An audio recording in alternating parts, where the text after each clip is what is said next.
All right, good afternoon, good evening, ladies and gentlemen, from wherever you are joining us.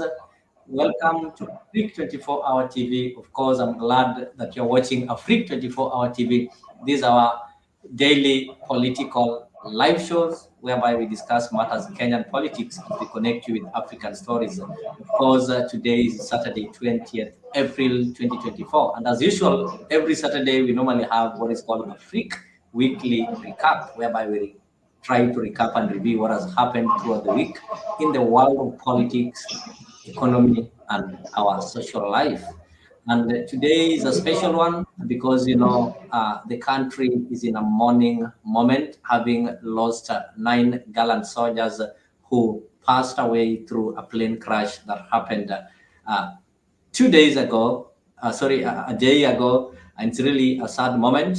And today, the CDF, that is the Commander of Defense Force, General Francis Ogolla, who had a mass or some prayer, requiem mass that was done at Ulinzi Sports Complex, that is in Langata, and this was attended by top politicians and the head of state, His Excellency William Ruto, and the family members, where they said their prayers, and they also mourned and eulogized one of our gallant soldiers who rose from the ranks until he became the CDF, the highest rank, the Commander of Defense Force of Kenya. So as we pray and hope that the family gets peace during these trying moments, and also pray that the souls of the departed soldiers rest in peace, we join the family in celebrating the people who lost their lives trying to protect the borders of Kenya. So karibu sana kwa show ya leo, and if you're joining me for the first time and you've not subscribed to a Freak 24-Hour, I kindly request you to ensure that you go to YouTube. It only takes you 1 minute, and subscribe to a Freak 24-Hour TV. Turn on the notification bell and ensure that whenever we're having such kind of talk shows, you will always get noticed. Of course, we not only do politics, but we're having some other programs that will always suit your viewership needs. So I'm joined by fellow Kenyans who are joining me from different parts of the country. Of course, I want to invite them to give their opening remarks as they also give tribute to the fallen soldiers, the people who died on line of duty, trying to ensure that Kenya is safe and Kenya is well protected. Of course, I'm joined by Mzalendo. I have Anthony Okumu and Kevin Wesonga, of whom are joining me from different parts of the world, from different parts of Africa. So I'll give them an opportunity to say hello and give tribute to our departed soldiers before we move on with our discussion. You can always interact with us through the comment section. Just let us know where you're joining or where you're watching from. You can also type your questions and your views. But if you also wish to join the studio so that you can also be part of the panelists and participate directly in this kind of conversation, I'll share the link on the comment section. So use the link there and join studio. And of course, we are live on YouTube, Facebook, and on X. Very soon we'll be live on TikTok and LinkedIn. So karibuni sana. I know Mzalendo, it's really a sad day. It's a sad week. We are winding a week in a low moments as a country, losing 9 soldiers who highly rank. It's not an easy thing, including the Commander of Defense Force. This is something that rarely happens. It has never happened in this country, but we have to bear the pain. Karibu sana Mzalendo. Just say hello and pay tribute to our fallen soldiers. Thank you very much, Leo. And indeed, it's a very sad moment for the Republic of Kenya and Africa in general, and friends and family of the deceased. One thing I want to say is that there's been a lot of speculation on the matter, and we as Kenyans, we need to really talk about this issue and try and come up with an alternative voice, a voice of reason, even as we mourn our beloved ones, and our friends.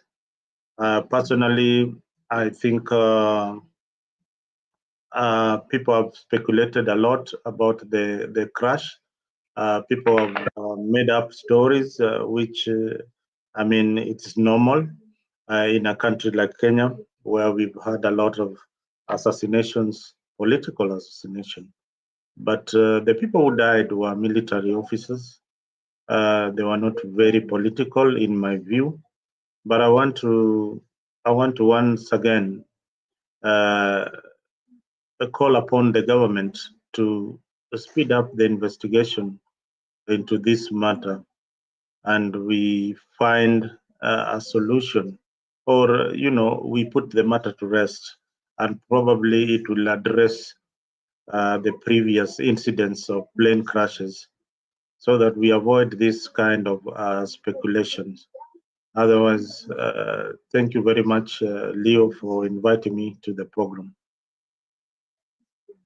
Oh, thank you very much, Mzalendo. Of course, I know fellow Kenyans are also undergoing through the same feeling. This is something that is happening for the first time in this country, and of course, people are really sad. But because it is the work of the Creator, we can't be able to correct the Creator. But what we believe as people who are faithful to our religion, we believe that one day we'll have to meet in the second world. I want to take this opportunity to invite and welcome Anthony Okumu to Afrique 24 Hour. I know, Anthony, having you in the panel for the first time. I just want to tell you to feel welcome at Afrique. This is a home where we connect people with African stories. I know we are Kenyans who are in different regions, in different countries, but when we come here, we speak as a nation and connect our fellow Kenyans with the African stories, opportunities, and also get an opportunity to discuss politics in a positive way so that we can be able to change how things are happening in the country and ensure that they operate the way they should be. So karibu sana. It's my honor to host you today. So I just want to give you an opportunity to say hello and maybe tell us where you're joining from. Then you can proceed and give your tribute to the fallen soldiers.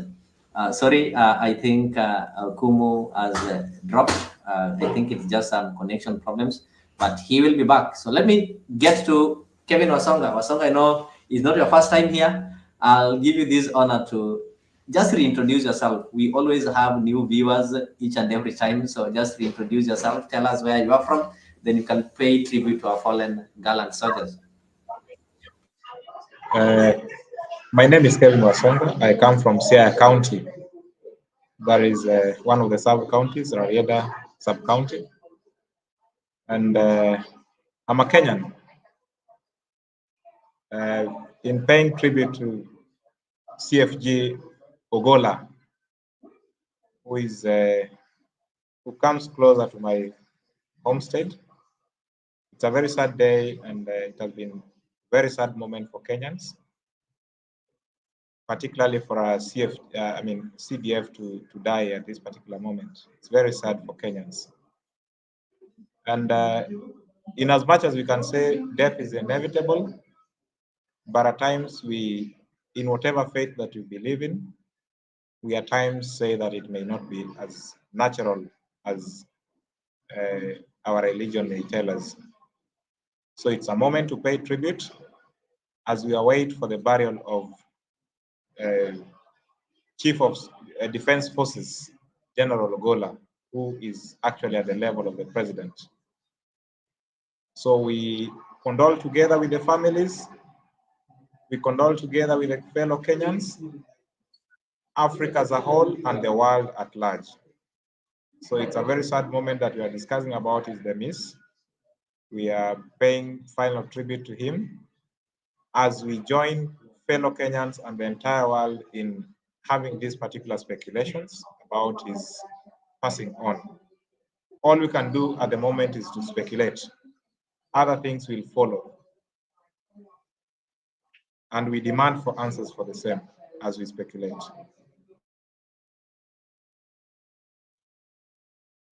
All right, thank you so much, Wasonga. Indeed, that is loud and clear. You said that all we can do right now is to speculate, and we all know that as a nation, we only speculate when we are not given the necessary or the needed information. But shall we get information, then we'll stop speculating. Of course, you've alluded some speculations, and you've said that it's not as natural as we might expect. I know moving forward, I'll get an opportunity to engage on that so that you can elaborate on what you meant. So allow me to welcome once again Anthony Okumu, and already I invited you. I understand these things that you're using are made, they're man-made, and of course, sometimes they fail. So you can proceed and introduce yourself and pay your tribute. Thank you, Leo. Okay, it is indeed a sad evening for us as a country. It's been a sad week, especially losing the gallant soldiers who are on a mission of their daily mission that they always do of protecting the country, and unfortunately, the unfortunate happened. So I want to join you together with the rest of the country in condoling with the family of the fallen heroes, the 9 soldiers that day. And I want to pass my condolences to the family of Major Francis Ogolla, and also to condole with Kenya as a country and the whole of Africa. It is indeed a great loss, and one that is not easy to overcome. So as we continue to mourn, there are also a lot of questions that beg for answers, especially when we learn that our defense forces, especially the Kenya Air Force, they are the ones who should give us the best. And you realize that when we read through the stories that are surrounding the death of the Major General, a lot of questions beg for answers, especially services of our planes and all that. So we really need speedy investigation into really what transpired, so that at least some of these questions can be answered. Otherwise, when we continue speculating without proper answers, then it injures the soul, it injures the mind.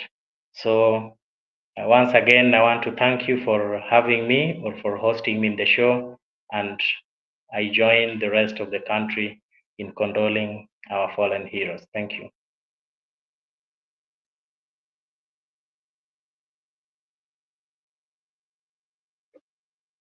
Thank you so much, Mr. Let me call you Mr. Kumu, if I'm not wrong, and welcome to Africa. I know it's your first time, and that was your maiden speech. Of course, we really welcome and we cherish visitors.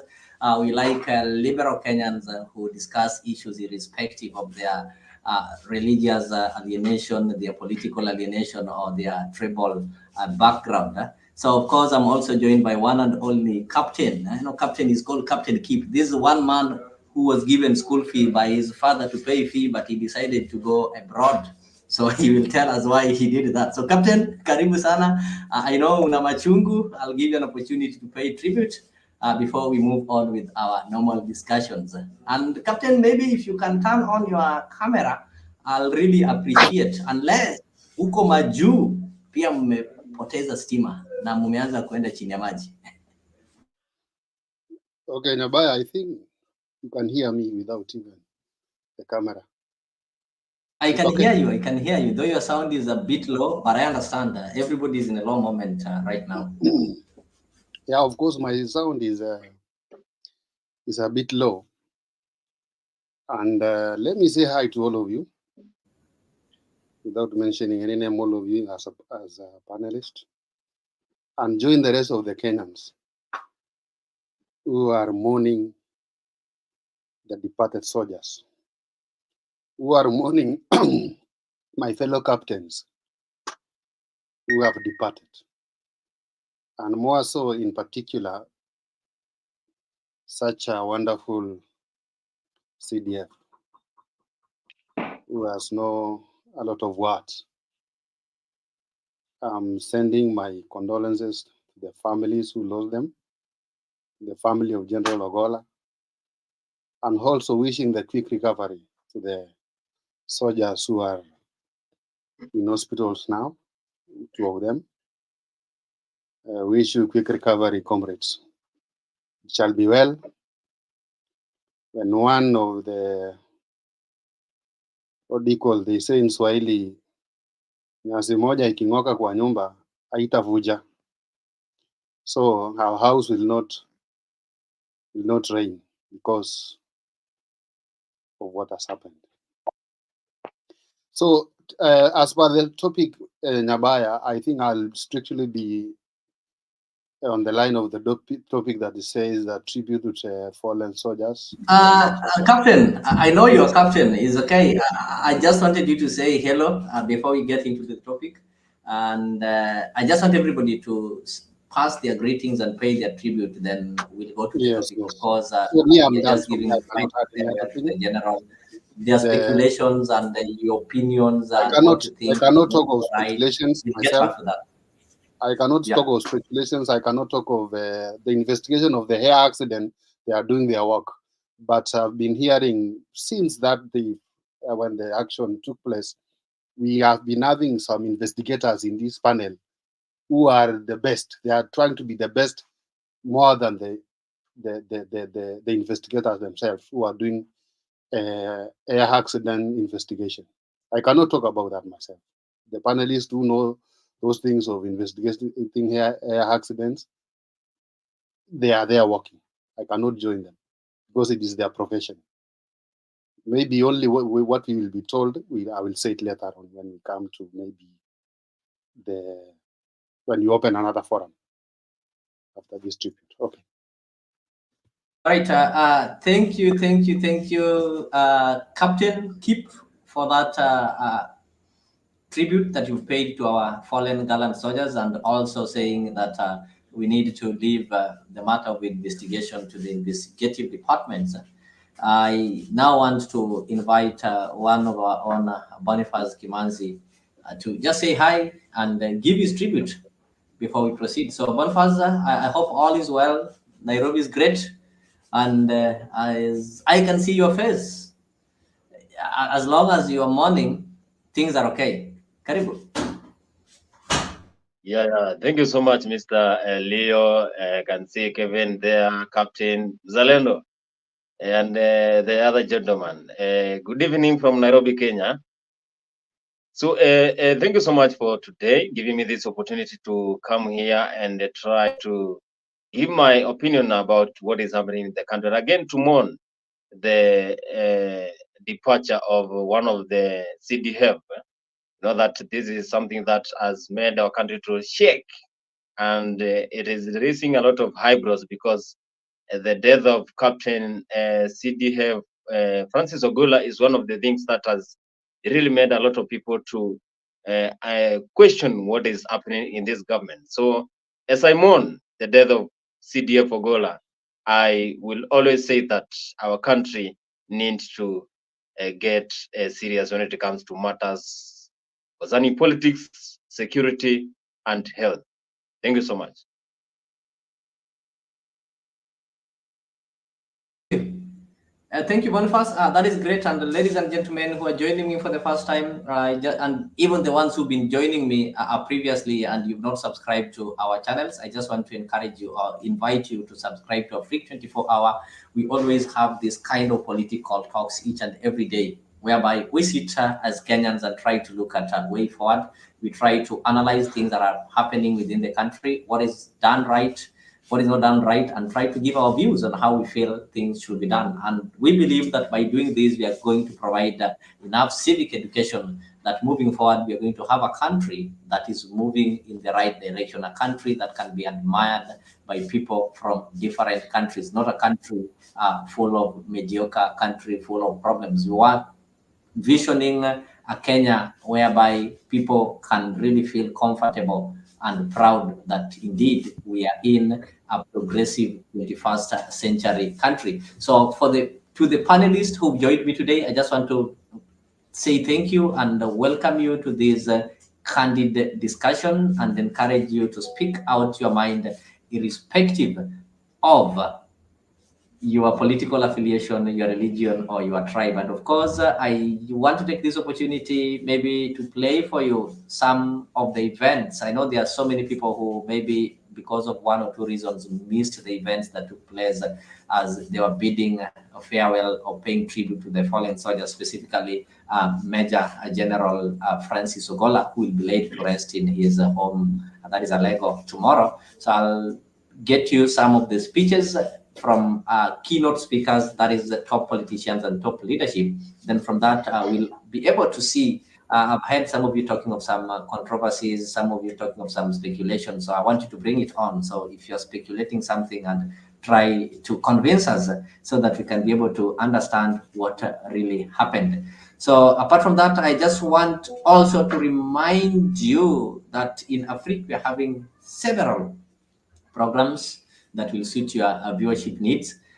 And the only way you can be able to get all these programs is by subscribing to Afrique 24-hour ETC, or just go to your YouTube search engine and type Afrique 24-hour TV, subscribe and turn on the notification bell. So before I play for you those clips, I want to take a minute of commercial break so that when we come back, you'll be able to get updated of what happened during the day. Join us every Friday from 8 p.m. to 9 p.m. for a captivating journey into the world of love, relationships, and romance, presented by the dynamic trio Maggie Knox, MC Jesse, and Annie Oweru, Bed of Roses. Promises to be your weekly dose of heartwarming stories, insightful discussions, and expert advice on matters of the heart. Whether you're single, in a relationship, or simply love a good love story, this is the show for you. Don't miss out on the chance to unwind and indulge in the joys and challenges of love, all brought to you by our talented hosts. Tune into Afrique 24 every Friday from 8 p.m. to 9 p.m. Let us guide you through the enchantment. Thank you, ladies and gentlemen, for your patience. Of course, that is one of the programs that we normally have here at Afrique. So ensure that you subscribe and tune into Afrique every Friday so that you don't miss the process. It's just a matter of relationship and love issues. Apart from that, I also want to bring to attention that we also help our fellow Kenyans market their products and also tell us what they're doing in the countries that they are. Like right now, we have one of our own who is also having some company that is really helping Kenyans. He is having what is called, he's having a professional and reliable cleaning services. So this one, you can get these services when you want things like residential cleaning, commercial cleaning, deep cleaning, moving, move out. When I talk of move in and move out, is as umetoka kwa nyumba nyingine, unaenda kwa nyumba nyingine. There is also post construction cleaning and such kind of things. So these ones are all done by one of our own. I think later on I'll be able to share for you the contracts, a company that belongs to one of our panelists, Wesonga, and they operate country-wide. So if you need some cleaning services, you can be able to dial the numbers that you're seeing on the posters there so that you get the services delivered to you. So back to the studio, I would like us to get some of the clips showing, updating us on what happened during the day before we react and weigh on them. So director, we have come kindly on a very tragic occasion to say farewell to one of the most illustrious sons of this country. We are paying farewell to a four-star general who has died not in the field of combat, but through a tragic aircraft accident. General Ogolla, as has already been said by those who have spoken before, exemplified what you can call a true nationalist. By his own conduct, he showed that he loved his country and he was prepared to serve and die on behalf of his country. We take comfort in listening to his son, talk about him. And when I saw Joel talk there, I said, this is a case of the general is dead. Long live the general. My father always alikuwa na mambo matatu kama wewe, not the same, but all his speeches were divided into 3. Today I'll divide it into 4 because he was a foster general. Firstly, you heard from Bishop Lele about his love for God. Somewhere in that helicopter wreck is his Bible, which was his most precious possession. Anyone who worked with him in DHQ, MAB, lab, wherever, can attest that he always had a Bible with him. And I am hoping they're able to retrieve it from the accident. I'd want to keep it as a memento, and for the rest of the family as well. His Bible meant a lot to him, and between me and him, the rest of the family, my mom and my wife, were a bit slow, but we'd always engage in a competition for reading the Bible and discuss the mortality and all these things of life. He understood that his position was temporary and it would always end. Leading up to his death, he almost knew that his time was up, despite having very many plans for the military and for his family.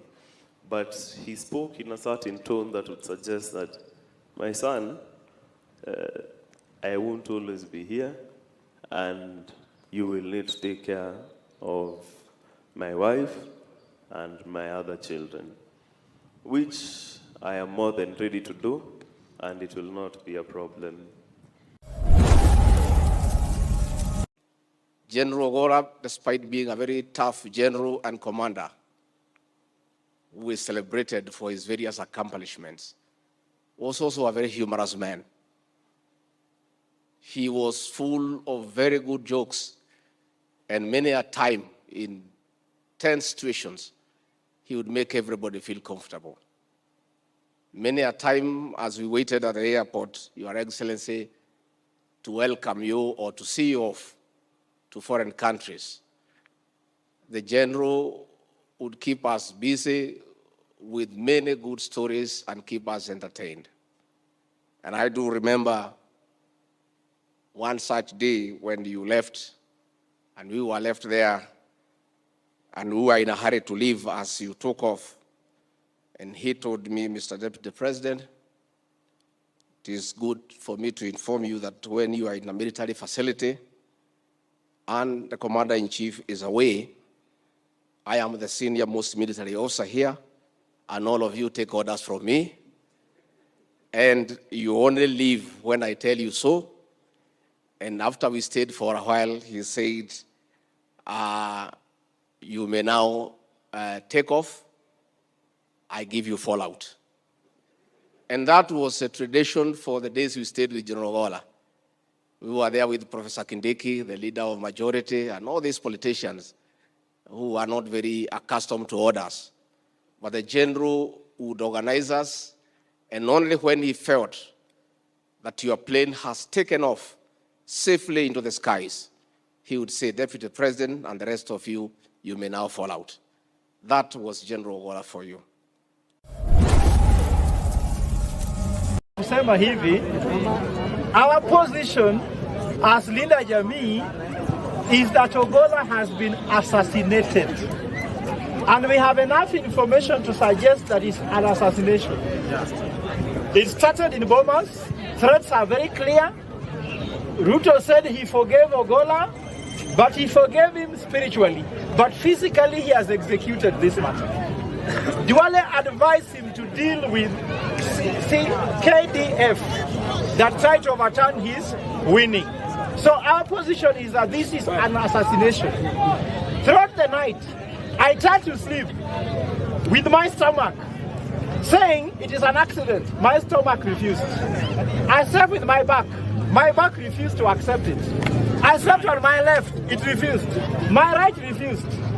I even tried to sit down. It refused. All my cells have refused to accept it is an accident. Remember, a military chopper. Don't even say it was a bad aeroplane. This is the finest military machine ever. It doesn't come down like it is coming down, I'm telling you. It was well executed. It is an assassination. All right, ladies and gentlemen, thank you so much once again for your patience. I think you've seen the bites of what happened during the day. Those are some of the speeches that were made during the Requiem Mass that was held at Ulinzi Sports Complex in Langata. And I just want us to start with the last comments that are made by the Linda Jamii, Linda Ugatuzi patron. That is none other than Professor Fred Ogolla. Professor Fred Ogolla is an economist. He is a lecturer, actually.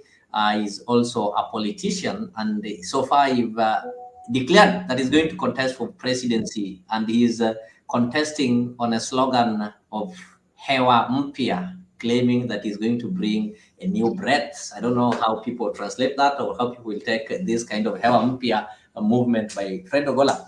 Fred Ogolla is bringing a controversial side of what is happening. He's saying that, okay, this is not an accident.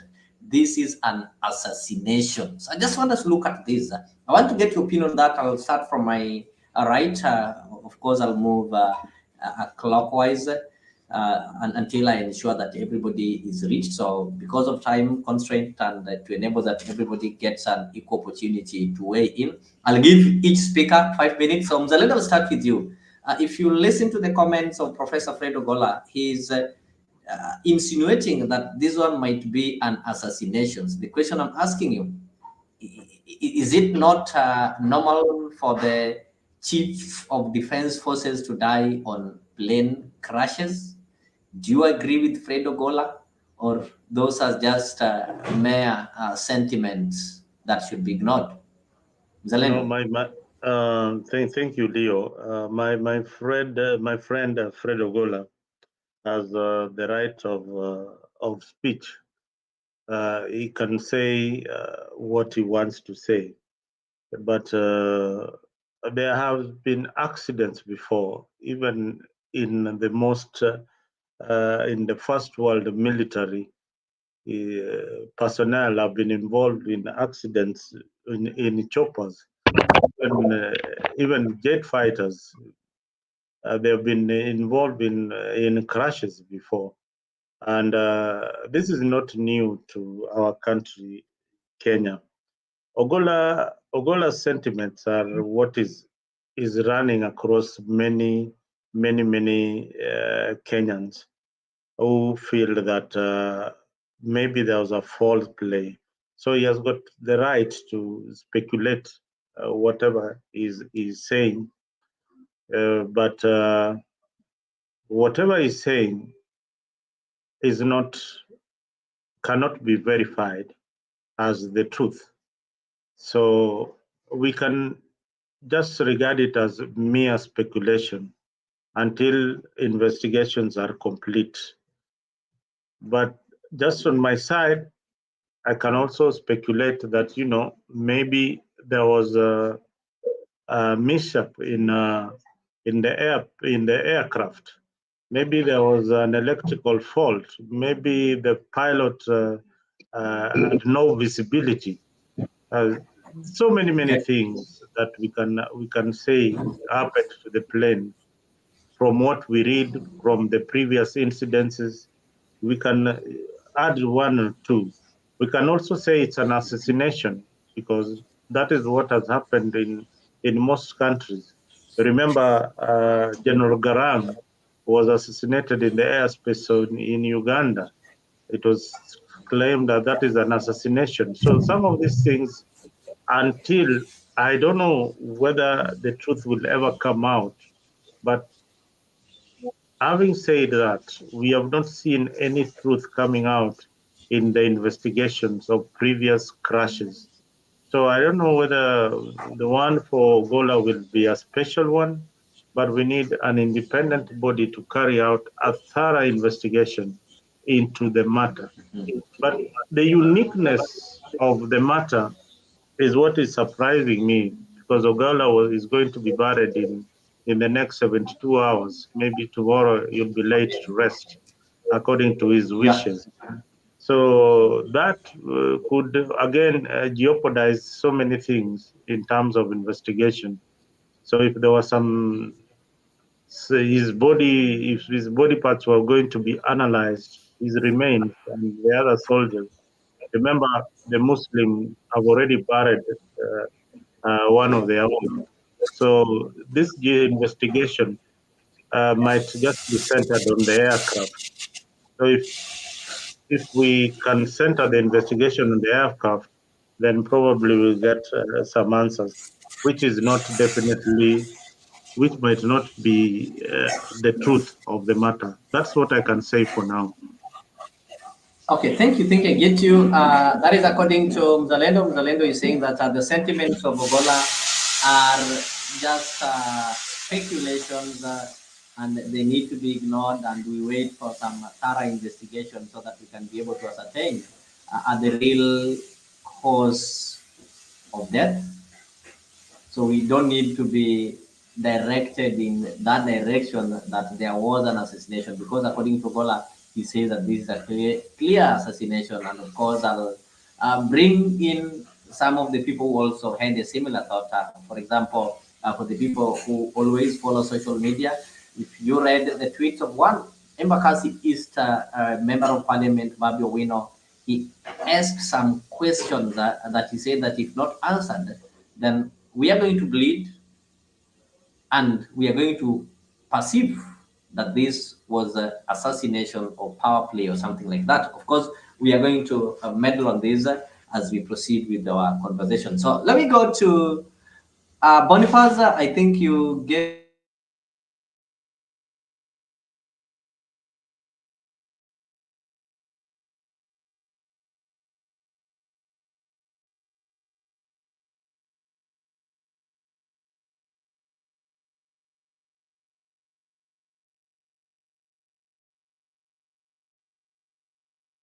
Boniface, can you go ahead? Leo is frozen. Yeah. Sorry for that. Boniface, do you think that this is just a normal accident, or you agree with the sentiments of Ogolla that there's something behind it? Yeah, thank you so much for the opportunity. And, as a journalist, I will not just say something without evidence. There is something that we call libel, and I will not go to details that I don't have any evidence. So what I can say is that the death of CDF is something that needs to be taken serious, because that is something very crucial. And you know that this is a person who is very important to the country and also to the government. So it is something that government of Kenya, led by William Samoei Ruto and Rigathi Gachagua, need to give Kenyans the full details of what happened, because that person is very important to this country. And again, it is not easy.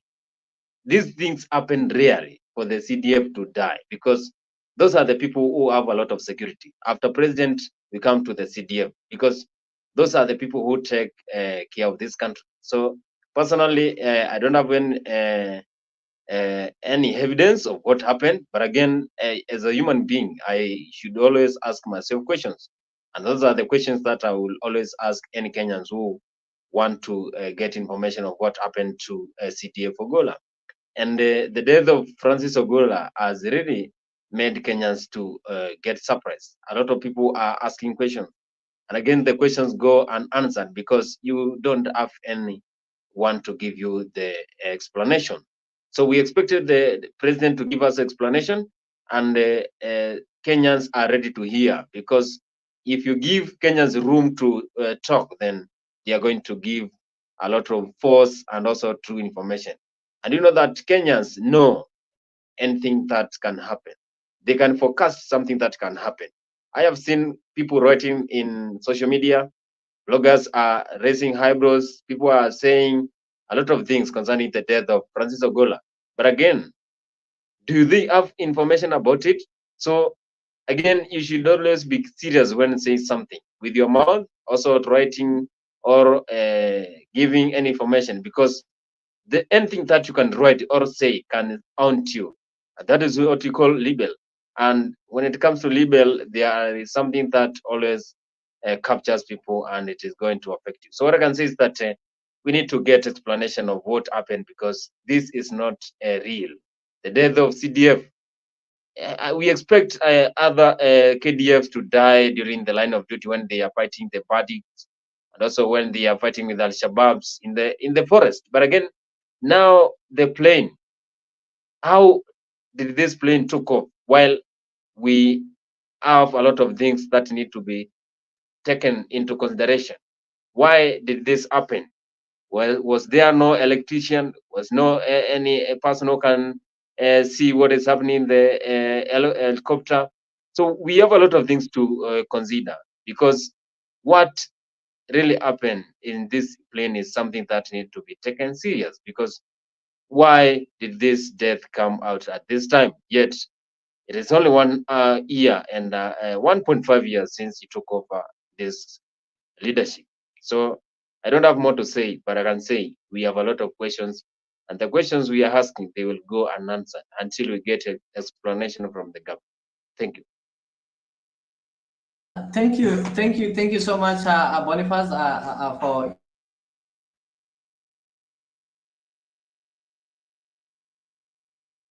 I think we will continue with the show.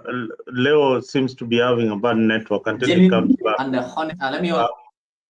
Leo, you let me make sure your network is good, Leo. Let me continue with the moderation. Your network is hanging all the time. Sorry for that. I'm also trying to fix it. I want to respond to this. Kula Chapati is talking of what does Mzalendo mean by the Muslim have buried their own. So who is Ogolla here, a Christian or a Kenyan? I think Mzalendo was maybe taken out of context. Ogolla is a Christian, and that one was clarified by his son. I'll play for you that clip later as we continue with this kind of conversation. And besides being a Christian, I say that when we are here irrespective of our religions, irrespective of our tribes, or what is our political perspective or alienation. But we are celebrating Ogolla as a Kenyan gallant soldier. We are not celebrating Ogolla as a Luo. We are not celebrating Ogolla as a Christian. Neither are we celebrating Ogolla as a Muslim or as a married man or as an old man. But the bottom line is that we are celebrating a Kenyan who gave service and died in the process or in line of duty. So I think Kula Chapati, that is corrected. Karibu sana, good year, and I always like it when you guys keep the comment section active, because that is the only way we can be able to interact with you if you don't join the studio through the comment section. Ogolla is saying that Babu Wino with 11 question and Oscar Sudi was on attack, which looks like he knows something that the public doesn't know. We need clean investigation. Of course, that is why we are having this kind of conversation, so that we can be able to speak out our mind. We can be able to speculate and say what we feel is right, what we feel has not been done, and how it should be done. You heard the former premier telling the president that we need to end all this speculation, and the only way to end the speculation, he requested the president to ensure that an investigation is done and a satisfying report is given, so that Kenyans will no single day speculate on such kind of issues. So as I also welcome a new panelist on board, I can see Kenyan Mandamano. Karibu sana, Mama Mary, and I know we are mourning. I'll come to you later so that you can give your opening remarks and also weigh on what we are weighing on. Right now, I'm moving to one and only Mr. Okumu. I'll give you this opportunity. We are still discussing the sentiments of Fred Ogolla, who said that this is an assassination. Do you agree with him, or you are having a contrary opinion? Mr. Okumu. Okay, thank you, Leo. I know somebody have played with the screen, and I said I was moving anti-clockwise. Somebody have played with the screen, but I captured it before, so don't worry. Okay, thank you, Leo. You know, when you look at the sentiments of Professor Ogolla, I can say that behind the scenes, it's almost what everybody is thinking. It's only that people don't have the courage to speak it out. And here we are lucky to have Professor Ogolla coming out to speak the minds of most Kenyans. When you visit the social media, you go through, let me say generally social media, most of the sentiments since this unfortunate event occurred, they are pointing towards assassination. And how does this come about? You know, we are in a position whereby, or it is always said that if you are a leader, then you must always be very careful with your words, because every word that comes from you is taken with a lot of seriousness, and it might come back to haunt you even 50 years, or even after you shall have long gone, you shall have long left. The words you speak as a leader always come back to haunt you. Look at this case that we are having now and consider the case of our CDF. From the clips you've played, you've heard the deputy president saying somewhere that after the president is normally seen off the country, of course he flies most of the times. When the deputy president at one point wanted to leave, the commander, the CDF, the commander of the defense forces, that is the late Ogolla, reminded the deputy president that since the president was away, they were taking security orders from him. What does this mean? It means that we expected a lot of security measures to be put in place around our CDF. And Leo, if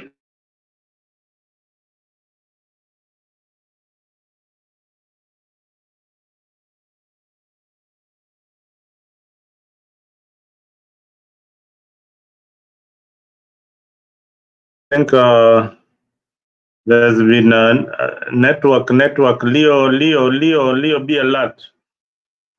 I think there's a network problem. Leo, can you be alert? I'm alert. You just have to bear with me. It's just for a moment. I've contacted the people involved to ensure that they restore my internet so that Kevin Kevin has hung up, so continue moderating. Go to the next person. It's beyond my reach, but I'm trying my best. So thank you so much, Zalendo. I also have to acknowledge you as one of the able moderators, and I want to appreciate you for chipping in whenever you see me off balance. I think the next person I'm supposed to go to Captain Keep. Then after Captain Keep, I'll welcome Mama Mary to give her opening remarks and also weigh on one or two, three things. As I also welcome CB Printers to Afrique and everybody who is joining us for the first time. Feel free. This is our African home where we connect you with African stories. Not only stories, but we also try to come up with solutions towards the problems that are ailing our African countries. So let me welcome Captain Kip.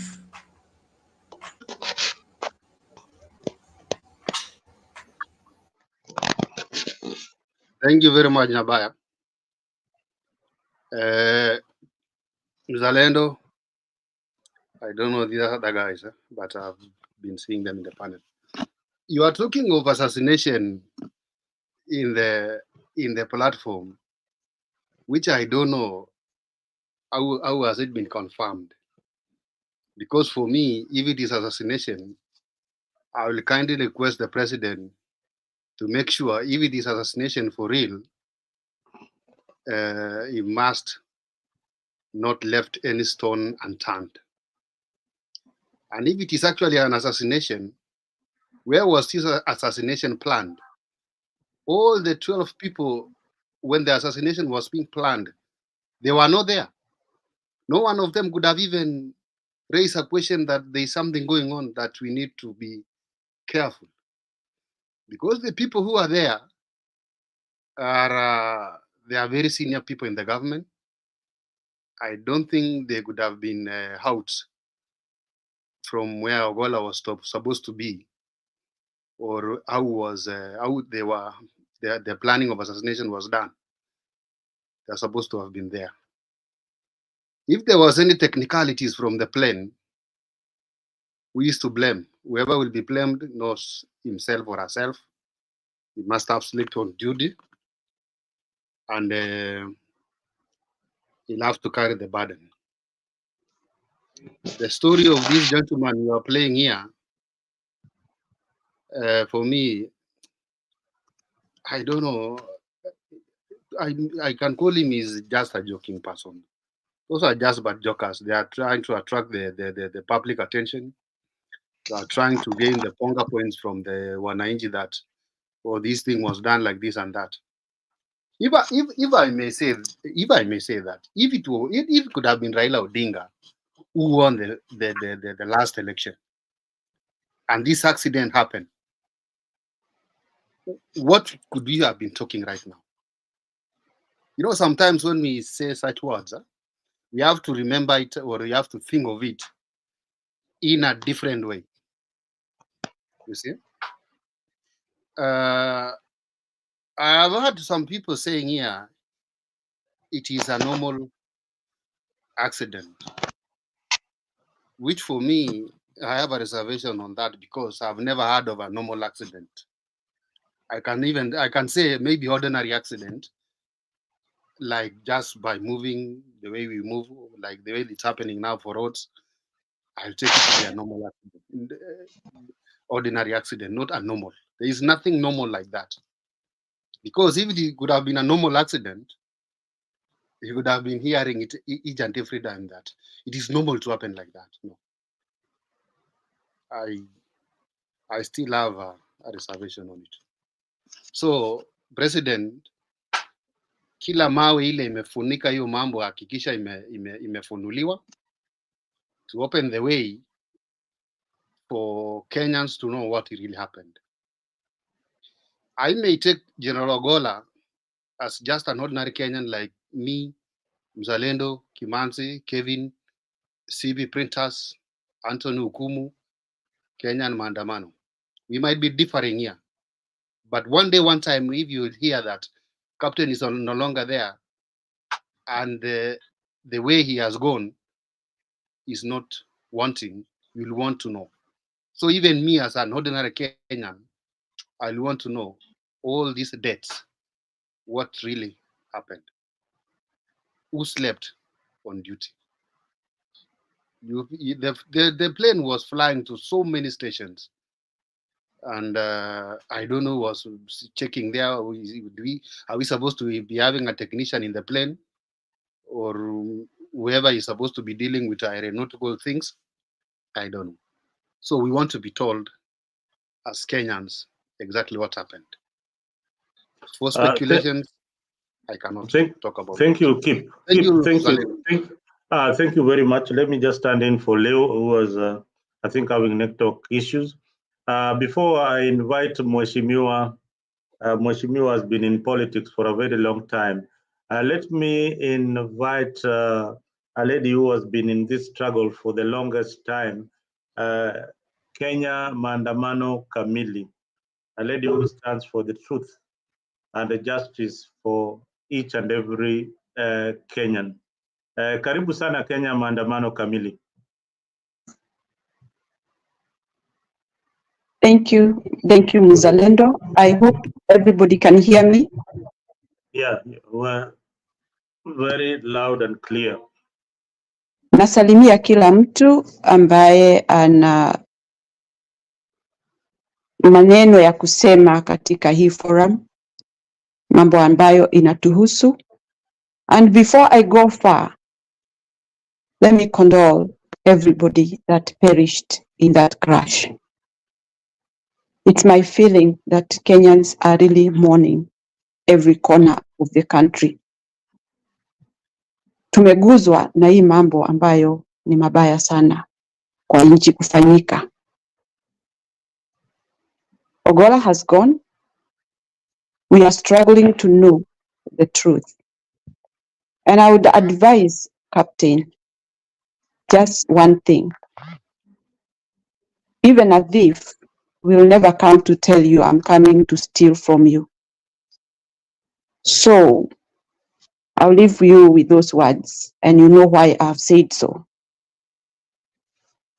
Everything that is evil, hata kitu mzuri, kila mtu huwa anaarifiwa na unaelewa kinafanyika kwa nini. What has happened in Kenya, it's a big deal, and it is evil, whoever was involved. Na ningesema hivi, sisi ni wa Kenya, tuache kuongea kama we are favoring whoever did this. Tuache kuongea kama kuna watu wanafurahia hicho kitendo. Tuache kuongea kama watu ambao hawafikirii habari ya nchi yao seriously. We are serious people, watu ambao wanapenda nchi yao, na tunataka maendeleo ambayo itasaidia hata watoto wetu waweze kuona mbele.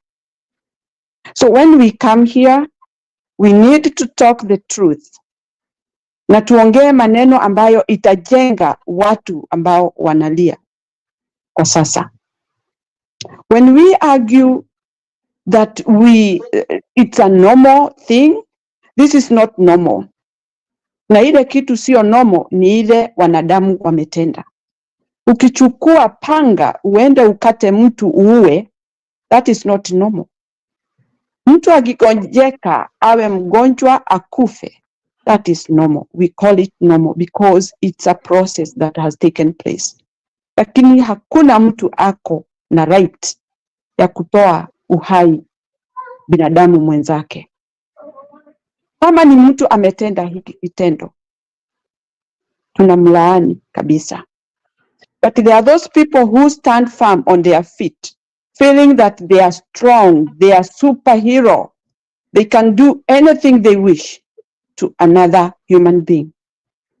Hiyo ni shida ambayo tunajitafutia ya kesho, na itakuwa haunting kwako kila siku.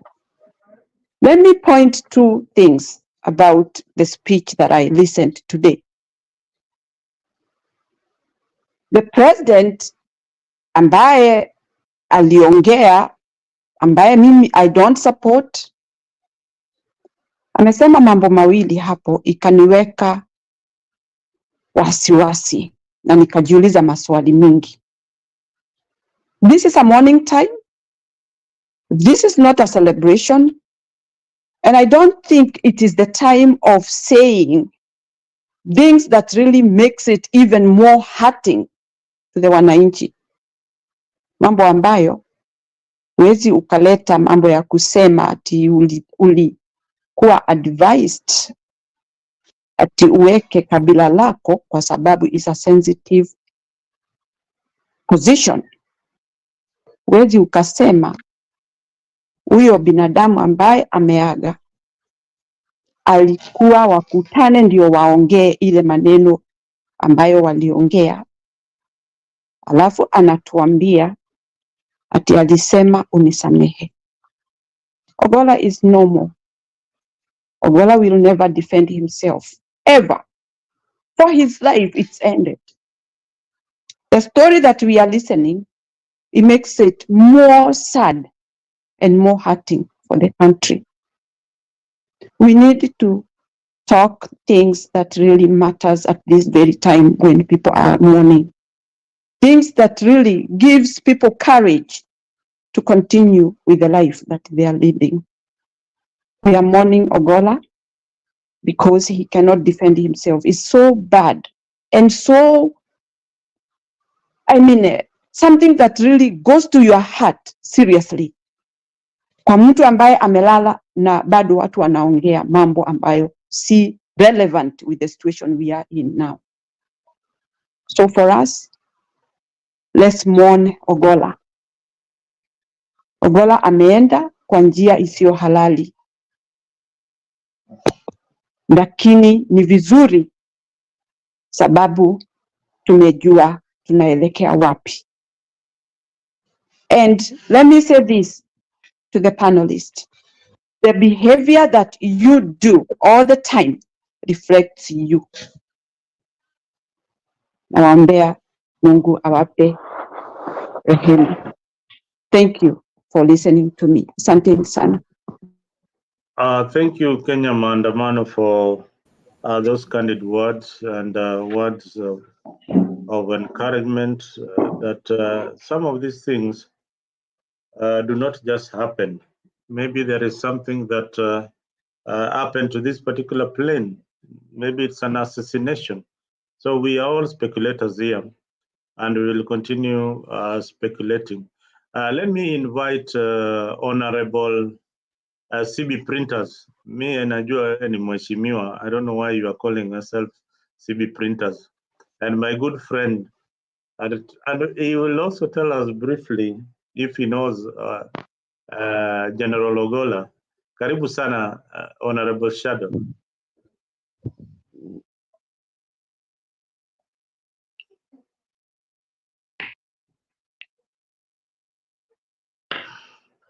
Unmute. Let me unmute you. All right, you can go ahead. Good evening. I don't know how to. Good evening, everyone.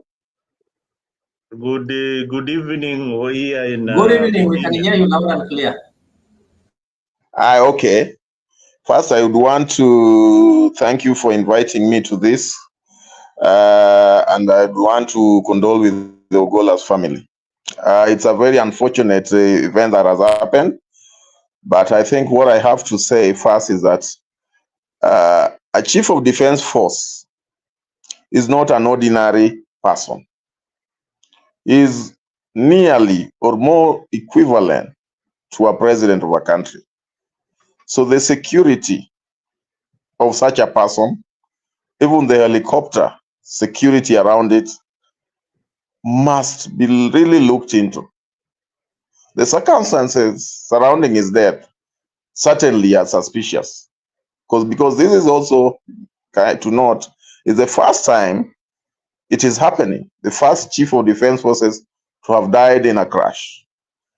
And comparatively to other countries, how many chief of defense forces do die in such circumstances? You realize that very few have died in line of duty for the chief of defense forces. For the kind of operations that we are being told he was going to do, certainly in my thinking, is he would have been doing that under the instruction of only one person, who has to be the commander-in-chief of the defense forces. Because he has very many employees around him that he would delegate to do such duties. I don't know, and it's not easy to convince me that the duties that he could easily delegate to other junior people to report to him, he would undertake by himself. So on whose instructions was he acting? That is a question I put to you. Did he instruct himself and go with them? That's something we'll have to speculate, because he's not here and no one would tell us. So for me, I'm suspicious. If he just died normal death, we would know, but truth would come out. But I'm ish about it. With respect to the president, I had him when he was appointing Ogolla. I said he did not receive, his name was missing in the list, and he had to make tough decisions. But bringing you to, there was something on the Saturday Standard today to the effect that Ogolla was acting on the instructions of his boss, General Kibochi. And he did text General Kibochi that what he had was politics, but he was there about security. Those things, you can tie them, and then you see who is lying, who is playing who. Is this the president playing with the public? Is he saying the truth? Or was that text genuine, the one that was reported today on the Standard? A lot of questions need to be answered. Thank you. Thank you, CB Printers, Honorable Shadrach, for that information. that we need to look at the previous conversation of the president. And even as we mourn Ogolla, there's a lot of suspicion going on amongst Kenyans, and many of them in the panel today, that indeed there is some foul play. So we are also speculators in this game. We don't have the facts. It is only God or the person who could have done this know what really happened that fateful morning. But what people are not saying is that there were other 3 planes that landed on that very day for the mission. They were going to inspect the troops who are stationed in Elgeyo Marakwet or in Pokot. So there were also other generals, other soldiers who were there, other majors or other rankings who were there before.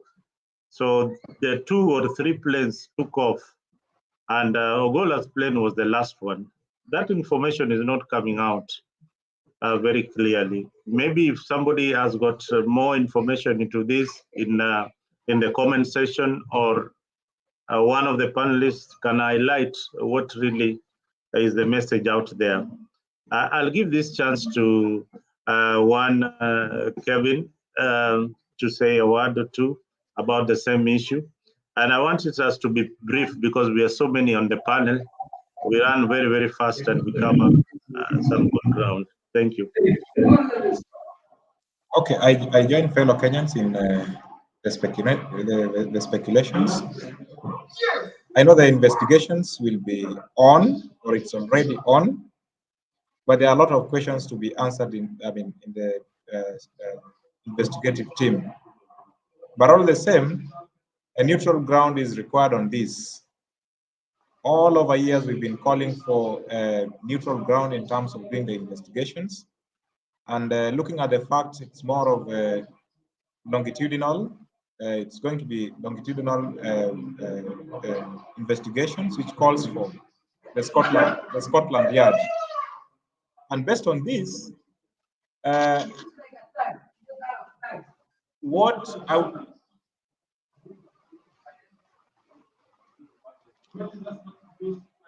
therefore, based on this, I would really go by Professor Ogolla's, because there are 2 Ogollas here, the Francis Ogolla and Fred Ogolla.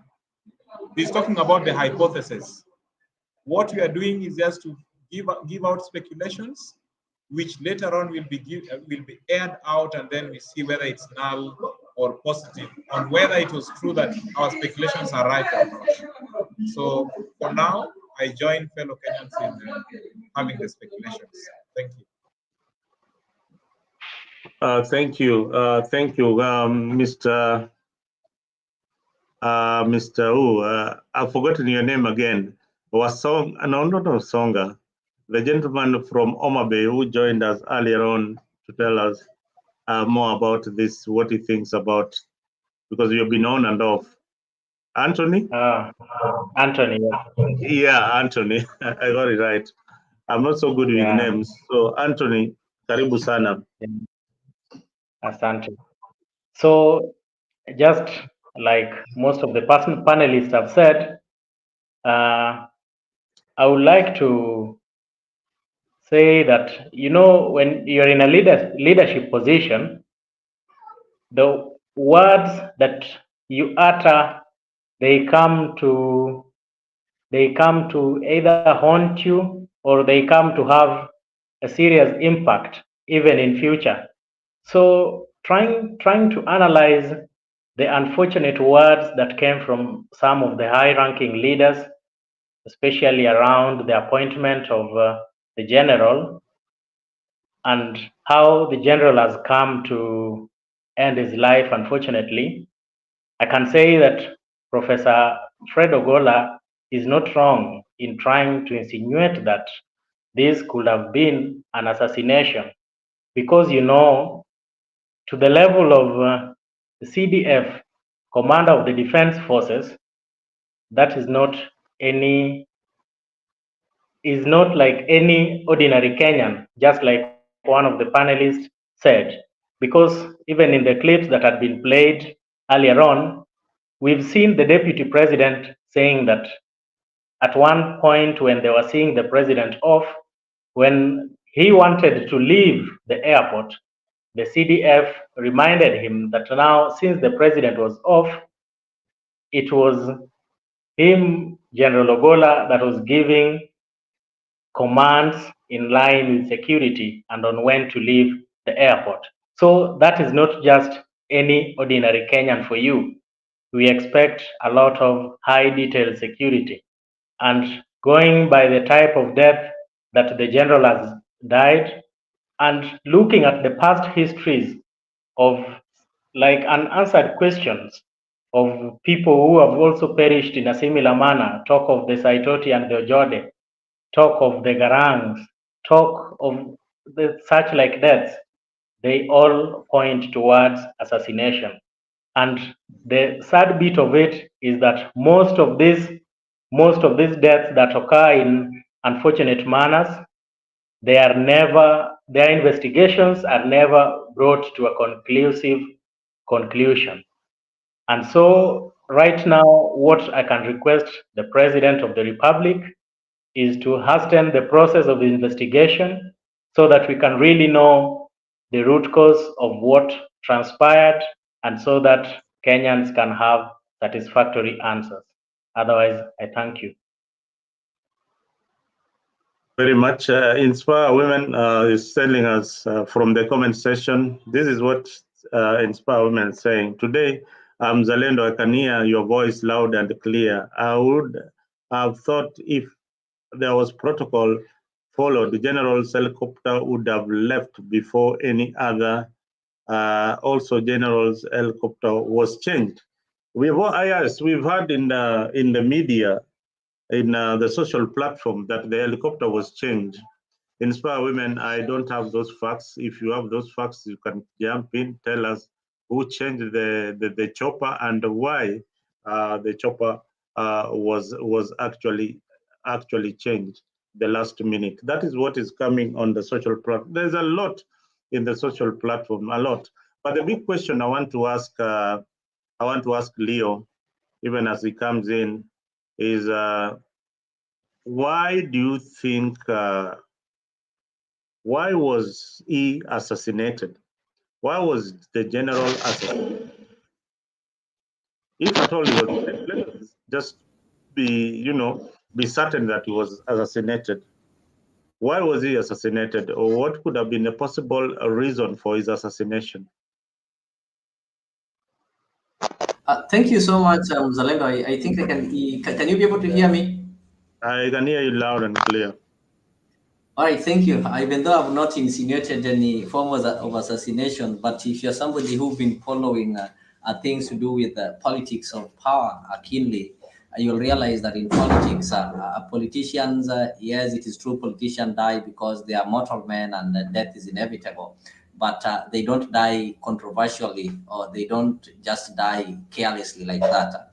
You can remember the story of Dimabior John Garang, when he died on a plane crash, and it was common sense, political sense. Let me not talk of common sense, but it was political sense that Dimabior was assassinated, even though it was an accident. You saw what happened as we were nearing the 2013 general election, when we were supposed to have a change of guard from the Kibaki regime. What happened to George Saitoti, who was seen to be the most preferred in the succession politics, and is a fight for the drugs and such kind of things. They got a plane crash. It's political sense that was a political assassination. And across the world, these are things that have been happening. So when you talk of power, when you talk of somebody at the caliber of the CDF, the commander of the armed forces, this is not just a normal person. This is not just a Koome, the IG. This is not that just like that OCPD. This is somebody who, if today we are having a president, and actually if you're having something to do with the coup, I think the person who leads is somebody who is in the position of Ogolla. So this is an interesting position that is keenly monitored, and there are so many vested interests in that kind of position as far as even succession is concerned. This is somebody who was blamed, and somebody who was blamed for attempting to overthrow, not to overthrow William Ruto's win, attempting to interfere with the last general election. Is the president himself who even said that this person wanted to attempted to overturn his win and such kind of thing. And you know the law when it comes to politics, even the 48 powers of law. I think Ogolla might have just been somebody who was so honest, somebody who was so innocent and believed that everybody is as innocent as him, and he did not take precautions. They say, Africans say that if you're, they do say if you're eating with the devil in the dark, then you need to use a long fork. And don't trust your enemies to cook for you. Yeah, you don't trust your enemies to cook for you. So as much as Kenyans are waiting for investigations, but there are a lot of questions that need to be answered so that those people like Ogolla who are speculating can come to reality. You need to disapprove their belief and prove to them that this one was just a normal accident. I've had a good question from Inspire Women saying that why was it that the CDF is the one who was leaving last? Really, why was it? Is it the one who was escorting the other people, or is the one who was supposed to be escorted? So there are some loopholes that we need to question. Oh, okay, Leo, thank you very much. Your time is up. Maybe I can ask Captain, because Captain, to tell us, Captain, you've been you served in the forces, and you can tell us if there was any, if there is any protocol when the planes are supposed to, you know, how they are supposed to land, how they are supposed to leave. And was General Ogolla on an official duty? Was he supposed to go and inspect schools? Because that is something that is also coming out, that he was sent there by probably other forces to go and inspect schools in Pokot. Thank you very much, Mzani, yeah? Because even me, I'm wondering, because if General Ogolla was to inspect schools, where is the CS dealing with education? Where was he? Because for me, I think he was supposed to be the Minister of Education. That is the docket of the Minister of Education. Concerning the landing of planes and security of the CDF, CDF is supposed to be having like 2 choppers plus the one that is inside. But the landing one, the first one, is the security one. You see? And then he follows the CDF himself. And then the other one now comes in. You see? But having one chopper now, you know, that's a question. I've heard Nyabaya saying the other guys, when they were walking together, the general was at the back and the others were in front. So Nyabaya, are you telling us that these other guys who are in front, they knew that they were going to die, and the exact date that is we are dying is not our date? The date belongs to the person at the back. Do you want to tell us that was what is in their minds? Nyabaya, I said it is an ordinary accident. Just like Captain, do you need a quick response, or I'll respond later? If you respond later, I might have gone off, and you will say I've run away. No, it's just okay. It's just a second response. In such kind of things, there's what is called collateral damage if you did business. So when you talk of collateral damage, so like in the death of Orowa Jordan Saitoti, okay, I'm speculating because since 2011 up to date, nobody has given us full information. So I'm allowed to speculate, and nobody can challenge my speculation unless you come with full information. So the Jordans and people like Captain Gatwanja, the ones who perished, were collateral damage. The initial thing that they wanted was Saitoti. So the others died collaterally. So you can't say that they knew they were going to die. You know, in anything, you have a target, and there are some other people that will have to perish, not because they were supposed to be distorted or they're supposed to be interfered with, but just to cover up. They're just collaterals. I think you understand what I say.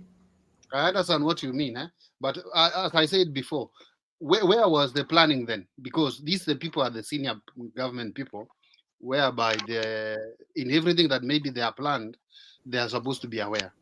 When everything I'll help you to listen to this. Then after listening to this, you go look at who was the first person to respond to Babu Wino's question. That was Oscar Sudi. Then I'll also show you where Duale promised it. Listen to this. Leo nataka ni kuongeleshe na mtu anaitwa Ogolla. Watu walikuwa wanataka kutuletea hasara katika taifa letu la Kenya. Jeremia Kioni, kama hauna watoto wanaweza kusaidia kiakili, ama kama hauna wajomba ama marafiki wa karibu, wacha mimi nikusaidie. Wacha kusema sijui William Ruto alipata hii, Raila Odinga alipata hii, sijui nani alipata gani. You're not IBC. Wewe sio team ya IBC, wewe sio anything. Wewe ulikuwa unasimama mjumbe kama mimi. Ujiulize kwanza ulishindwa vipi? Na kama hujui ulishindwa vipi, tell your family to please wakusaidie kiakili. Acha kuhangaika sijui president sijui hiyo ni maneno mengine mbali na maneno ilikwisha. Number 2. Mtu anaitwa Ogolla. Nashangaa ile tunaheshimu jeshi yetu. Wanakuanga na heshima kubwa sana Kenya na discipline. Hawapendangi indiscipline katika jeshi. Sijui mbona Ogolla baada ya kazi mpaka leo. Na tuko na watu wengi tutasema kila siku. Hata kuna huyo mwingine wa AP alikuwa anajifanya yeye ndiye anasimamia hapo maneno ya usalama hapo Bomas. Na ndiye alikuwa kateli mkubwa, mkora mkubwa, alikuwa anataka kuleta kumwaga damu hii Kenya. Tutawaambia every day.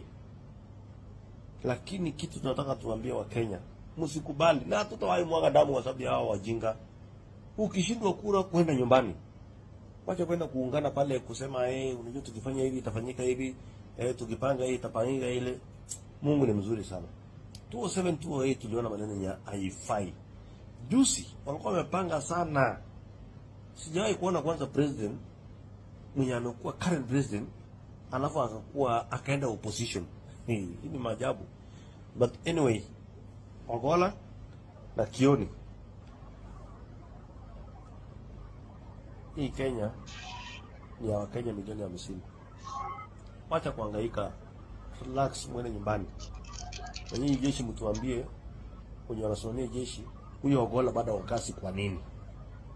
Yaani alitembea na mguu yake mwenyewe akaenda Bomas. Akaenda akaongea, aliongea. Akajaribu kufanya alikuwa anajaribu kufanya. Lakini Mungu anapenda Kenya sana. That's why alikataa. Na akasema lazima tutoe Kenya kwa minyororo ya wakora. Let me ask you Kenyans, kama Raila Odinga angechukua. It's not about Raila Odinga. Hii nchi ingekuwa wapi? Now tell me, why should we not speculate? Did you hear the president when he was talking today? I think maybe this is what we call propaganda. What I'll call you, Zalendo, I think I'm answering.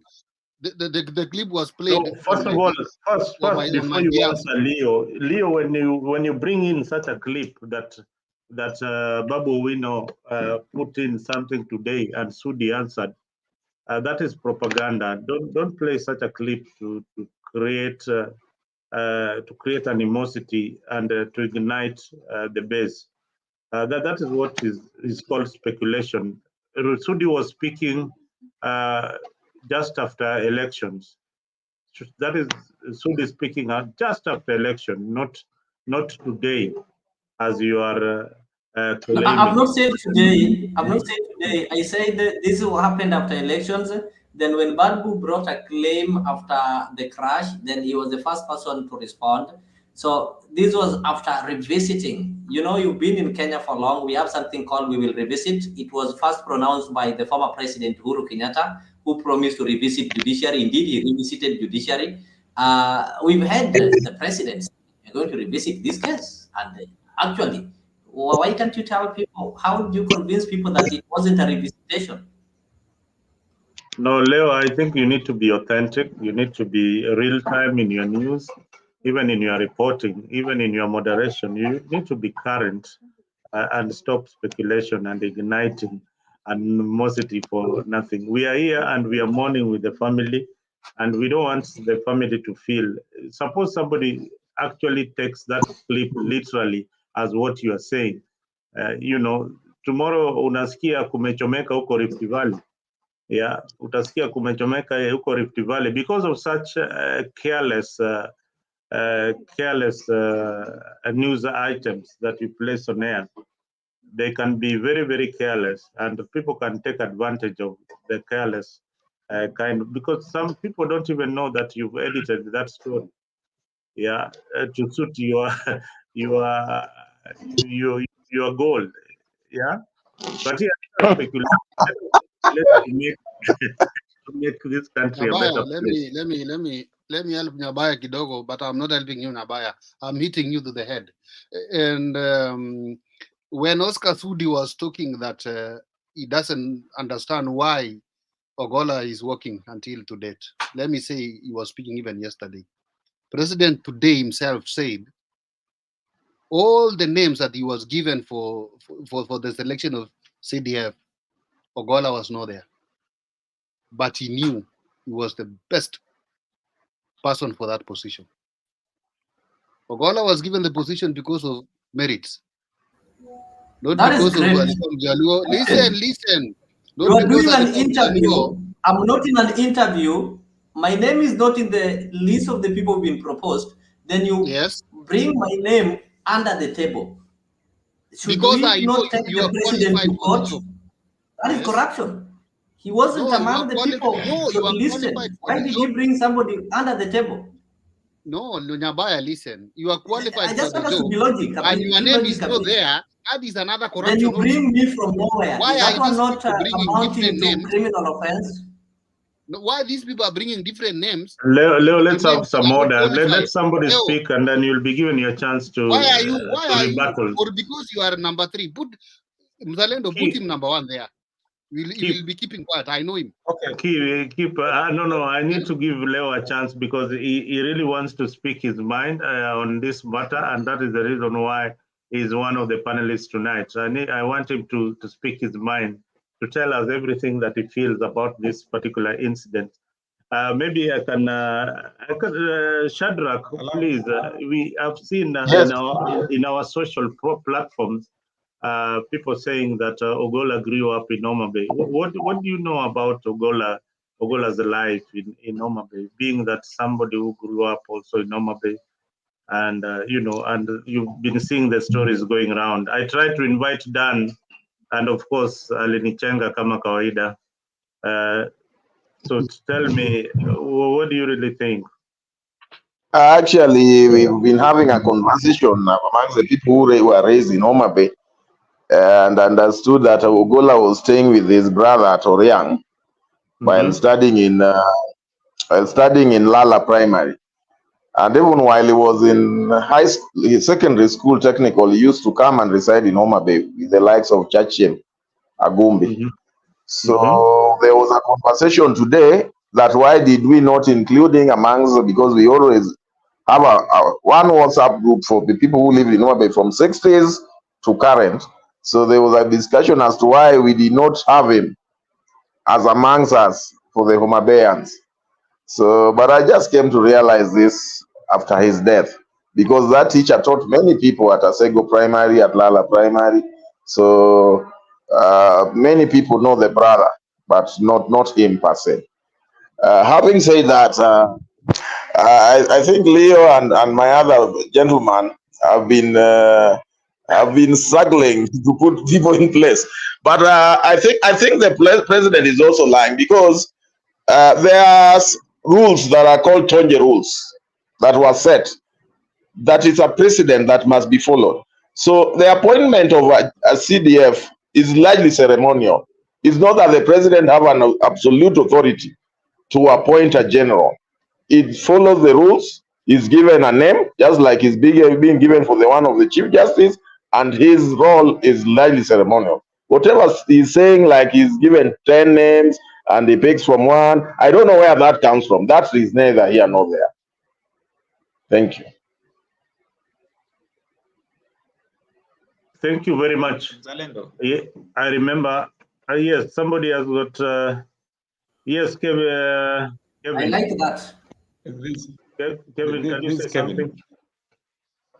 I think Kiplagat and Leo just warming the studio, so that at least we can go at a pace.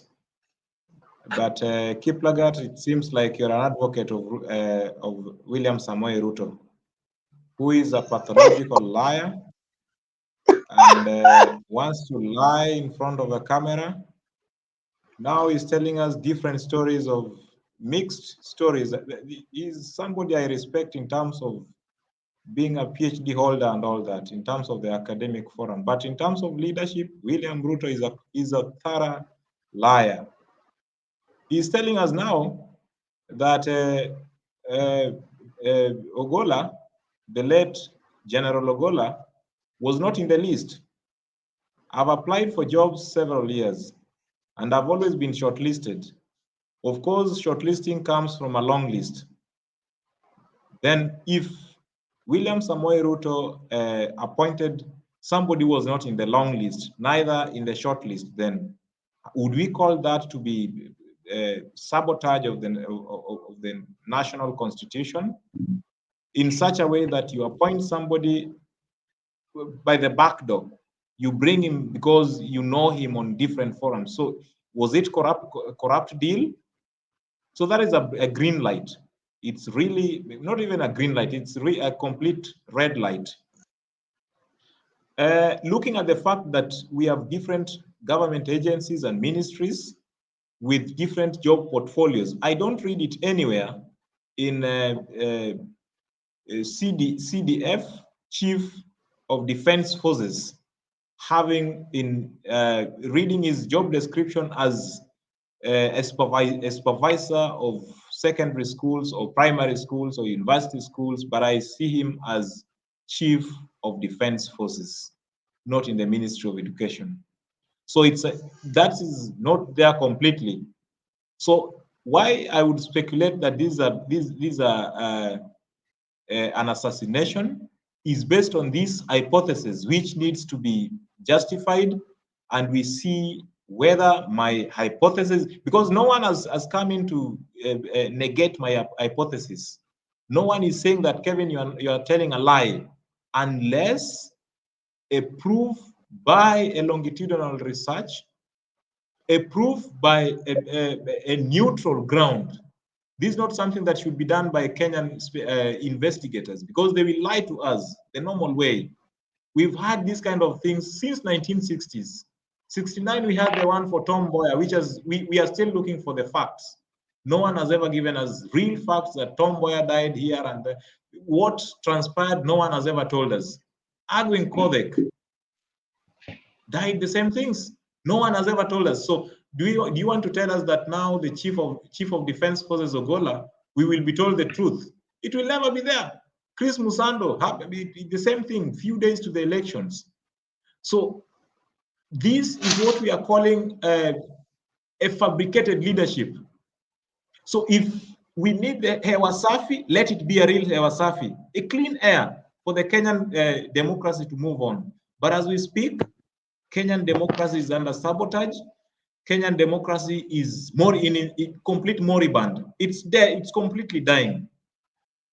So the death of CDF Ogolla is going to unveil a lot of things. And look, listening to the Sun as well, it gives us again another red light. Because why would I tell my children now that in preparation for my death? I mean, Ogolla was only, in his 60s.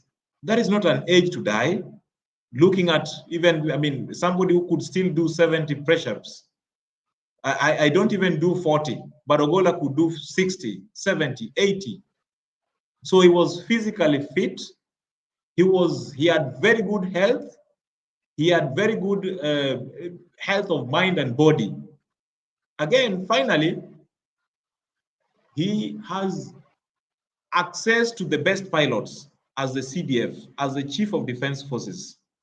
And look again at the budget of a Chief of Defense Forces airplanes. It's 2 million per day. Do you know what 2 million per day Kiplariat can do for you?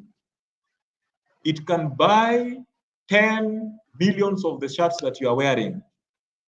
So realize that you have 10 millions of the same shirts you are wearing. You won't wear them all, I mean, at all, just for one day.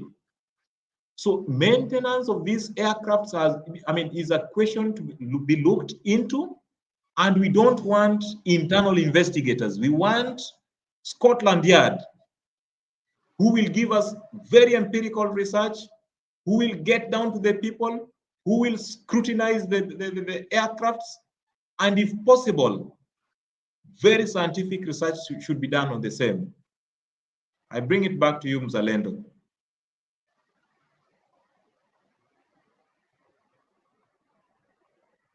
In a very important aspect of Ogolla. Ogolla was simply a simple man, lived a simple man, had his will probably set in place according to what I've read. But this is a controversial aspect of his will that I want us to maybe look at it, looking at the Luos, how they carry themselves. And this man being of his stature in the Luo community is going to be, not only is he not going to be buried in a coffin, but the coffin itself cost 6,800 Kenya shillings. And he said that he needs to be buried in 72 hours. Why is it that the Luos have not come out and said that this cannot be done to a man of Ogolla's status? Mr. Anthony, you have studied the Luo culture and all that. Why is it that Ogolla and the family are going against the norms? We have seen previously the SM Otieno versus the Wamboi versus the Umira Kagere clan. That case was very, very controversial. I thought that this is going to be a bit controversial because of who Francis Ogolla was. He's going to be buried like a child. Yes. Yeah, I get you, and actually, it's a real concern because we the evening that we lost the general together with with his colleagues, then the following day people were informed, or it was all over, that the general will be buried in 72 hours, and was not going to be buried in a coffin. That is what was all over the social media, and it came to be confirmed that it's true. The general is going to be buried, I think, tomorrow. So my understanding is death generally is an inevitable part of life, and every culture has its own beliefs and rituals surrounding death. And the Luos are not left behind. But when, like today, when you listened to the Prime Minister, the Right Honorable Raila Odinga, he mentioned somewhere that what was in the will of Ogolla is what the Luos used to practice traditionally before now a lot of modernity came in place. So to me, I will maybe say that could be the general was informed with what traditionally the Luos used to practice, because before modernity, there were no morgues and there were no better ways of preserving the bodies. So immediately somebody died, it was expected that the burial will take place after 2 to 3 days. And by then there were no caskets or coffins. So could be the general was informed by the traditional aspects of the Luo culture. But again, we look at the current society. Again, there's a challenge because there are all the means of preserving the body. There are all the necessities of celebrating the general's life, like Ogolla rose to the highest ranks of the military, and what we could have expected was a celebration of life that was going to go for maybe 2 to 3 weeks as we celebrate one of our own and as we help him transition into the life after. So it's a real challenge because to me, he has taken us back to the traditional way when there were no morgues or no better ways of preserving the bodies. But again, you know, every culture, they respect the dead, and the Luos are not an exception.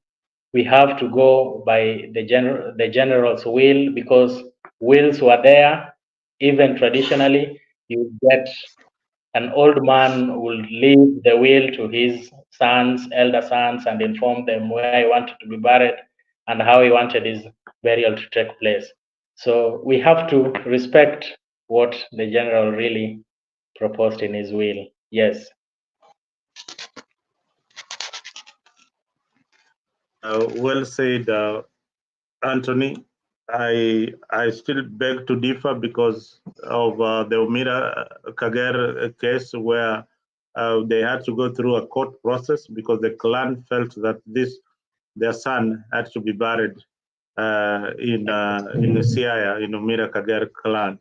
Exactly. So this is something that will be debated for a very long time, or maybe might change a lot with what Raila Odinga was saying is that we use a lot of money in terms of funeral, but this is a funeral where the state is the one who is coming in to carry out everything. I don't think there was any family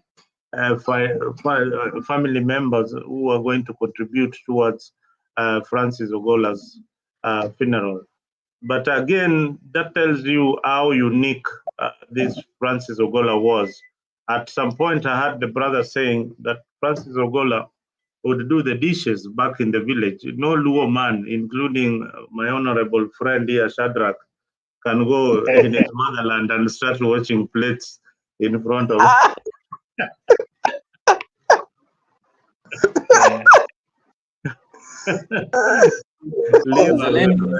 Leo has got something to say. Leo. I have something to say before Leo.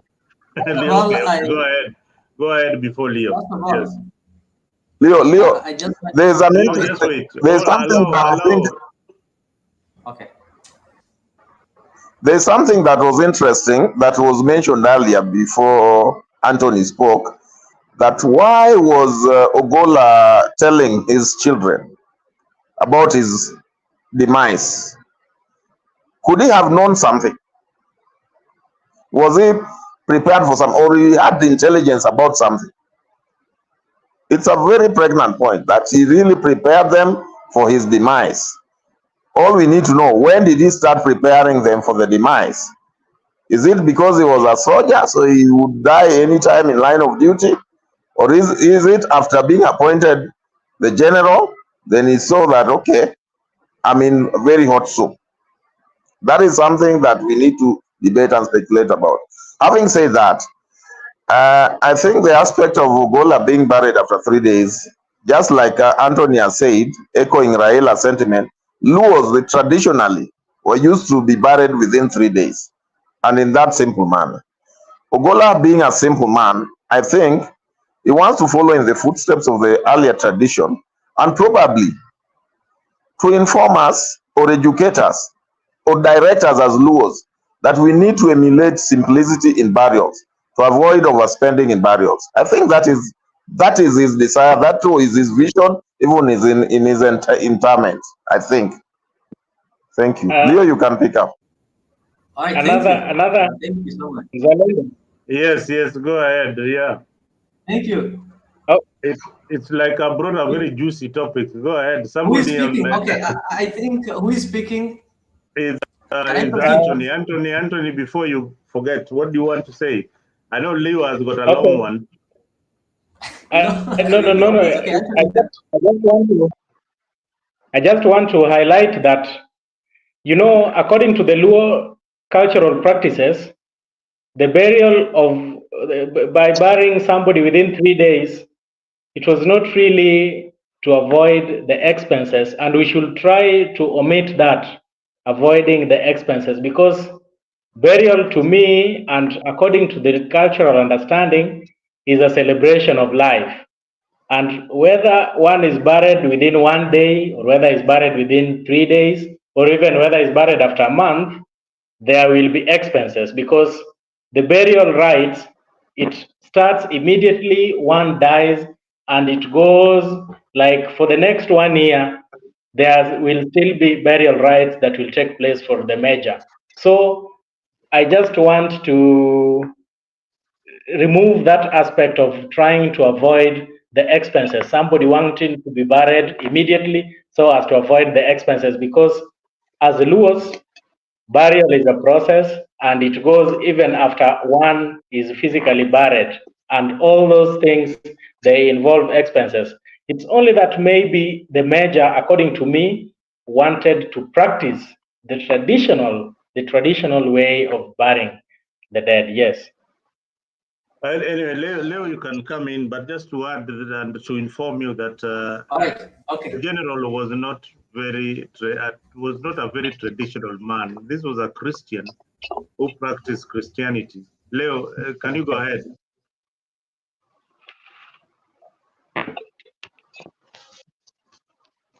Leo has hung up.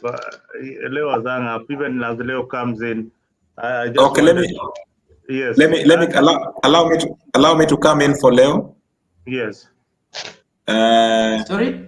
I think you people are really molesting me. No, you are hanging up. When you are given a chance, you are hanging up. Your network, you are done. These guys are used to seeing me on that seat, so they really go ahead, Leo. Go ahead, thank Leo. you. First of all, allow me to put a disclaimer that I'm not a Luo elder, but I've lived long enough to know some of the customs and the practices among the Luo community. And that is why you people call me Leo Nyabaya. Despite the fact that they forced a foreign English name, I didn't accept it because the spirit of Leo Nyabaya runs in me. So I just want to disagree before I give my point. Zalendo, you've talked about the case between Umira, Kagere clan and on SM Otieno and Wamboi. It wasn't the issue of the burial. The issue was the burial place, which is according to Luo customary law, you have to be buried where your placenta was buried. That is in your ancestral land, and that was the issue whereby they did not want SM to be buried far away from the Umira land. And secondly, somebody have also talked about General Ogolla. Maybe Luo burial. In Luo burial, there's nothing like special. In fact, death was an equator that equated people and brought people to the same level. And that is why the laws of burial in the Luo community were the same. If it was slaughtering a bull, even if you are poor, your community will have to look for ways of ensuring that all these processes are followed. And maybe lastly, before you give my point, somebody has asked a question on Ogolla preparing the sons or the children about his death. I think this is a normal thing when you're a soldier. You always have to prepare your family that anytime you can leave home and fail to come back.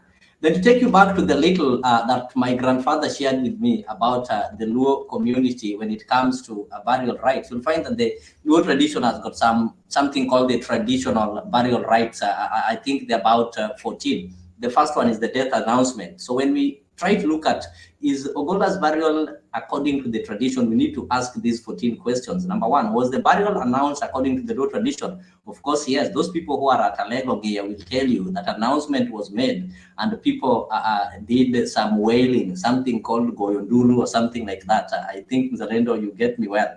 You'll be able to translate.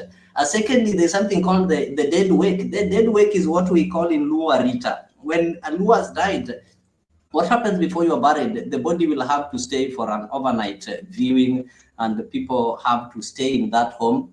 Nowadays, I don't know if the body was taken home, but as long as people can be able to have a night vigil, like today in Alego, I know there's a night vigil before the burial that will take place tomorrow. So if that one was done, then okay, we can say it is done according to their cultures. Thirdly, there's something called grave digging, which according to the Luo culture is done by men and this grave has to be dug by people who are closely related to you.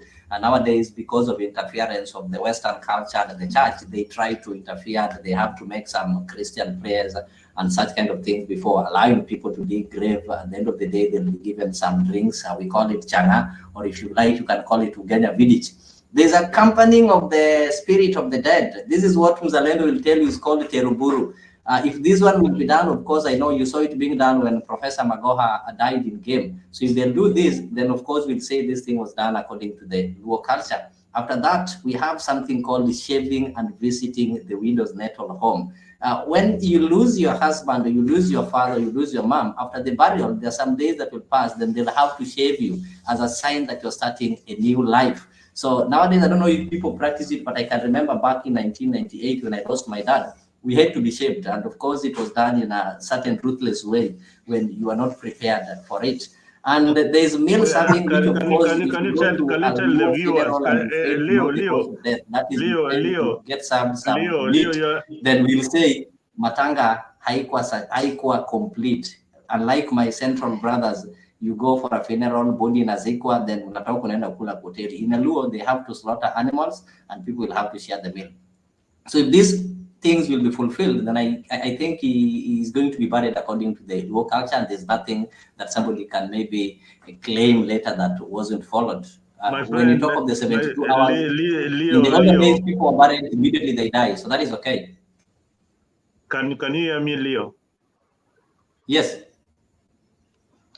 Whatever you mentioned as tradition, I believe very few of whatever you mentioned is practiced today, maybe due to cost constraints and also the issue of teruburu. That thing ended a long time ago. The people who practice teruburu are very few. In where I come from, I don't see that being done anymore. But some of these things are dying. Some of these cultures that you are talking about are dying, and one aspect of General Ogolla, he was a Christian. You cannot mix those two. So even as you are talking, know that this guy was a Christian by faith, and he's not going to be buried in a coffin. But Christians don't bury in the ancestral land. So you know what is happening. We people confuse these things. Why?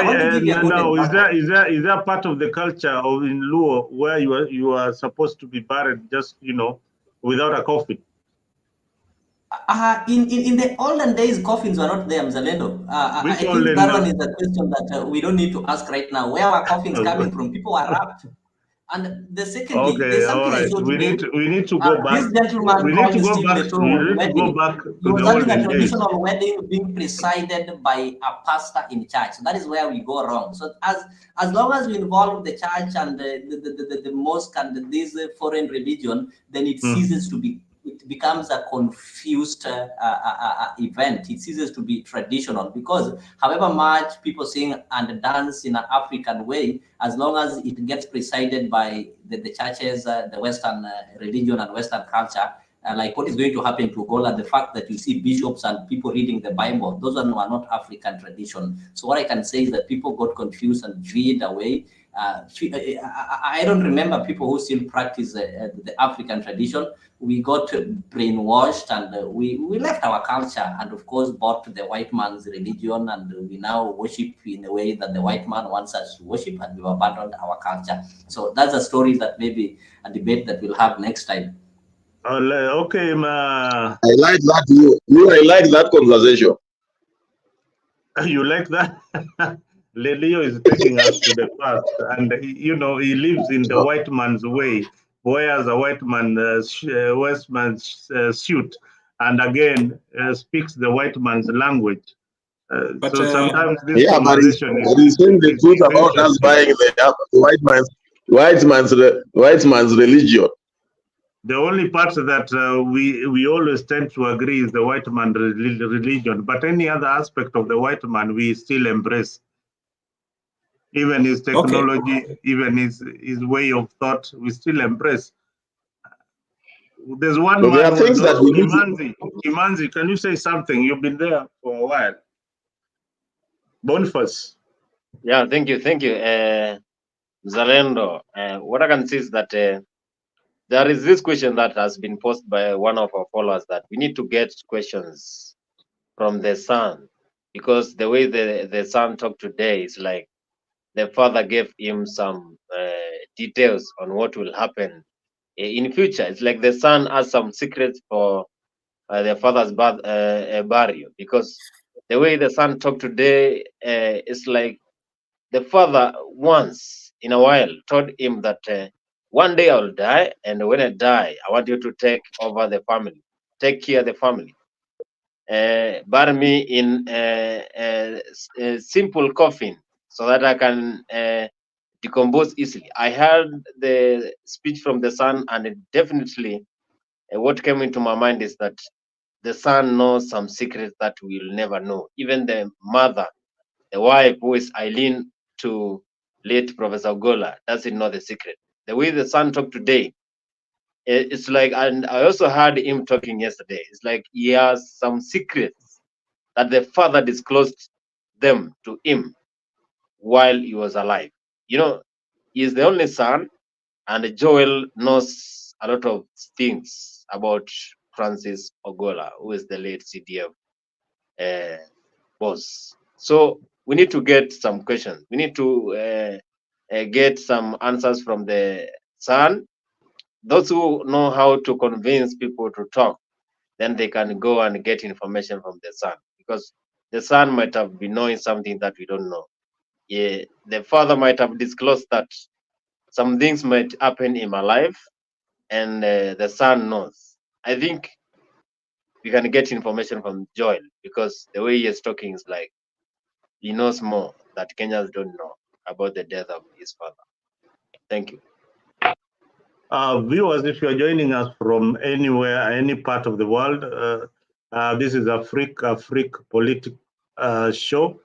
Today we are talking about General Ogolla and the incidents that happened when was it? It happened on Thursday or on Friday? On Thursday. So we are trying to really get very, very close to the finer details that people are not talking about, what could have really transpired on that fateful morning. And the general and his colleagues crashed somewhere in Pokot. And everybody in social media is speculating, including the panelists here. Everybody is saying that this guy was killed. This guy, the president of the government, knows something to do with Ogolla's death. What they are not able to answer me is why somebody wanted Ogolla to die. Why was he so important in our politics that he had to go? Somebody needs to answer that particular question. Maybe Shadrach, tell me why you think that this guy was so important in the formation that he was interfering with the government of one President William Ruto, who appointed him, and they had to do with it. They had to kill him. First, CDF is a very important position.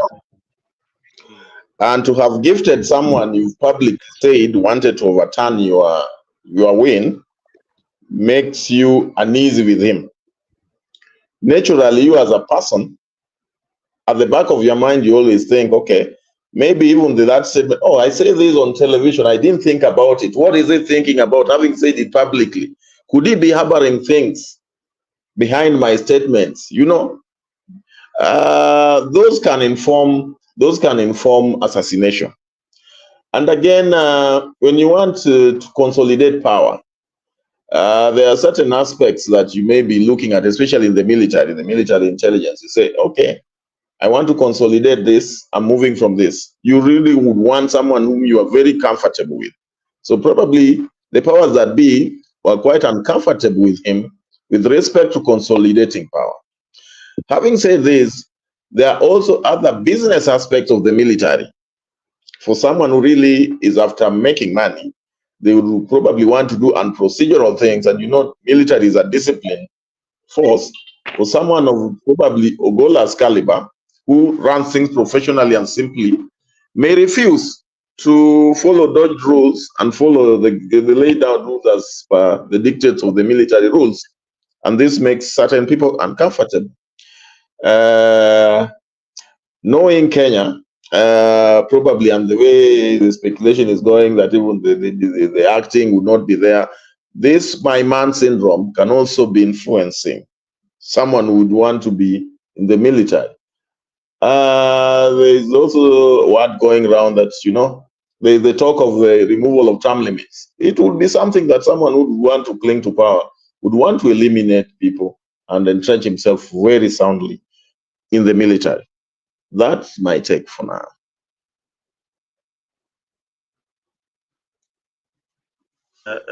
Shadrach, I mean, we are here to speculate and to speak our mind, what we feel that is important. And some of this information could be the truth.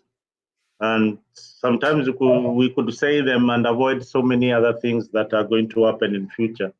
But I've looked at the military plane crashes in Kenya, and the choppers mishaps and things like that. This UE plane, I've tried to Google to find if it is a very, very good plane. What I read is that this plane is actually used for very delicate missions. The American plane is used for very delicate mission. It was used in Vietnam to evacuate the injured soldiers. But one thing about the plane is that you really have to know how to fly it properly. A slight mistake can land it into, you know, to crash and things like that. So could there have been a possible technical issue with the plane? How old was this plane? Those are some of the issues that we need answered. Where was it bought from? Who purchased it? I mean, people who are in business, in procurement, where was this plane and how old is it? Was it being serviced regularly? Is it a new plane? Because I've heard in other quarters that this is like a presidential plane. It is serviced each and every time. Those are just speculations, words, you know, to ignite the emotions. But what are the real facts? One of the panelists here was here yesterday telling us, you know, for a plane just to take off, there has to be a lot of things that go on. The engine is checked, every other aspect of the plane is checked properly, the fuel is checked, but again, that did not stop a plane from crashing or even disappearing deep in the ocean. We've seen a plane that disappeared with 200 people inside, some of them scientists and all that. There was speculation worldwide that that plane was brought down by the US or the Russians or the Chinese because of the people who are in that particular plane. Human beings will always be talking about something. But are we right? Are we right to speculate? Yes, we are. We need answers, and the answers could be somewhere in this panel. Or the government. Yeah, the government needs to. Go ahead. There was an allegation earlier that General Ogolla's plane left the last. A person of the stature of CDF must have an escort of 2 other planes. Someone said the Ogolla's plane is the one that left first, but it should have been the second one unprotected. Then why, if that is true, why would it leave last? Someone also said that the plane was changed. Why was it changed? I also had that story that the plane was changed.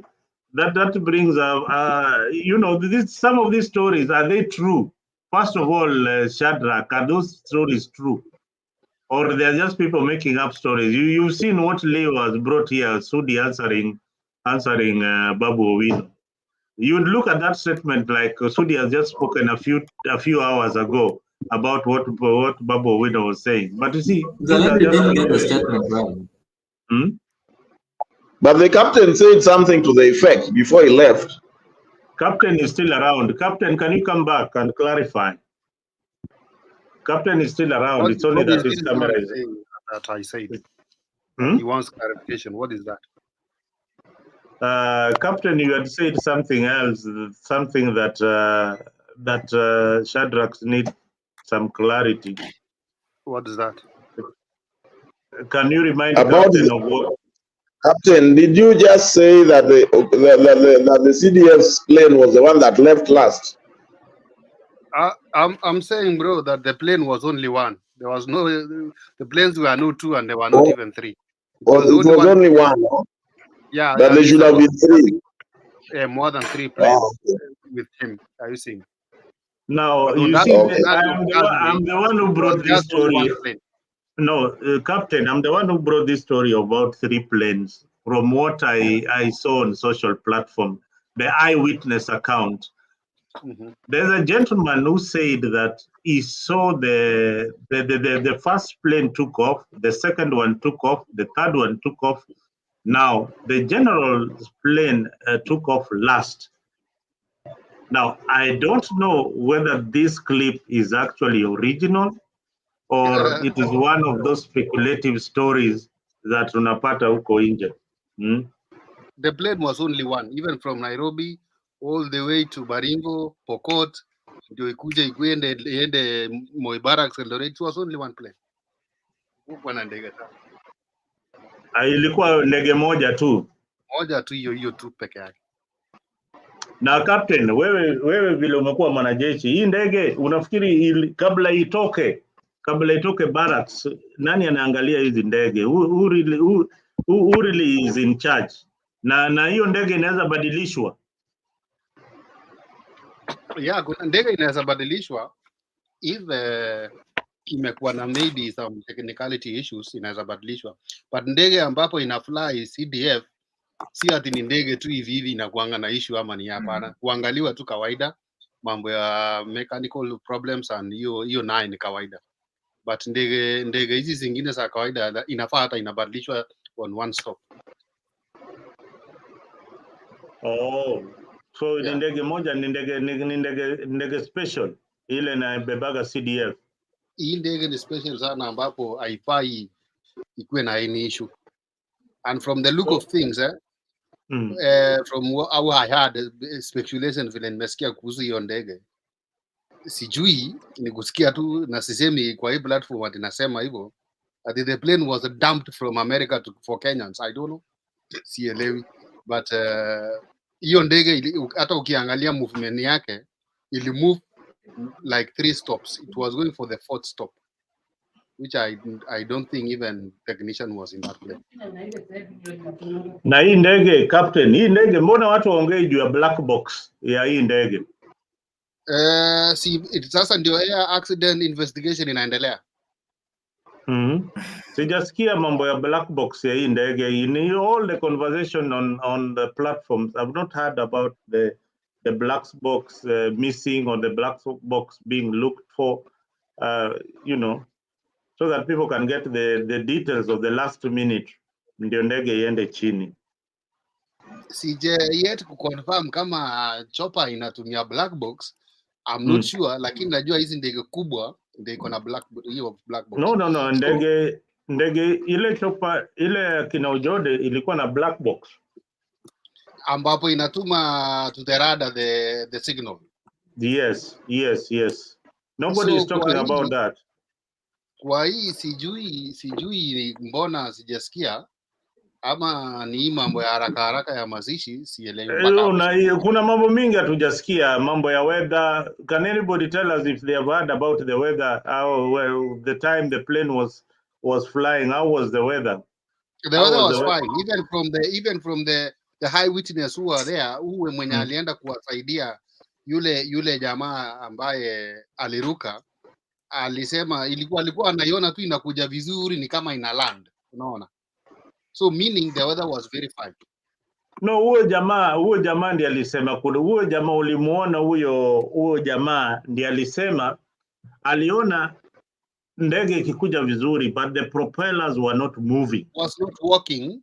Alafu sasa ndio pale inakaribia kufika chini, wakaiona sasa vile ina land normal. Kufika chini ndio boop. I think you need to look at the same clip. The same clip is what I was looking at. Nikaona, I need to find it. The same guy alisema aliona ndege 3. The same gentleman. Aya nani mzalendo aliona ndege 3. Ile ndege ya labda ya pili ama ilikuwa ya kwanza ama ilikuwa hiyo ya 3, mwenye alikuwa na kamera. Sisi sote tuko na smartphones. Hakuna mtu hata mmoja angeangalia pale juu, hii ndege ni kama inaenda ikianguka ichukue hiyo video clip. Sasa wewe una huko West Pokot, watu wanafukuzana na wanyama, watakuwa na smartphones ngapi? Sisemi kwa mwenye wako chini, nasema kwa wenye walikuwa ile ndege zingine. Hizo ndege zingine zilikuwa zimeenda. No, tusisema hapo. Haiwezi kuwa ni coincidence kwamba ilikuwa hizo mbili zilikuwa zimetangulia. Tusiseme hiyo. What if kama ilikuwa nyuma? Hawangeweza kuangalia hii ndege mbona inaenda ikiyumba. Alafu uchukue smartphone. Of course lazima uiangalie, huwezi waachilia tu hivyo ati ina land hivyo ama unaona propeller haiwork. Mwenye ako ile ndege nyingine ambapo iko sawa, yani ndio namaanisha. Oh yeah, yani unajua wewe unafikiria. Yeah. I just want to echo the words of good here. The weather was clear, and apart from that, you remember these, for example, General Ogolla is an air force.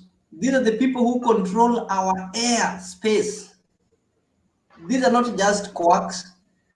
They're not just mere pilots who fly maybe commercial flights rarely. That is their role. They control our airspace. So if there was a problem with the weather, they won't risk. If there was a technical problem, because you saw a technician also perished. One of the people who died in that crash was a technician. So why would a technician risk his own life?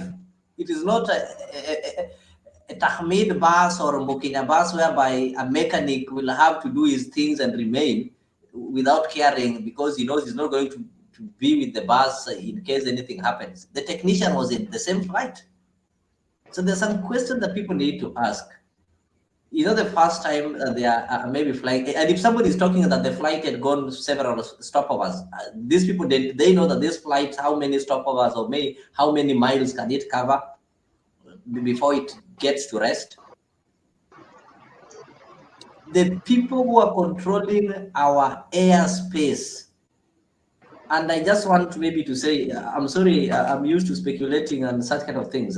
The CDFs and the presidents don't, their flights don't crash. And if they crash, they should not catch fire. And if in case they catch fire, then the CDF or the president should not die. It should never happen. What caused war in Rwanda? Leo, I don't know where you are getting all this information. You've not seen. What are you talking about? Leo, please. Iko tu umevaa leo ndio inakusumbua. Kwa iko tu inakuja kama kawaida. No. Today Leo yuko mahali ile anafaa kuwa kila siku. Now, Leo, the CDF should not die. A plane should not crash. Which world are you in? Mzalendo. Just a plane crash caused a genocide in Rwanda, Mzalendo, you know that. Do you understand history? No, that one What happened to the Sankaras? that had been boiling for a very long time. How many plane crashes have happened in Kenya and we've not had a genocide? In Kenya, we are so tolerant. We are people who are mature. We are people who mind our own business. Kenya is the only place. Yes, go ahead, Kevin. Your neighbors will not pick up once you've died. Leo, let Nani go ahead. Kevin. I think now we are creating more of noise than an argument, a concrete argument, because I just hear we were talking about the Luo cultural way of burial, then we divert our attention to something else in looking into something that we had looked into. Now, there are some points which were left behind without looking into in terms of the Luo cultural way of burial, or when a Luo dies, what happens. And just to correct Leo, that it's not about where your placenta is buried, because not all Luos were born in Nyanza. Some were born in the sisal plantations in Thika. Some were born in Mombasa, different places. So if you allude that a Luo must be buried where the placenta is born, then Obama should be buried in America. He's a Luo, but the placenta was buried in America. So that assertion is completely wrong. I want to correct you on that, and correct you by telling you or asking you of different things. One, what would be the definition of a home? And again, you will look at the definition of a house. That will lead us into where a Luo should be buried. A Luo should be buried at his ancestral home, the home itself. Because if you have a house in Nairobi, would you call that a home? I would absolutely say no. Your house in Nairobi is a house. It's not your home. Whether you bought a parcel of land in Kitengela and you built a very big apartment and all that, or a big mansionette, it's not your home. It's your house. But where you're supposed to be buried is where your ancestrals are. Like now, in this case, Ogolla will be buried in a leg of Nia, where the ancestors are, where the father is, and probably where the father showed him to build a small house. I saw he has a very small house. Of course, we will look into this. Why? I mean, the humility perspective of it. And the 72 hours is based on his will. Will may be an informal will or a formal will. Traditionally, we used to have an informal wills, whereby you tell your wife or you tell your people who are around you that this is what I want to be done when I'm dead and all that. It's a will. But now the current will, it's more through a bit, I mean, the court way, whereby you go and swear an affidavit and all that. It goes the formal way of, I mean, you have to document it and you can't change it. So he said he's going to be buried without a casket. We will concur with that. On the other side, a coffin, I believe a coffin is more, it came with a Christianity, to say the least. So he is not going to be buried in a coffin, but then that leads us into the perspective that Mzalendo is saying he's a Christian, and therefore it's more of confusion. So is he going to be buried with a Luo Council of Elder, or is going to be buried with a priest or a pastor? It's something that we are going to weigh and see who is going to bury him. Are we going to use the traditional ways or the Christianity perspective? Are we going to use the military or the military way of burial, or we are going to use it as the Luo cultures portrays it? Thank you. Well, I think I need to invite Anthony to dive into this issue and tell us, what he thinks, because this man lived a very simple life, a very, very simple life. And Kevin has introduced some of the aspects of Francis Ogolla's life, living in simplicity. Then we have also, he's a Luo, and there is a Luo Council of Elders. And where he comes from Siaya. You know, he doesn't come from any other place. He comes from Siaya, where we believe they are very, very political, very, very traditional, like Leo Nyabaya. So what do you think about what will happen in his burial?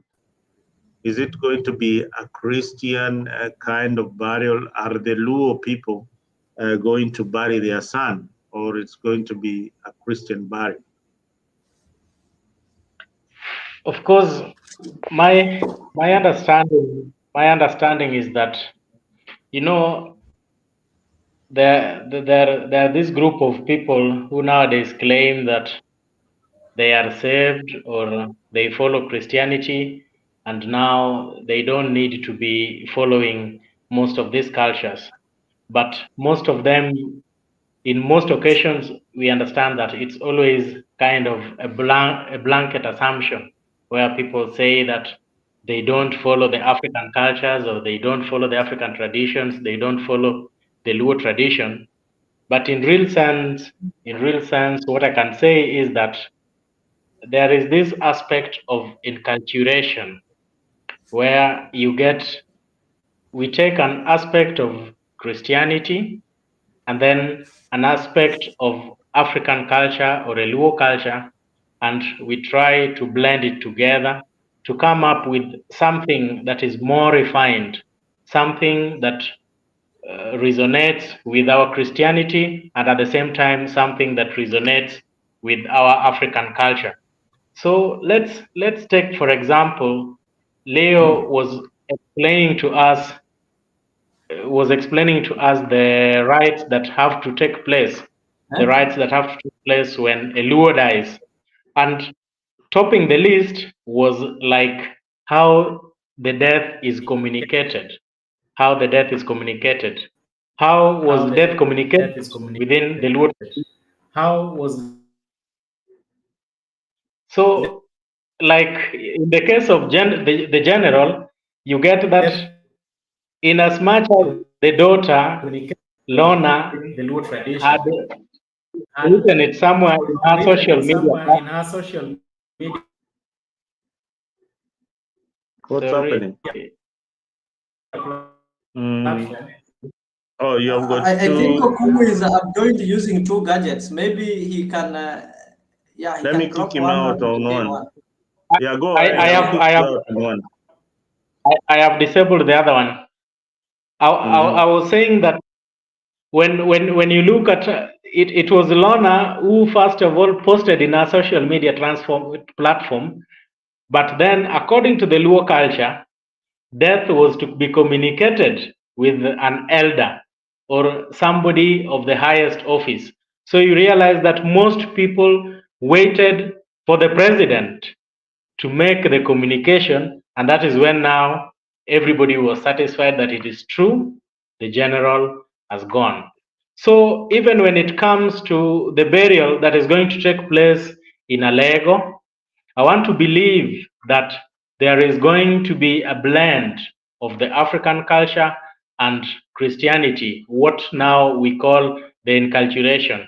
That is why the priests, they have to come and bless the graveside, but in blessing the graveside, they have to go with the tradition, in that at what position of the homestead is someone buried. You cannot just say that Ogolla can be buried maybe next to the gate or anywhere in the compound. There must be a specific place where an elder is buried, and this is dictated within our African and Luo tradition and customs. So I want to believe that the burial that is going to take place, we are going to experience a blend of enculturation where we are going to see Christianity being merged together with an African culture to come up with something refined. Yes. Well said, Anthony. there's a lot going on in that homestead that is not cultural.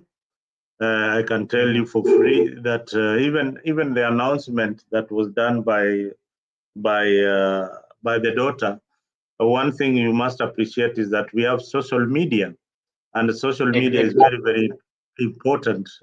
Now that we have social media, somebody can just come up and post a statement. The daughter would not be having that kind of information that you should not relay your father's death on social media. Something like that would not have been told. The daughter would not have that kind of information. So I think he was just doing it out of emotion, out of desperation that people are asking questions, and she's the right person to say. But traditionally, again, maybe just to correct you, the announcements were done by an elderly brother or somebody in the evening, and not any other time, if you follow the traditions of the Luo. But this gentleman is going to be buried behind his home. That is where he pointed that behind his house. That is where he pointed out that he should be buried. That is his will. What does the Luo tradition say about this particular burial site? The Luo traditional burial site. Also remember the grave. They started digging the grave yesterday at around midday in the morning. Is that a Luo tradition? Normally, the tradition, we always expect the graves to be dug at night, and that is between 9 p.m. all the way up to around 3 or 4 a.m. That is what normally plays traditionally. But you understand that there is a lot of modernity that is taking place, because nowadays we have the cementing of the graves, and somebody of the general stature, we expect the graveside to be kind of be a construction to take place, and so we will expect with such of earlier preparations to take place, and that could have informed the reason as to why the gravesite, they started digging the gravesite like maybe yesterday with the lights, or during the daytime, as opposed to what we will expect for the graves to be dug at night between 9 p.m. to 4 a.m. Yes. Well, the reason why Kenya Rebel we are focusing on this is because we want to deal with the aspect of who Francis Ogolla was and his kind of life. And even as we give tribute, we need to talk about who Francis Ogolla is, even as we want to know what happened in this particular plane. We are only going to speculate. Unless you have got more information about the crash, then you can come in and tell us, the government were really involved and I have these particular facts. For here, we are just going to be speculating about the whole issue and who wanted Ogolla dead. Maybe Kenya Rebel tell us who you think wanted Ogolla dead. Even now that you are on the comment section, you might be having a lot of information about this particular incident. And if you believe that accidents are always caused by the government, or accident can never happen, then there will not be any accident. I have a family here in the US who normally travel in different planes. And the more reason why they travel in different planes is because they are scared that if the plane crashes at any given time, at least there will be survivors. One of the family members would survive because they did take the same plane. But I always ask myself that suppose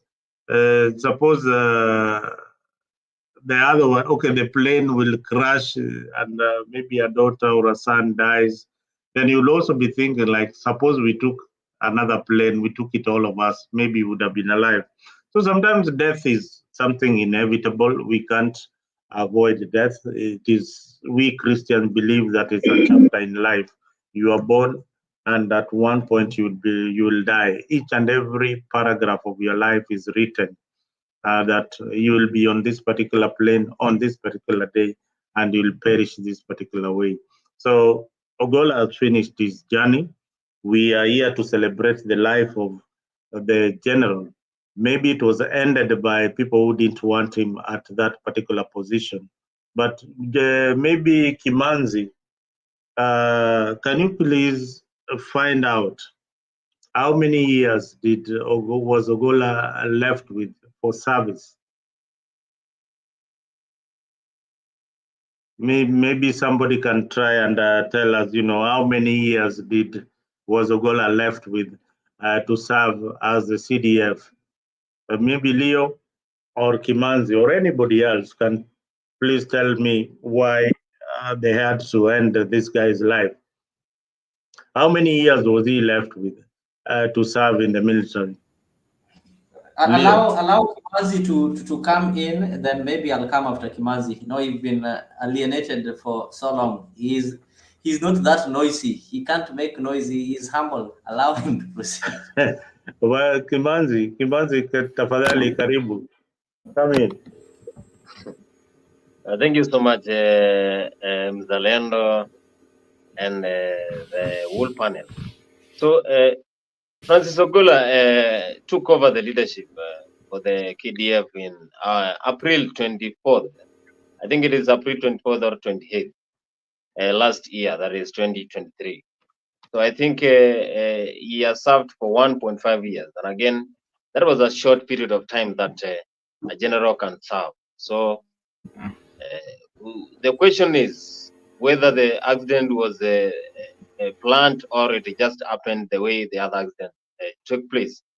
So what we can ask is that we get some information about why this accident happened, and if it was planned, then who were the people who were involved in this accident? Because people tend to say that when planes are on air, for example, they took off, they cannot get into accident. But again, you have to know that these are just things that are made by human beings, and they must have these errors.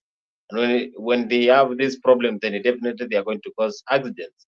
So I have seen a comment here in the comment section, and someone is asking, why do people tend to believe that when people are in this top position, they cannot get into accidents? That this question is so hard to answer. But again, here we will leave it to the government. But again, the general served well, but the comment that was made by President today raised a lot of eyebrows. He said that General Ogolla gave him three things to do, either to forgive him, to take him to court. I don't remember the other one, but again, those are very heavy sentiments that were made by the president. And again, we need to know if the accident happened like the others, then you have no problem. But if there were some people who are involved in this accident, whether planned, then we need to get the information, because it was so short for him to just die in the line of duty. But again, he was only 61 years. I think, according to the KDF, I don't think whether we have the KDF constitution, but again, I think they have the time that they have to retire. But again, I'm going to get into details and know how many years can the KDF boss retire and go home to enjoy, because they cannot serve for years. They have to just relax and enjoy. I have seen another former boss there just trying to mourn the death of Angola. So we are mourning and we will continue to mourn. But again, as we mourn for Francis Ogolla, we should also mourn for the others. Because personally, as a journalist, I was affected because the photographer who was a woman there and the other guy who survived are the people who were giving us information about where and when the CDF boss was going all around.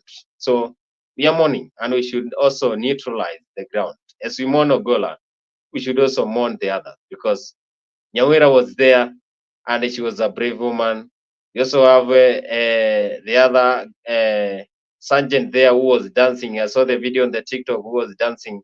So we should neutralize the ground as we mourn the death of Ogolla.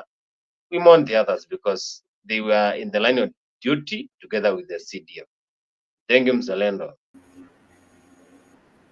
Thank you so much, Aboni. Of course, you forgot to appreciate me for having allowed these guys not to bully you on the background there. But it's okay. You know, you're my brother.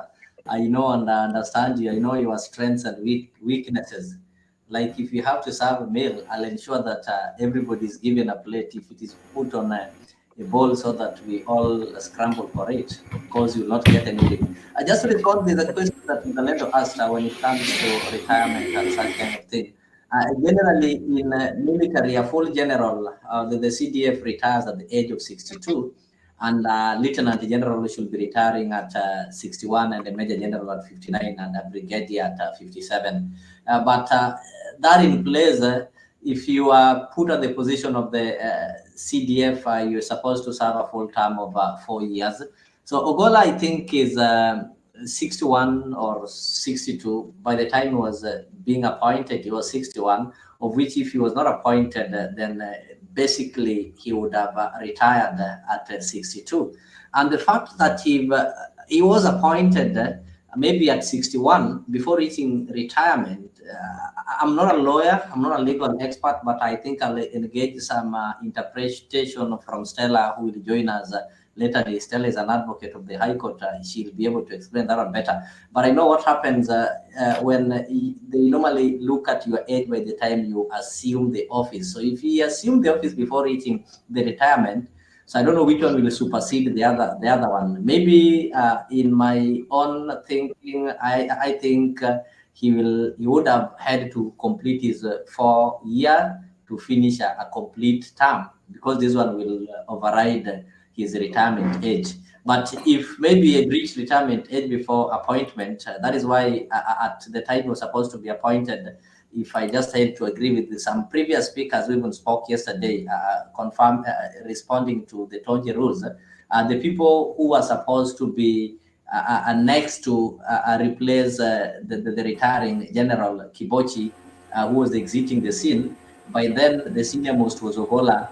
If not after Ogolla, then the next person would have been this gentleman who really steered and led Nairobi, somebody called Lieutenant General Mohammed Abdallah Badi. So we only had two people who were possible heirs of Kibochi. That was Ogolla. If not Ogolla, then the next person was supposed to be General Badi. So I think that one answers part of the question. As we proceed, I can also see on the comment section there's a Kenya Revolutionary. I think you're asking so many questions that are too much for the comment section, and you know your way to the studio. So just come to the studio so that we can be able to have some candid engagements. Goodyear is also saying that words do matter, but we'll never know the truth. The truth has died with Ogolla and others who perish true. I also tend to agree with him. In the country that you're living in, we've always been having commissions of inquiry each and every time. So maybe in the next conversation that I want you guys to engage in, we saw what happened when Saitoti and the team lost lives. We saw what happened when people like Dr. Robert Ouko were mysteriously murdered by the killers, of whom up to date we don't know. We saw what happened to the assassination of the late Thomas Joseph Mboya, people like JJ Karaoke, and people like Chris Musando. This is a script that has always been there with us. What usually happens after this, the government, through the various departments, will always come up with what is called a commission of inquiry. And you guys will agree with me that today, the Transport Cabinet Secretary, that is the former Elgeyo Marakwet Senator Kipchumba Murkomen, aka Swagman, already established a commission of inquiry to go and inquire on the cause of death. And that is the question that most people are really asking.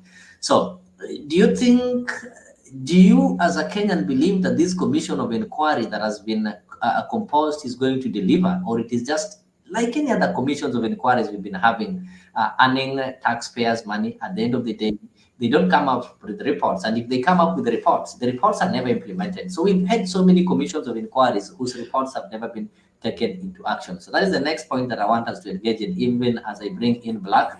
I know Black was on the background, he not contributed. So I just want to get his views. Then next we will try to look at the possibility of this commission coming up with recommendations that are going to be implemented or that are going to satisfy and solve this kind of speculation.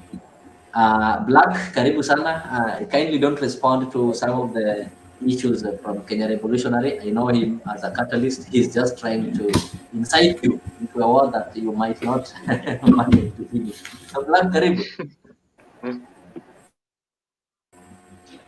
Habari gani? I hope I can be heard. You can be heard, right? Am I audible enough? You're audible. Okay. That's good. Okay. Jambo kwanza panelists, the viewers wherever they are. I hope mko poa, and I'm glad to be here leo tujadiliane mawili matatu.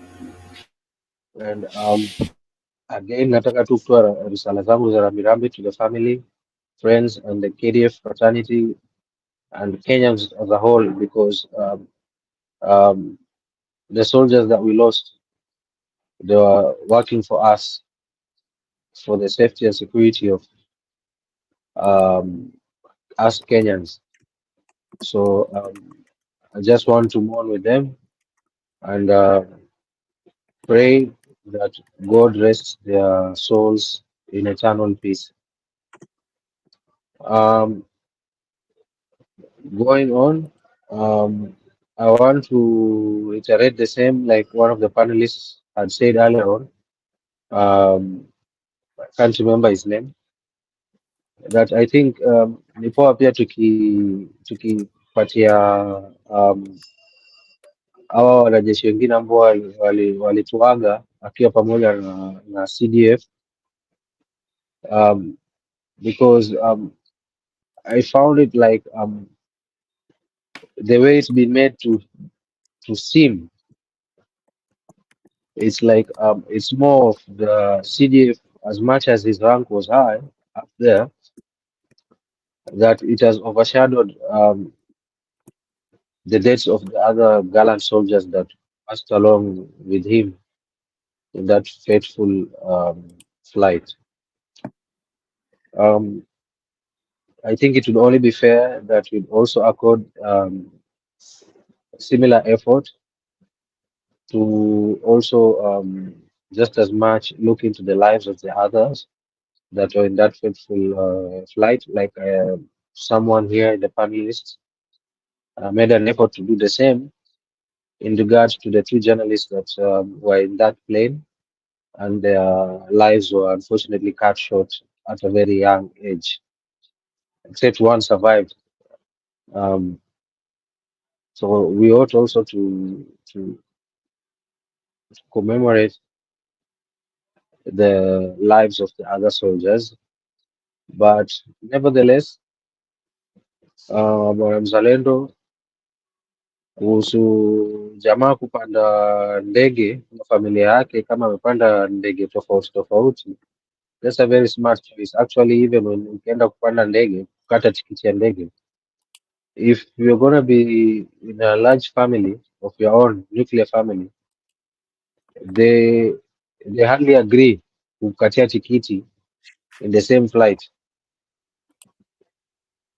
They would always recommend to have you get tickets for different flights, even if you are going to the same destination. It's just a matter of trying to, it's a matter of probability to increase chances of survival in case the unfortunate happens. And that's a smart thing. Because what they try to do is they want to try to ensure the continuity ya familia yako in the event one flight goes down, you see. So it's a smart idea, and if that's your cousin that does that, I would recommend you and any other listener or viewer back home to be doing the same. That's what I do, by the way, just to let you know. I do the same. It's a very smart idea, and you ought to consider that.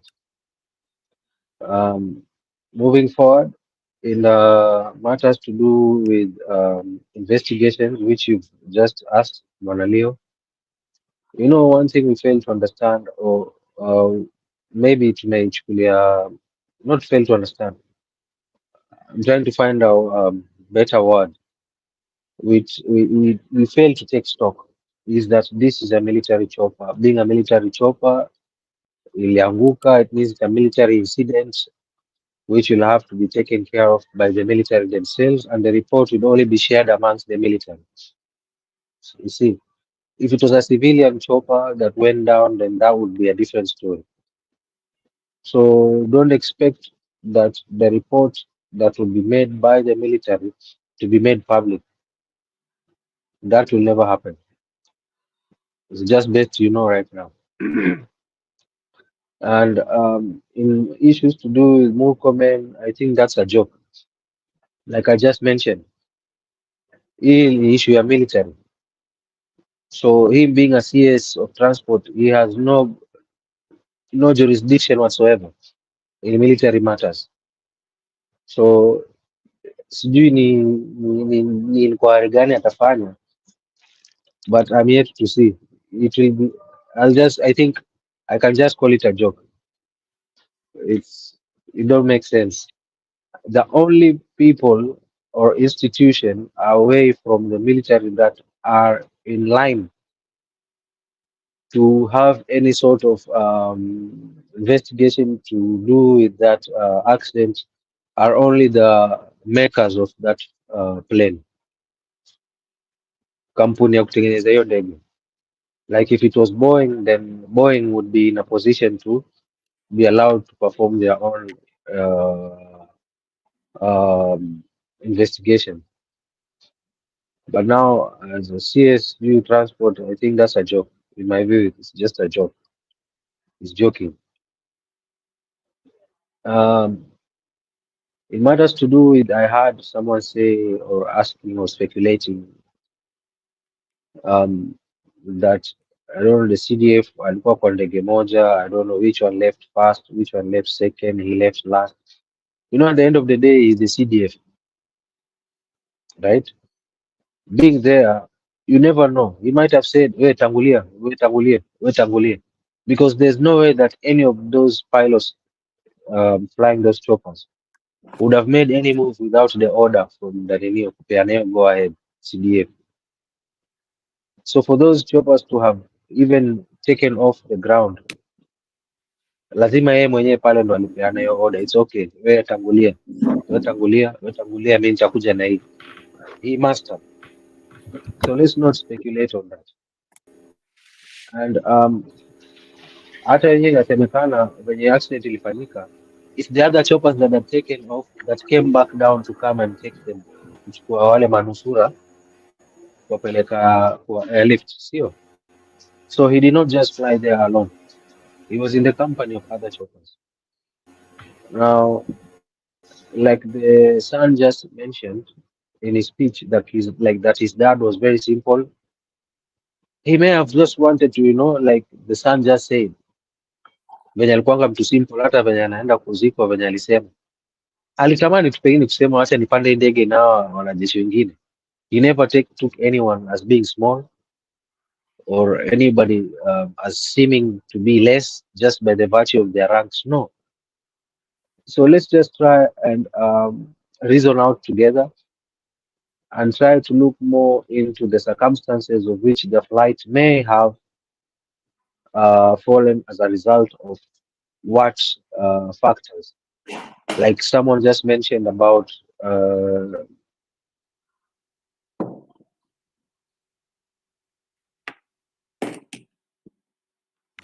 we're losing you. Can you hear me? I'm saying, yes, I can hear you. All right, proceed. Nasema, I think we ought to look at the other aspects also of key to this incident, the aspect of, like one mentioned, the airworthiness of this chopper, was it well maintained? Yes, no. Someone talked about hakuko na technician. There's always a technician there, by the way, ikiondoka hivyo. And I believe even The technician also perished. One of the people who died was a yes, the technician. technician. Yes, he was in that flight. He perished. There's always a technician. Always. Always there's a technician that will be in that flight. For those that are privy to hizi mambo za hizi ndege za kijeshi, captain, if you really are or you ever served, you know there's always a technician. So for that plane to have gone up, it means that that technician must have given it a clean bill of health. Otherwise hangekubali hiyo ndege ipande, angesema hapana, hii ndege iwache isimame, iketi chini niangalie. So for that plane to have gone up, it means ilikuwa in the clean bill of health at that point which it was taking off. Now, maybe the issue would be now in the technical aspects. If the military can invite the makers of that chopper, because wao ndo walitengeneza hiyo ndege, they will be in a better position to establish if what could have gone wrong. Just like when you see some aeroplanes going down, Boeing wanakuanga wao ndo wanafanyanga investigation, wanasema okay, this was pilot error, or this is a result of this and this and this. There's this software that we needed to be updated. Maybe we did not do in time. Blah. They have the answers.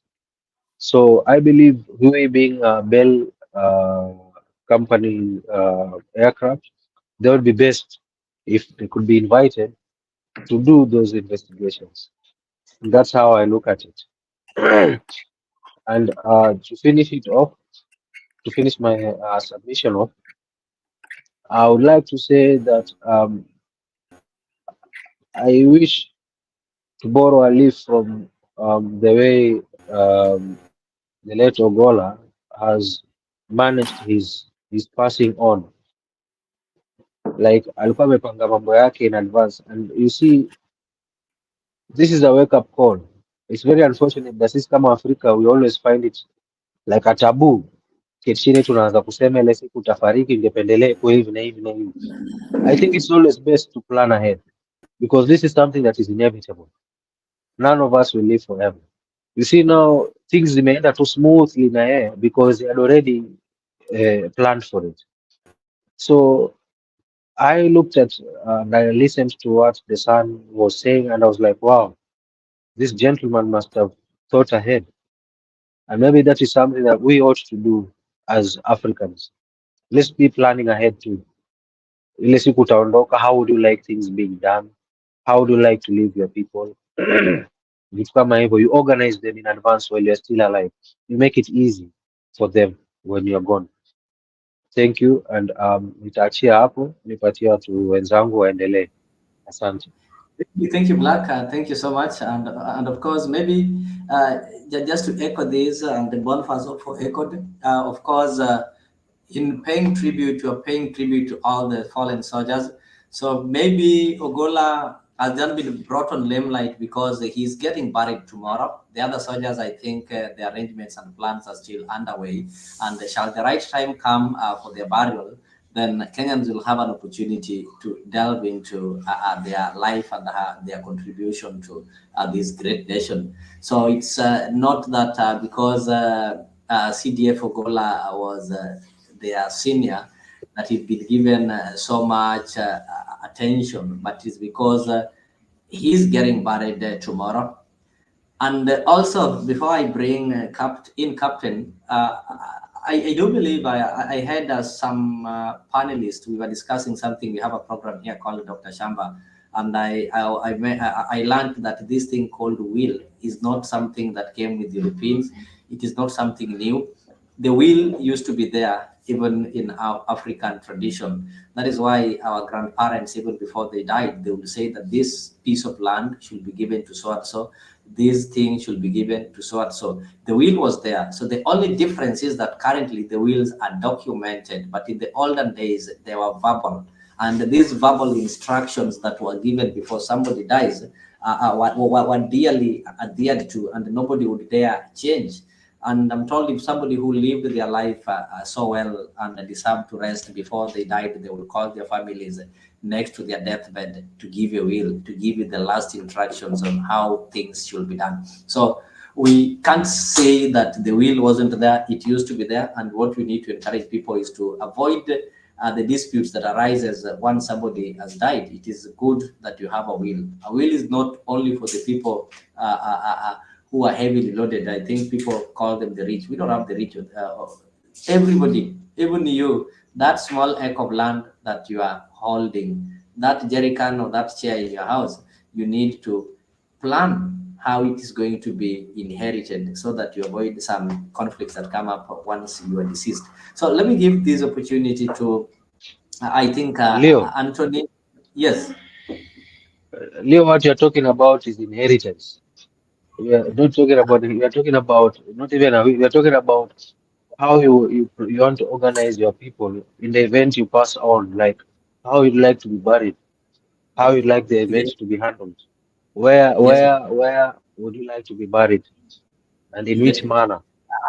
I get you, That but is what. maybe yeah, I get you. I think Not your property, not how people will inherit your property. No, as much as that is important, I'm talking about in prepare, like you see now the way he said how he'd like to be buried, in which type of casket, and how he'd like to be placed in the ground, wrapped in a cloth like that. You see, I mean that's what I mean.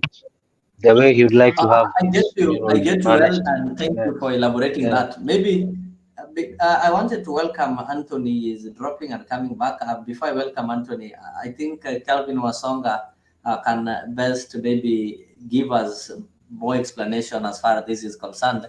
Why people weren't talking of how they were to be buried. I'll welcome Wasonga and Anthony on this discussion as far as the traditional rights are concerned. I do think people are not saying how they want to be buried, because each and every community or each and every tradition had some well-laid practices that these are all that was left to Jodongo or to elders to decide. But now, because of diversity, we have people practicing something. We rarely people practice African culture, but we have people practicing some mixed up cultures whereby people want to marinate the Western culture, the Christianity, the Islamic, and their traditional beliefs. So in this case, it complicates things. So like for Ogolla was a dedicated Christian who walked with this Bible. I don't know if walking with the Bible qualifies you to be a Christian, but let me leave it at that point right now. He was a dedicated Christian who walked with his Bible.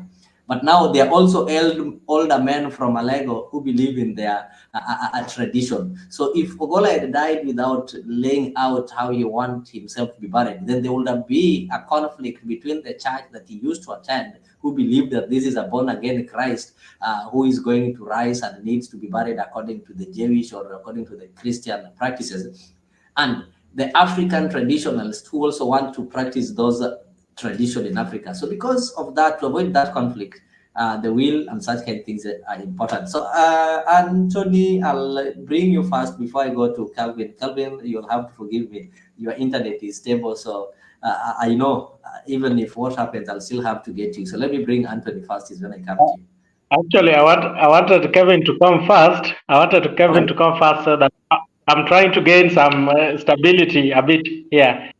It's okay. Is it possible? Granted. That is being a gentleman. So Kevin, you can proceed. Okay.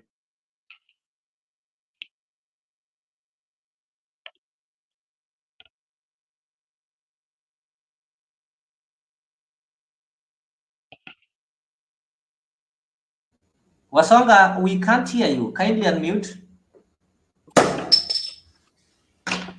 By the virtue that CDF Ogolla talked about how he wants his burial to be, where the burial site should be, and all manner of thoughts. In the current, the life today, people fear anything pertaining death. Talking about death is not something that people would like to talk about. That now I'm making an assumption that if I die tomorrow, then this and this should happen. That is something that used to happen before. But then with the modern times and the contemporary times, people fear talking openly about these kind of things. And in fact, someone would be free to talk about how to get a child, how a child would grow, but someone would really not be happy about preempting his death or talking about the overall debate about death is completely out of our minds nowadays, because I think we tend to be enjoying the modern times, the iPhones and the good laptops and all that. There is money. The other time we're talking about the gold and the dollar and the Kenyan shillings. So we tend to run away from this kind of debates about death. Secondly, just to talk about the burial which will happen tomorrow. Yes, it will happen in Nia, in Alego, and that is in Siaya. And I would like to bring something that you've not brought here, and the dynamics that, or the possibilities of what would be awaiting us tomorrow. I'm not telling the public that this is what is going to happen, but you see, we are making assumptions. Today we are more of making assumptions. Ogolla has died at a time when he didn't prepare for it. It was an accident, whatever it is, whether it's an accident, whether it's an assassination, we are still preempting and we are seeking for answers on the same.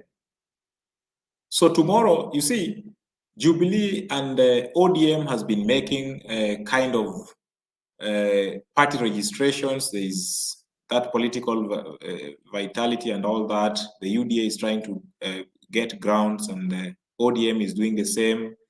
And looking at even today, the environment in one of the burials in Rarieda, it was so volatile for the governor even to speak in that burial. And he had to vanish.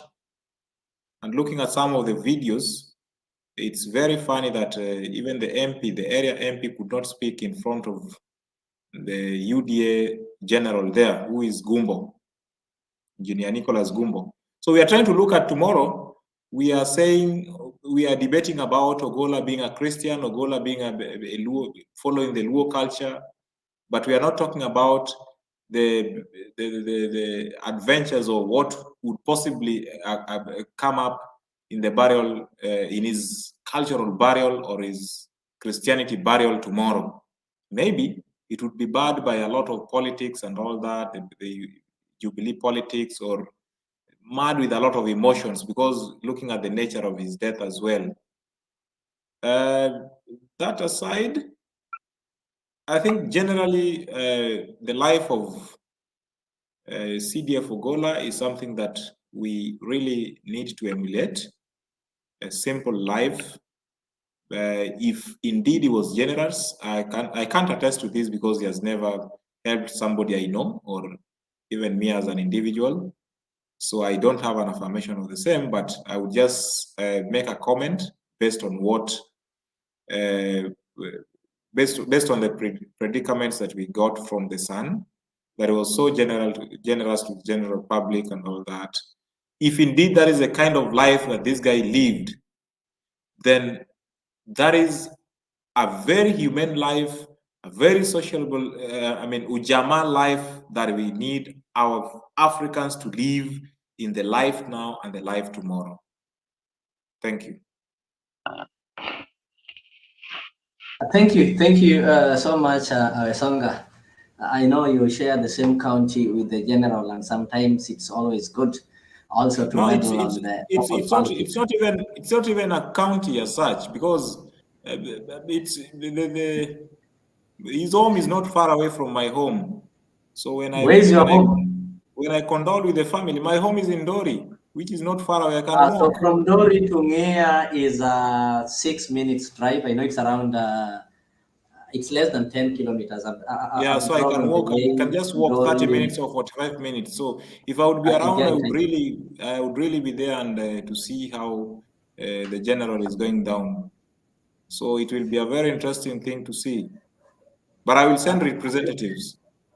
I know, and maybe because we've lived in this country for long, the politicians that we have currently, they don't have the capability of attracting crowds and calling their own meetings to expedite on their political plans. So what they do, they take advantage of such funerals. But those people who've served in the discipline forces like military, I'm sure the protocol and the program is going to be so strict that will not allow the Gubos, the Orengos, and the rest to meddle on their local politics. And as a sign of respect, this is a general who is devoid of any political alienation, and it will really be some disrespect to turn his funeral into a political event. And that is why even when you read the program there, they only talked of guests, they did not talk of mourners.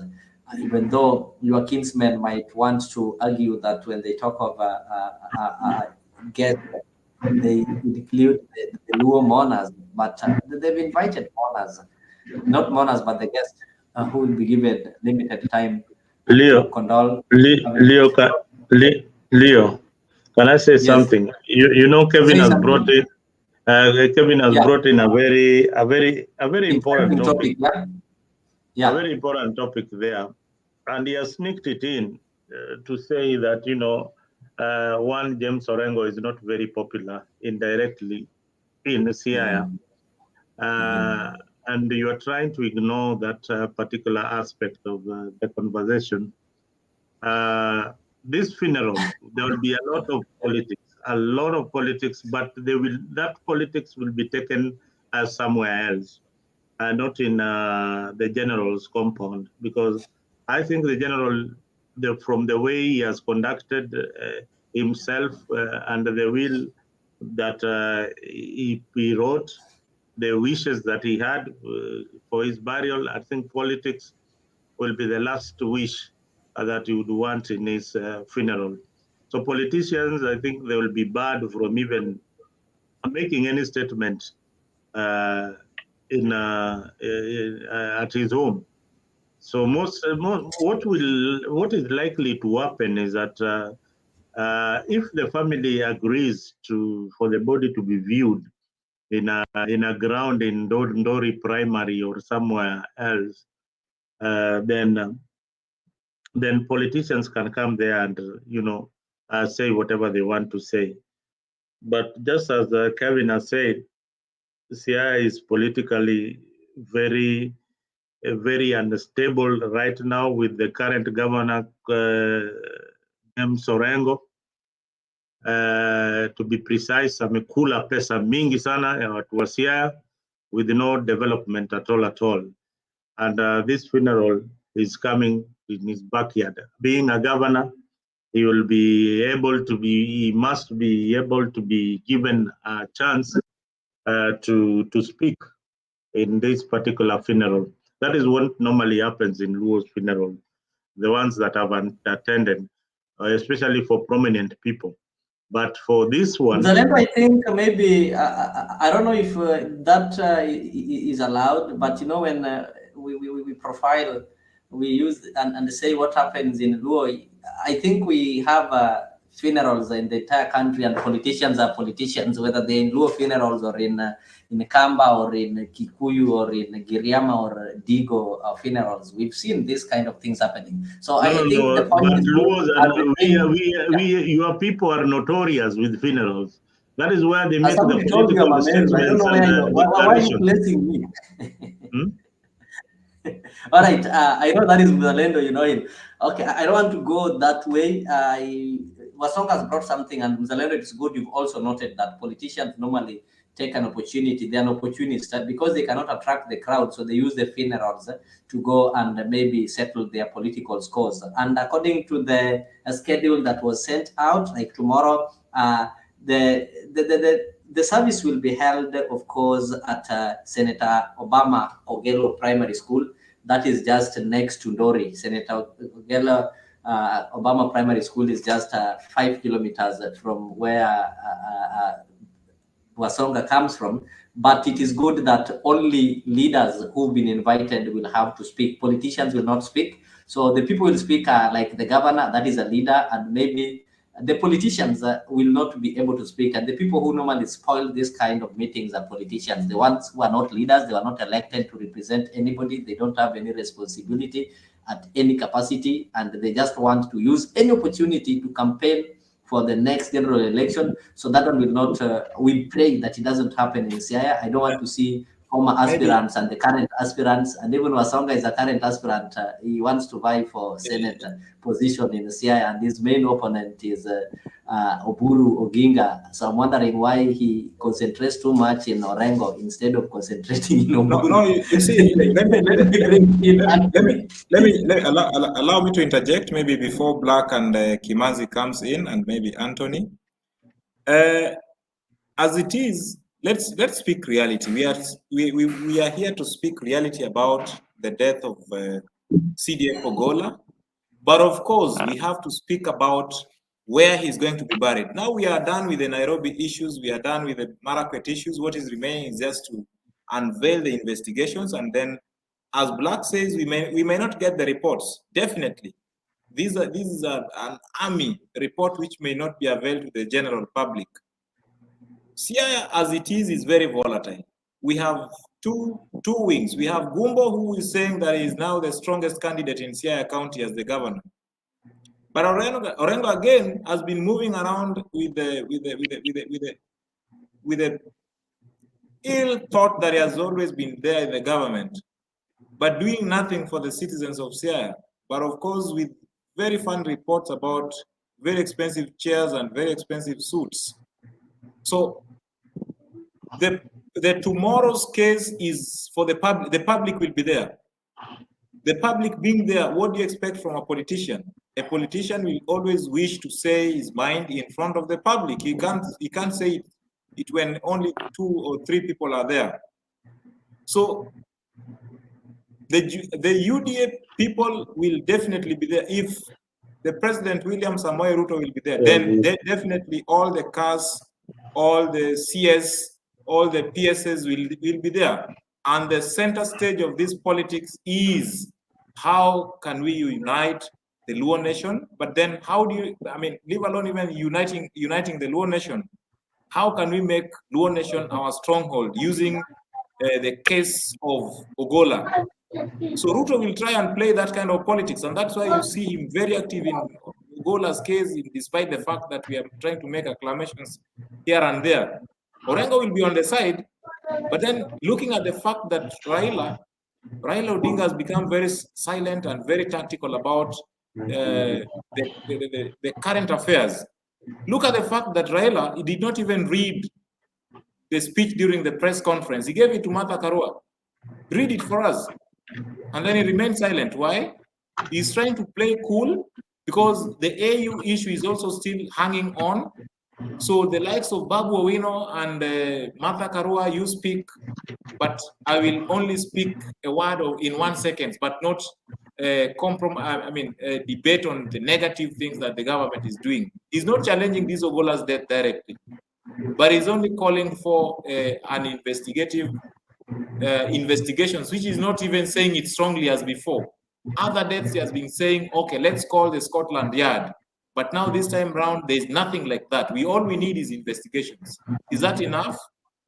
This somebody at the caliber of a president, whereby if the president is not present, then of course CDF Ogolla would have stood in the case of a president, just the same way William Samoei Ruto. So tomorrow's burial, be rest assured that center stage politics number 1. And then cause of death of Ogolla will be number 2 or number 4, number 5. But number one thing is politics. That's all. Expect that. Because Siaya, of course, as we speak now, is underdeveloped, completely underdeveloped, and we are asking for the questions. So we will ask the questions as well as, by the time we are burying our soldier. We don't know when next we will have a CDF, maybe in 2030 something there. Atutapata, this is the last, probably this is the last one. Wasonga, I think I get you well. As Bonnie sit on assumes the seat of the speaker temporarily, I just want maybe to make some things clear because I also come from the same county, and I like Zalendo to take a backseat and listen because he only sees here in map, and the only border is the Lake Victoria that borders from Luanda Kutieno going towards the other end. I believe when we talk of this kind of death, you've made a sentiment on the death of Ogolla. We have to understand that calling on the government or calling on for the government into account is not a reason for one individual called Raila Odinga. It is something any citizen, including I and you, if we feel that something is not right, we need to call him out like what we are doing right now. So we don't need to say that because Raila has not called on the government, then we need to blame him. Because Raila is just an individual like us, and he doesn't have the reserved rights to be the only one who should be tackling and asking the government questions and speaking on behalf of us, because after all, nobody voted for him or nobody gave him the mandate to be doing that. But with all that said, today, if you did follow when Raila completed his speech, he said that these kind of speculations must come to an end. I think Mzalendo will play for you that one. That was the last thing that he concluded with, that the cause of the death must be investigated, and the answer that should be given should not be similar to the one that have been happening previously. We need a complete answer that will satisfy people and will ensure that people stop speculating. And that is what made Murkomen to initiate a commission that is not only going to look into Ogolla's case. The commission is going to look into all the plane crashes that has happened, including the one that killed the Dimabior John Garang. But then secondly, when we come to Siaya, you've talked of a certain wave of in Siaya. I think it's wrong to present Siaya nation as volatile. We don't have factions of Gumbo and Orengo. Gumbo have been there since 2013. Gumbo was an MP in Rarieda. Up to date, Otiende Molo is still doing things from the scratch where Gumbo was. Gumbo was there during Rasanga, illiterate Rasanga, political illiterate Rasanga. For 2 terms, he didn't manage. Gumbo was there and was defeated by Orengo on the ballot. That is a fact that cannot be wished away, whether Orengo had his hands raised or not. The ballots were conducted by IEBC. Gumbo lost.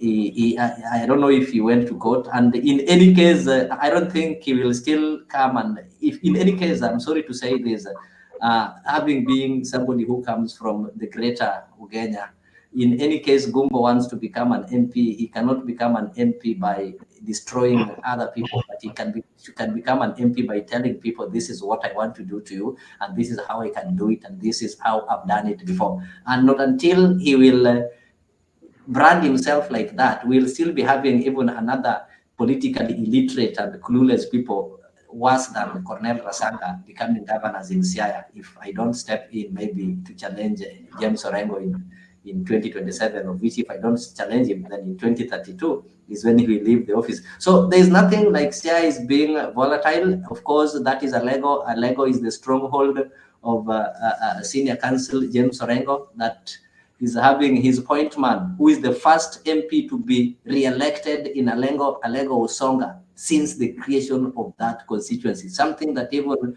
people you talk of Oloa Ringo or Choko Wangedongo could not make. What you need to tell these people that Siaya is a county of great people. I'm expecting to see Rachel Omamo, the former Defense Cabinet Secretary, present there. That is the daughter of Omamo Kaliech. You know him, one of the most powerful people in Moi's government. I'm expecting to see our great son, Cyrus Oguna, who is also a colonel who became the government spokesman in Uhuru Kenyatta's government. I'm expecting to see him. I'm also expecting to see the great CS without portfolio and the former Minister of Communication, former news anchor, Raphael Chojo, in that funeral to give their counsel. I'm expecting to see some great men and women who hails from Siaya to be given an opportunity to talk to the country and tell people that Siaya is a country of bright brains. Siaya is a country of people who really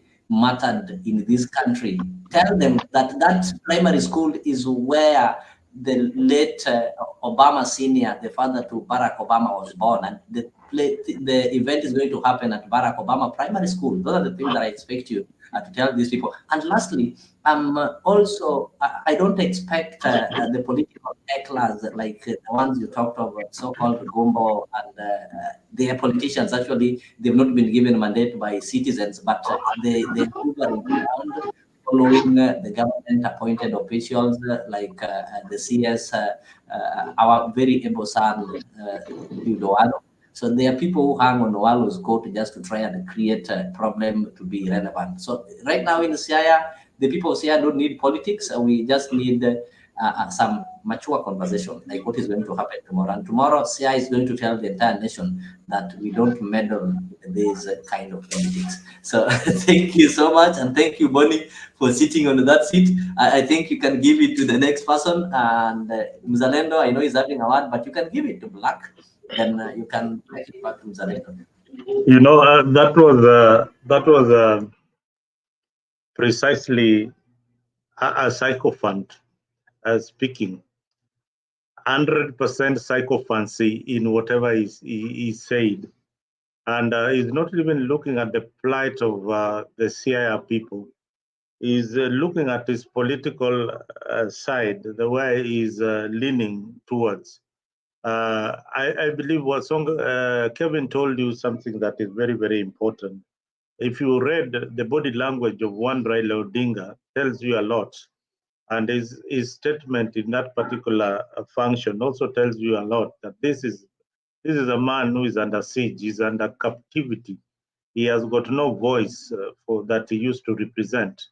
In this particular case, Raila Odinga would have come out strongly criticizing the government and saying, you know, they have to invite an independent body to investigate the matter.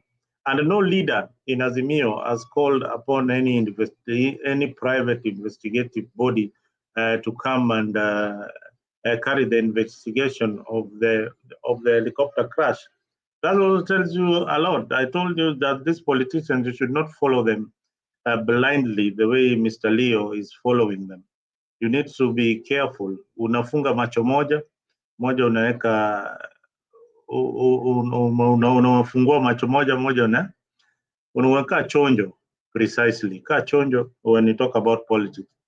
People are dying in Siaya. There's no medicine. There's no hospital that is functioning.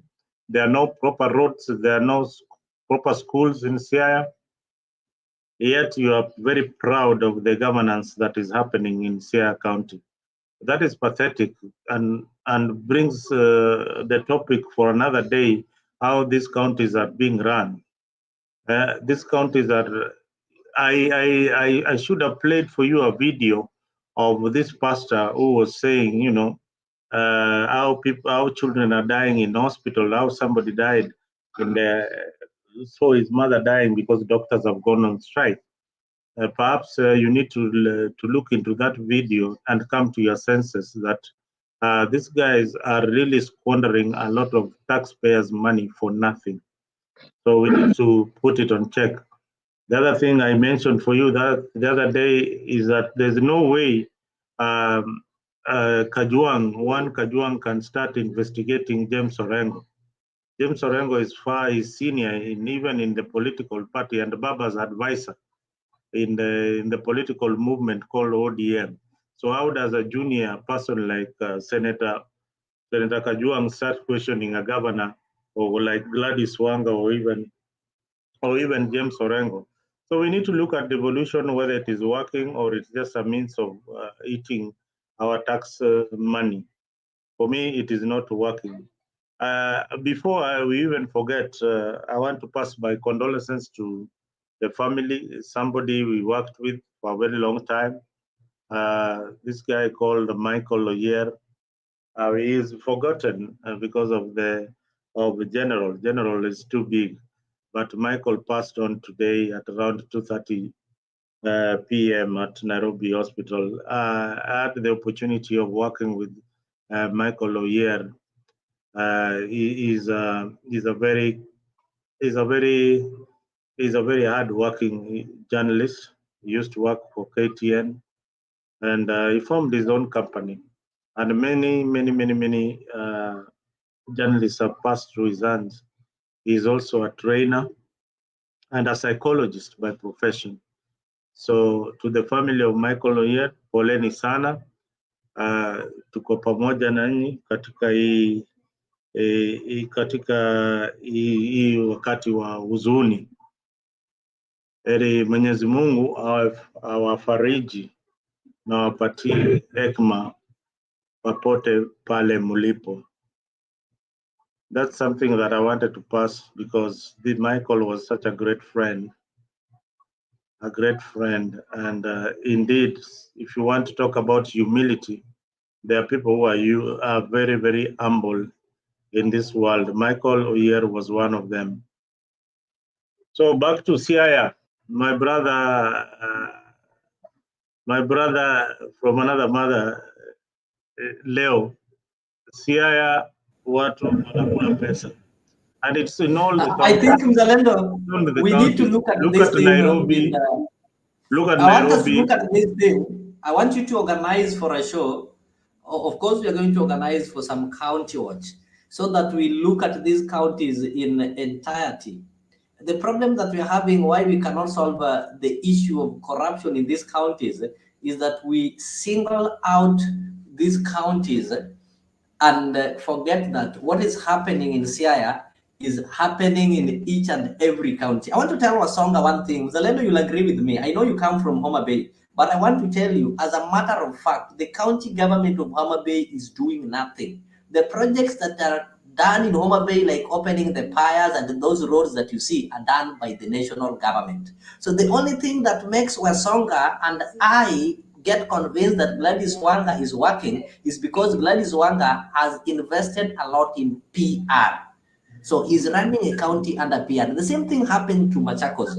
I'm sorry. When we had somebody called Dr. Alfred Mutua, who was the then government spokesman, I will never forgive him for once denying that no Kenyan died because of anger. That was sometime back in 2011 when people were dying in Turkana and Kenya decided to contribute, and he went on record denying that.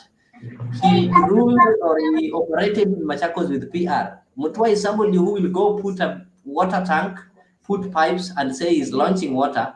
Then when he goes back with the water tank. The next day, that thing will not be there. And because the media have captured it, is all over. People are saying how Mutua is working, and he now wants to become a president. So our counties, not only Luo counties, go to every county. I don't want to talk of Nairobi. Nairobi is stinking. Go to all these counties. There is wastage. So we need Leo, to where I agree with you is Homa Bay. Homa Bay is a lot of, Homa Bay first we had this guy called, what was his name? Cyprian Awiti. Awiti only used to dance. He was a very good dancer. And he was dancing and wasting your money in Kisumu, not in Homa Bay. If he was dancing in Homa Bay, that is good. Like Orengo is dancing at somebody called Prince Inda, who comes from Siaya. This man still remains with the women and the men of Siaya. So look at the way this guy is reasoning. What kind of reasoning is that? Are you on some weed or something? So if Orengo is dancing, if the governor is dancing and giving Prince Inda money, that is development. This is a kind of pathetic reasoning I get from ODM supporters that makes it wanting that, if you get leadership and you start reasoning like this, and Leo, you are an aspiring candidate, you want a position of leadership, I need you to start acting like a leader. Stop having this silly rhetorics like, dancing President and the money coming back to Siaya. People need policy-oriented leaders in the next general election. I need you to start talking about the education of Siaya people. Start talking about the hospitals in Siaya and the roads in Siaya, and talk about the wastage, and the checks and balances. I am trying to say, one, maybe if we look at the county of Nairobi, for instance, when the questioning time was for ODM supporters, the speaker is an ODM member, and the head of PAC is an ODM member. You know what he did? He exonerated the speaker, telling him, you can go and have lunch. This matter is for the executive. Such kind of thing. You can see a lot of biasness in whatever he is trying to say. When it came to the questioning of Anyang Nyong, they are pretending that they are very, very harsh on Anyang Nyong. At the same time, behind the scenes, they're saying, this is just for the cameras. This is just for the cameras. You know how we do our thing. These guys will not be taken to court for embezzlement. We know how much money has been lost in Siaya. In Homa Bay, for instance, I've seen their records. In Homa Bay, it is even sad. There's no numbers in whatever projects that they have done. Zero numbers. He just told, hey, we have done the stadium, we have done this, we have done this, but no numbers at all put against the project. So some of these things should be questioned because it is our taxpayers' money that they are using, and they are eating it proper. The only thing that thrives in Homa Bay is sports. These tournaments, these leaders, Luo Nyanza, they like putting things called tournaments, football and all that. That is the development. It's not structured. That is all they do. So Leo, pole sana. Black. Who is moderating now? Kibanzi. I think it's you. Oh, I am on the driver's seat. Black, umenyamaza sana. Can you come in? I didn't know that I was moderating. Leo wants to be in the political side. Well, mimi mambo ya Luo Nyanza politics, I have no much information on that, and I've never wanted to indulge in that. No, what we are saying, But black, huh? What we are saying, even yes, if yes. we have just diverted the attention of this Ogolla because there are so many questions that we can't answer until we see more stories from the investigative team. But again, I don't know. Just to go a bit onto the issue, I don't know who is capable of investigating in Kenya such a big kind of, that requires a lot of technology and all that investigation of a plane crash. Who is this capable? This commission, is it really capable of investigating the way that plane Yes, sir. really, or it's just a waste of our taxes? Everything is okay? For me, I feel that it's just a waste of taxpayers' money. They should have brought in some experts to investigate this plane crash. I don't think the commission that was selected by Murkomen to investigate the plane crash and the previous one are capable of doing any justice to the people of Kenya. I don't know what you think, panelists. Black. According to Oh, you can go on, Kevin. To me, Yeah. To me, Mzalendo, What it's are a you waste saying? of. To me, it's a waste of public resources because Somebody is talking. Can you people hear me well? Can you mute your mic? Okay, go ahead, Kevin. To me, it's a waste of resources. Let him get close to the mic. Public resources. And if I would be the president, I would do it differently.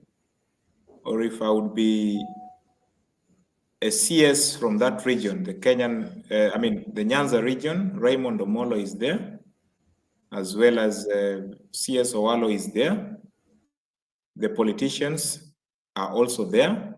I would do it differently. How would I do it differently?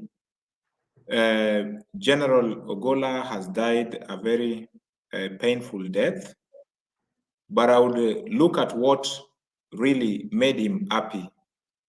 Number one thing was to empower the youth based on what we read through and what we heard about his biography.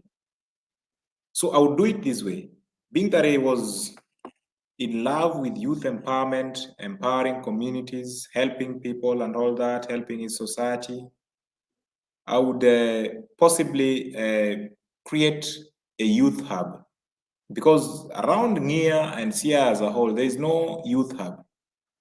Youth hub in the sense that youths could go, I mean, they would create a youth center whereby youths can go and learn soft skills pertaining to entrepreneurship. And not entrepreneurship per se, but then social entrepreneurship. But then this youth hub or a hub is dedicated in the name of General Francis Ogolla. It will be a big impact that people will keep on remembering the good person, Ogolla, who was good to people, Ogolla, who was humane to people, Ogolla, who was very close to the youths, Ogolla, who would wash dishes at his home village, very simple life. So I would take it like that. And if President Ruto or his representatives are listening to us, this is something that he can just use executive order and say, okay, this is what I can do for General Ogolla, something that he can be remembered for. So that region alone, a youth hub, will not support General Ogolla's family only, but it will support the general public of that particular area. And by extension, of course, even the Siaya County as a whole. So that is something very credible. The CS Owalo is there with the ICT and communication. He has the capacity to divert some of the resources and then put viable and sustainable internet in such kind of youth hub. A youth just comes with a laptop and does his work online.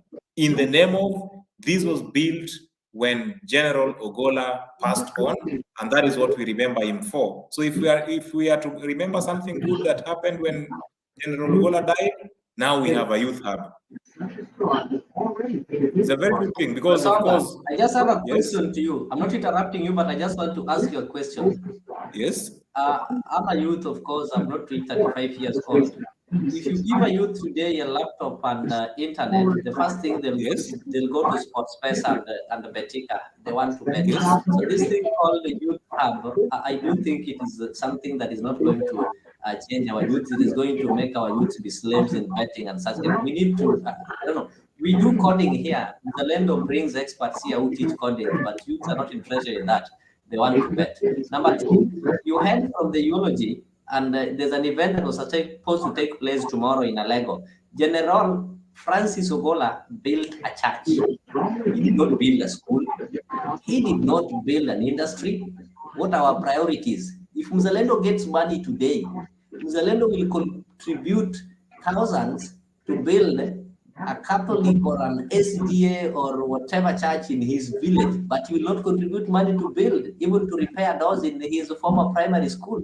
So our priorities are misplaced. A holy general built a church. That is the legacy he left in their village. When you go to Muranga, you find that people like Kibicho built hospitals, they built schools and such kind of things. So that is where we draw lines. Somebody who builds a church, that is the legacy. You want people to keep on praying and crying instead of learning skills, improving their skills to be able to employ themselves and earn some income. You are building for them a church.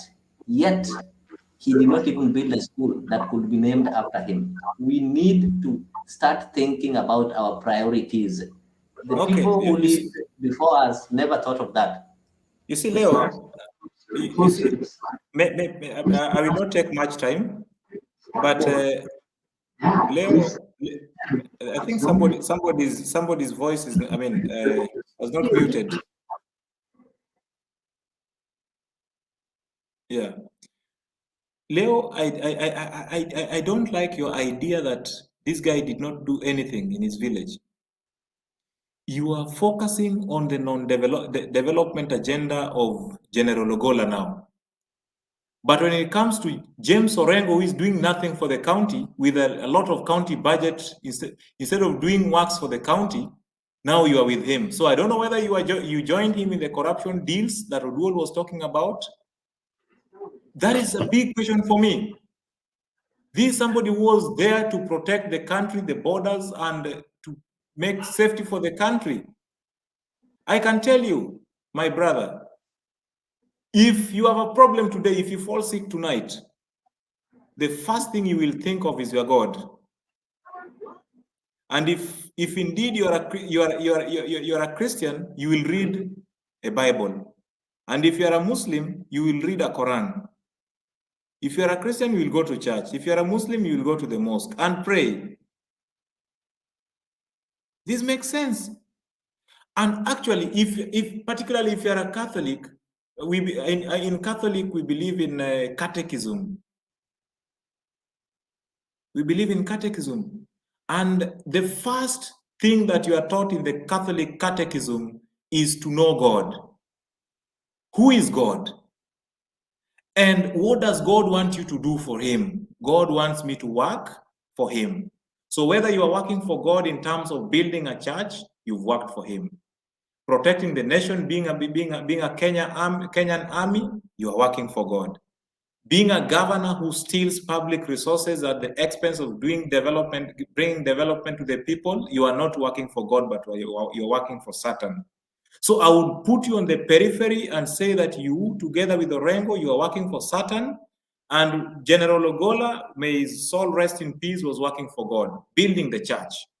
So I'm trying to educate the public, I'm trying to educate our leaders that here comes a time, here comes an opportunity in the name of going for the burial of General Ogolla.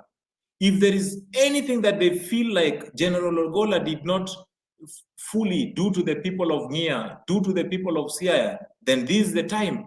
Let them use the executive orders and say, for the sake of the good general who died prematurely, let us do this for the community. I'm not saying that now it's automatic or it's a must that it must do maybe do a youth hub. And if you're saying that some of the youths, the first thing they run to is Betika and Sport Pesa, then it comes from the mindset first of all. We need to train the mindset first. We need to change the mind. Once we change the mind, then now we tell them, okay, what do you like? I like arts. What do you like? I like web development. What do you like? I like maybe sports. So you take these people to different things that they like most. You can't go and force them that now we will be doing web development. Of course, they will just use your internet for free and use them in Facebook. So mindset is very vital. We need to change their mindset, train them, TOTs to train them on social entrepreneurship skills. Then after that, now we give them we batch them and say, you will get into this, you will get into this, you will get into this. We will impact so many people in Siaya. But if you want to go by the mindset of Orengo, you've joined him, then you remain to be alone. I'm not with you. For me, I will go with the side that is there to develop, to help the Siaya people develop and to help Kenya develop together. Thank you. Leo, you had it very well. You are okay. alone. I have to respond, Muzalendo. I think Wesonga misunderstood me. You're already responding. Just a minute. I'll give you your time so that you respond. Okay. And maybe as you respond, you tell us if that suit that you're wearing today is part of the loot in Sia.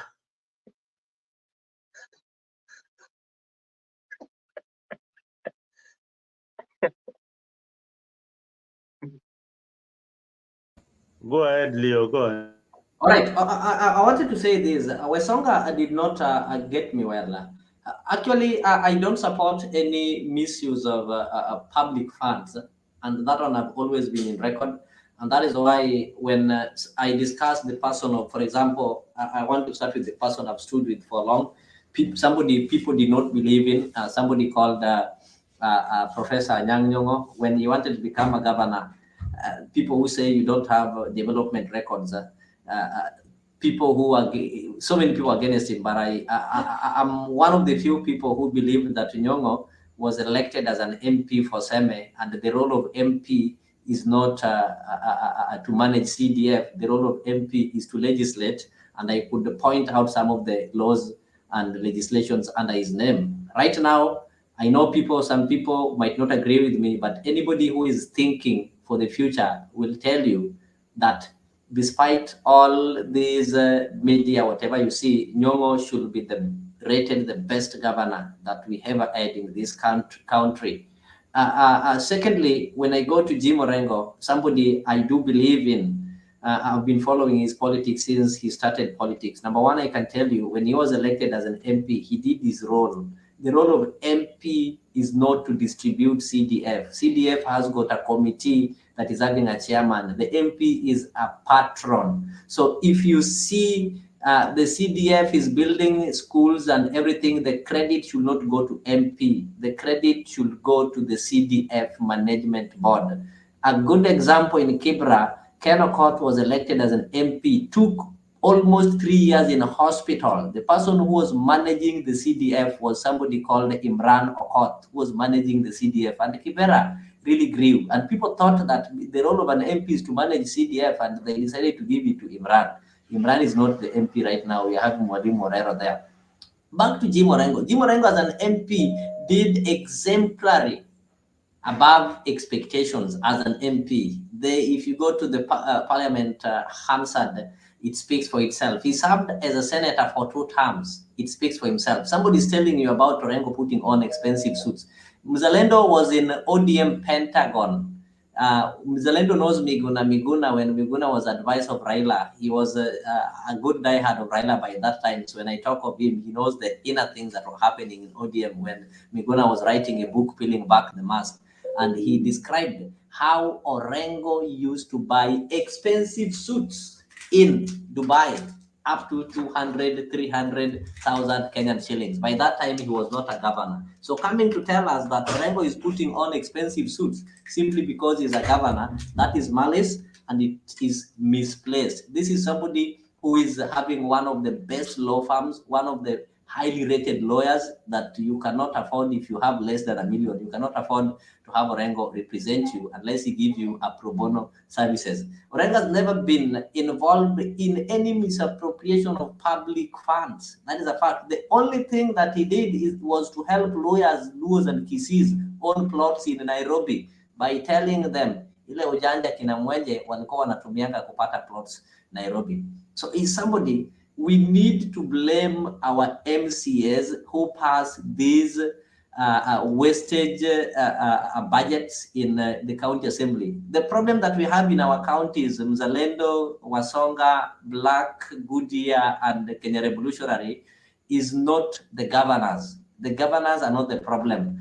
The problem is we elect illiterate, the least qualified as members of county assembly, whom Mzalendo will tell you they don't even know that county assemblies can make laws that can be used within that county. Siaya County can make laws that will ensure that only people of specific age gets contracts, can make laws that will ensure how we use our land, the land that you people keep on complaining, dominion and such kind of things. But because they are the least qualified, they are the most illiterate who've been entrusted with those positions because of the money that they had, they depend on the national laws, which in other way does not favor the developments in our county levels. So the moment we realize the problem is in the county assembly, we will stop blaming the governors. If Orengo is stealing money, what are these MCAs doing? Orengo doesn't have the account for Siaya County government. The money is never sent to account written James Orengo. This money cannot leave accounts before it is approved by the finance committees.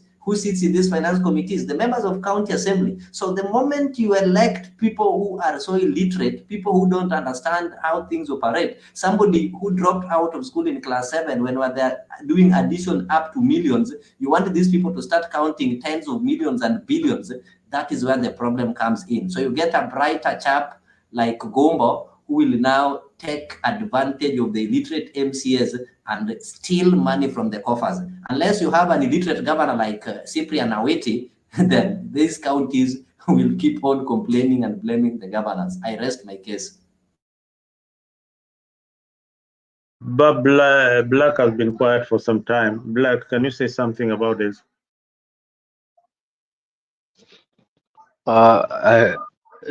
This guy has really defended Orengo. What do you expect I when he's mean, wearing yeah, 200,000 worth of suit, accompanied by a fat he wallet? has really, that's what I'm saying. He has really defended Orengo, Bwana Leo, big time. I tend to wonder who is the lawyer between the two. I mean, This guy is corrupt. Leo is acting more like his legal counsel. Anyway, that was on a lighter note. But I think Orengo also had some issues, some questionable acts or decisions or moves when he was in last ministry. But that's a topic for another day, because today is not his day. When that day comes, when Leo, I don't think he'll be defending him that much. We need to look into his time as the Minister of Lands. Wakati wa Kibaki, yes, ndio alikuwa Minister of Lands. And alikuwa Correct Minister me of if I'm Land, and wrong. that is that he was the Minister of Lands, and actually that is the point remember, that we Black, remember this digitized. This guy was an MP for Lego Usonga at the age of 29 years. Orengo has never been MP for Lagos Song. I told you, This Zalendo, when we were discussing. Ugenya, where he comes from, Yes. is Ugenya. And he At the legislated age in of- Parliament at 22 years. At the age of 29 years. He needs to. He's among the people who needs to- legislated and pushed for the multi-party. He was young by that time. What Salasia Forget- cannot do now, Orengo was doing at that age. Wachana na hizi siasa zingine za kando. We are talking about responsibilities. You know, the problem is people are blinded with what one hand is doing just so as not to see what the other hand behind their backs are actually doing. Well, you're being blinded about this, I don't know, multi-party, I don't know, vote for what. You're not seeing what he's doing and what his responsibilities are. And if he at all is, he is or has been in the past, been doing them. So that's a discussion for another day, because today is about those gallant soldiers who lost their lives. But trust me, I will engage you deeply when the day comes, tukiwa tuna debate kuhusu your governor Orengo. There are a lot of issues when he was in the Ministry of Land. You have to get deep into that, uone ni shida gani ambazo zilikuwepo.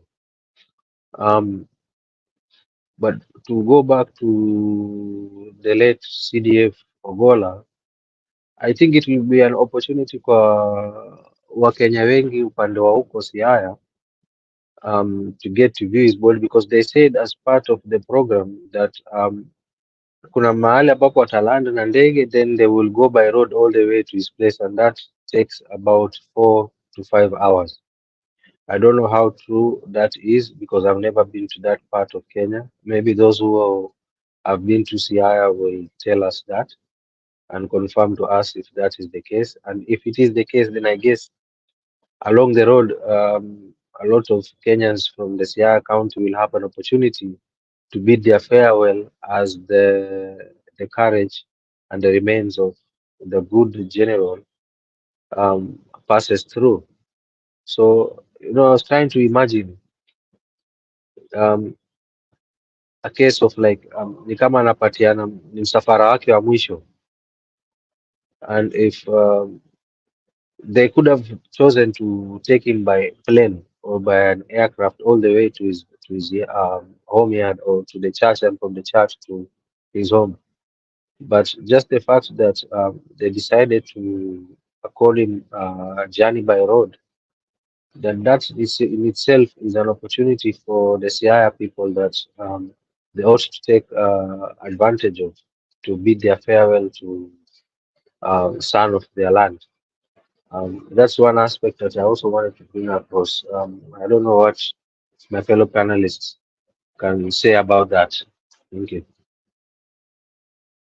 Well, thank you, Black. I remember on Joda's funeral, that was a very big issue because we had anticipated that so many people would be coming, and of course, the space was not enough for the many people who wanted to view the body and all that.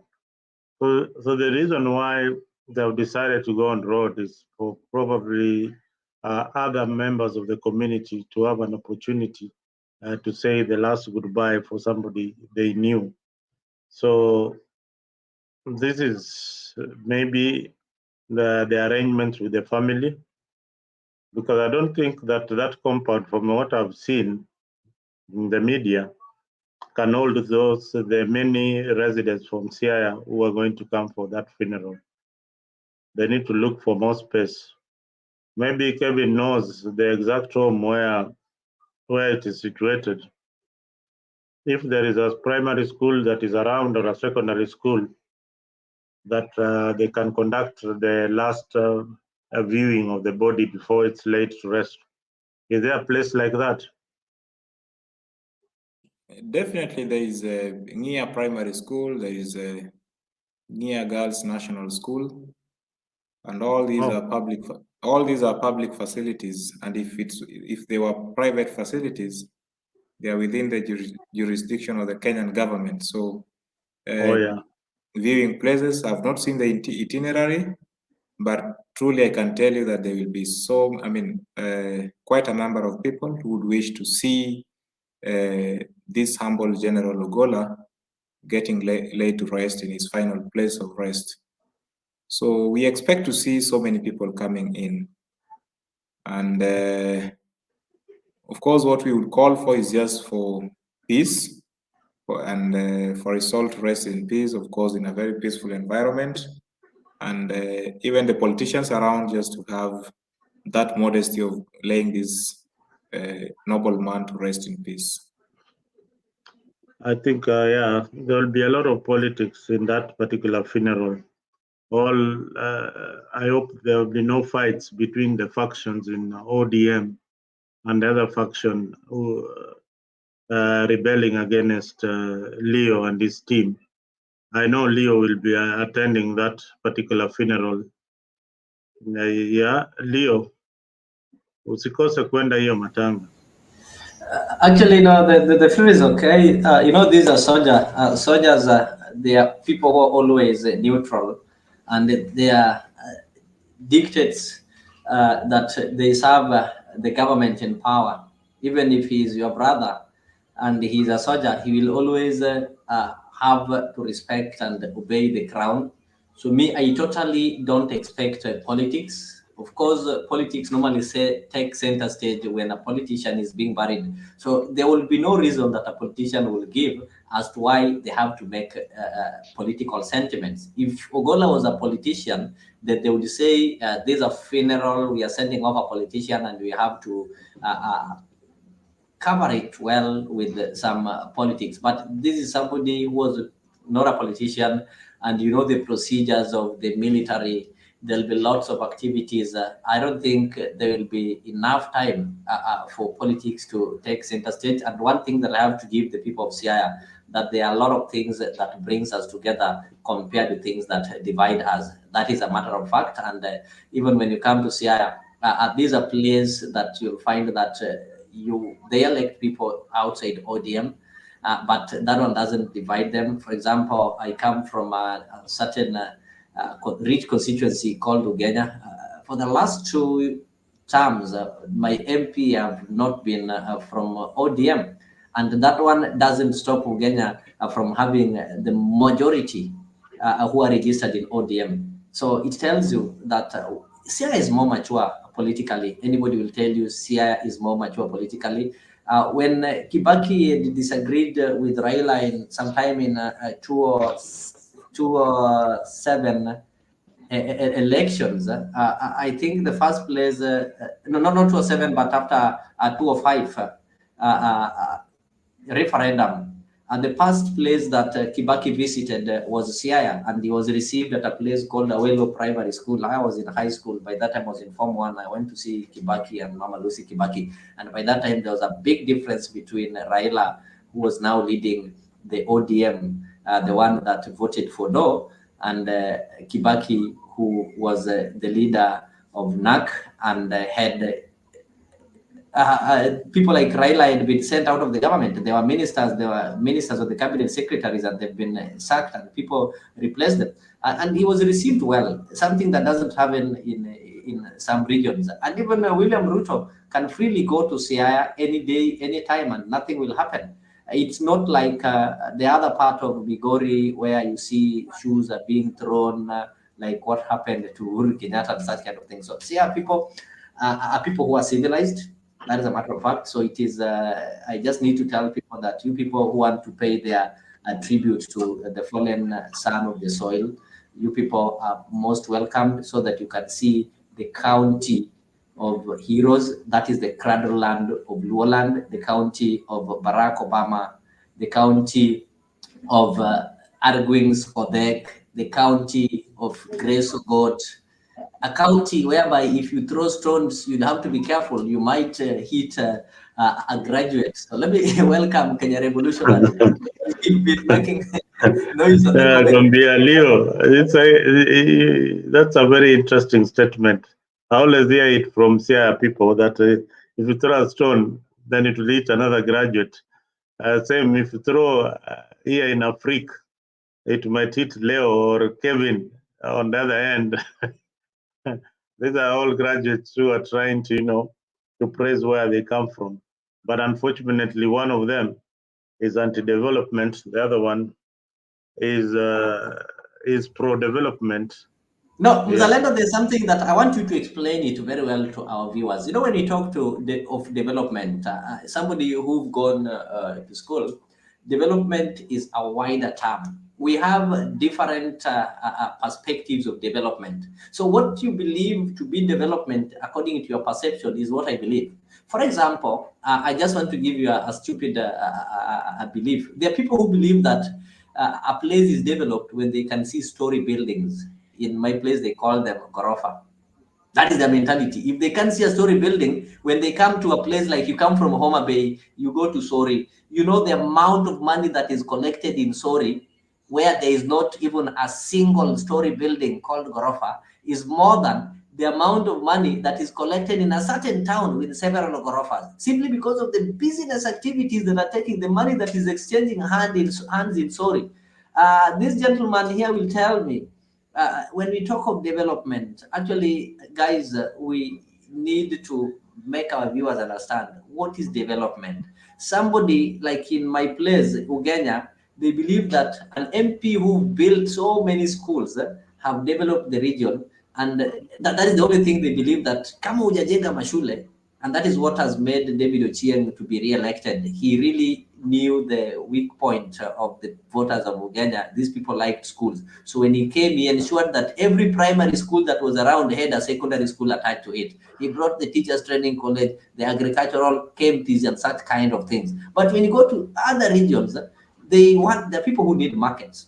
They believe that with us, we need markets. When you go to places next to the lake, they need the fish storage facilities and such kind of things. So development is a wider thing that you cannot assume that your view of development is my view. So when you say somebody is not having any development, so this gentleman, what has Siaya done in matters development? Siaya have we had access roads. Of course, the problem that is in Siaya that Wesonga will not tell you, or anybody will not tell you, is that the first 2 terms we had a clueless governor who was not prepared to be a governor. We're talking about now. He's gone. So you waited the 10 years. So you cannot compare Siaya to Kisumu that got it right in the 2nd term. Siaya was sleeping. So, you're contradicting. So Wesonga wants to compare Siaya to Kisumu. Siaya is on the move. We have you're contradicting yourself. We have water in the villages. We have medication. The hospitals have been developed. I can mention them. We have the ECDs. Siaya was the first county to contract ECD teachers. Wasonga, can you confirm that under the governorship of James Orengo? Mr. Leo. Revolutionary don't stay in Kenya, so you can't object this. Yeah. Forget what county governments, the past county governments have done. We're asking you, what has this current governor done in his last 2 years in power? I can tell you what the current things governor that are verifiable that he has started, not what he has finished from the other government. I can verify what he finished and what he started. The current governor. So what has he done? Number one, in agriculture, he ensured that currently you don't use jembes to dig. You only pay fuel 3,000 per acre. They are county tractors. 3,000 per acre. You will spend 8,000 till Why is Zalendo laughing? It sounds like it's a lie. Zalendo has not been home. He doesn't know how expensive it is. You know when it is sad when somebody who is learned like Leo reasons like somebody who is a class 3. Zalendo, you may be so hard on this guy. Let me bring it softly. Kabla Kevin useme, wacha tu niseme hivi. Unajua, I've been so, you know, I've been playing lightweight for the past few days. I'm a heavyweight. So, you know, I've been playing lightweight. Hata nimeona kwa comments kule chini. Someone is saying Black doesn't debate much this is. Umejaribu ku play lightweight sana. You used to know, you know. Yeah, I've been playing lightweight, trying to, you know, I want to match some weight, you know. Yeah. Nikiplay weight yangu, I think I'll be too hard on some people. Hii itakuwa normal. So nimejaribu tu kuongeza tu weight kidogo, and if nikisema nicheze ile weight yangu ya kawaida, I think Leo will run away in the next 2 minutes. You see? So let me allow Wesonga. Black, yes. I don't know where Nyambaya was or Leo was, but I think by that time I left Ethiopia and went home and campaigned for 3 months consecutively before the August general elections. I was in Ethiopia by then. But you went to the last 3 months. I'm the one who started the first campaign for Orengo. Look for the first page, Orengo for governor. I changed the name recently with 50K followers. When people could not even imagine Orengo will be governor with the Wakili Aeka, and we made it. You did a very good job. Thank you. But then, how I wish you went ahead and gave him a very good strategy and looked at the needs of the people. The people, yes, they needed farm mechanization. The tractors were bought, and I'm sorry that you are so misinformed that it's supposed to be paid 3,000. It's supposed to be paid 2,000. Not 3,000 that you are talking about.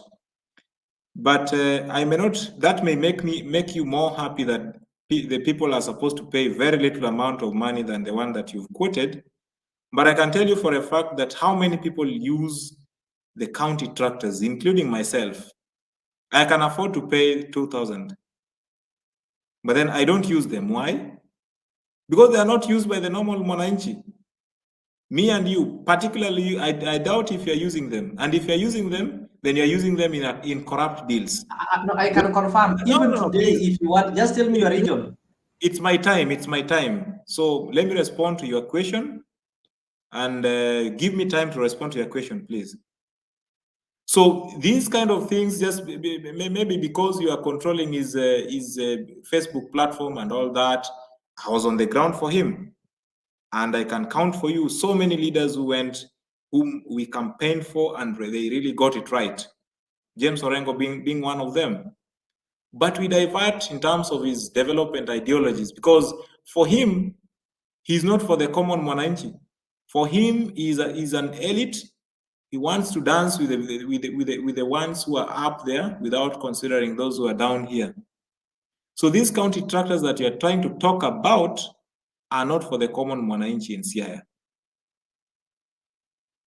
My friend, my brother, majority of people are still using the old land plowing using cows and not those tractors. And those who are using the tractors, maybe if I send my money from here and then we get a private tractor, which is done by some people from Rift Valley, not even the county tractors, because it's only one in a county, in a ward. And how many people are there in one ward?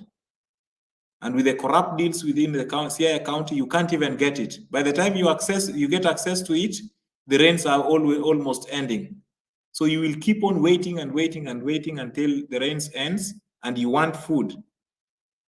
You are saying there are drugs in county hospitals. Don't you know that I frequent home? I mean, most of the times I'm at home and I test it. I go to my dispensary, which was supposed to be made a health center. It's still stagnating. Actually, there are so many patients, but there's not even Panadol. These are things that I'm working, I'm fighting for, or voicing trying to talk about them so that at least they can work out.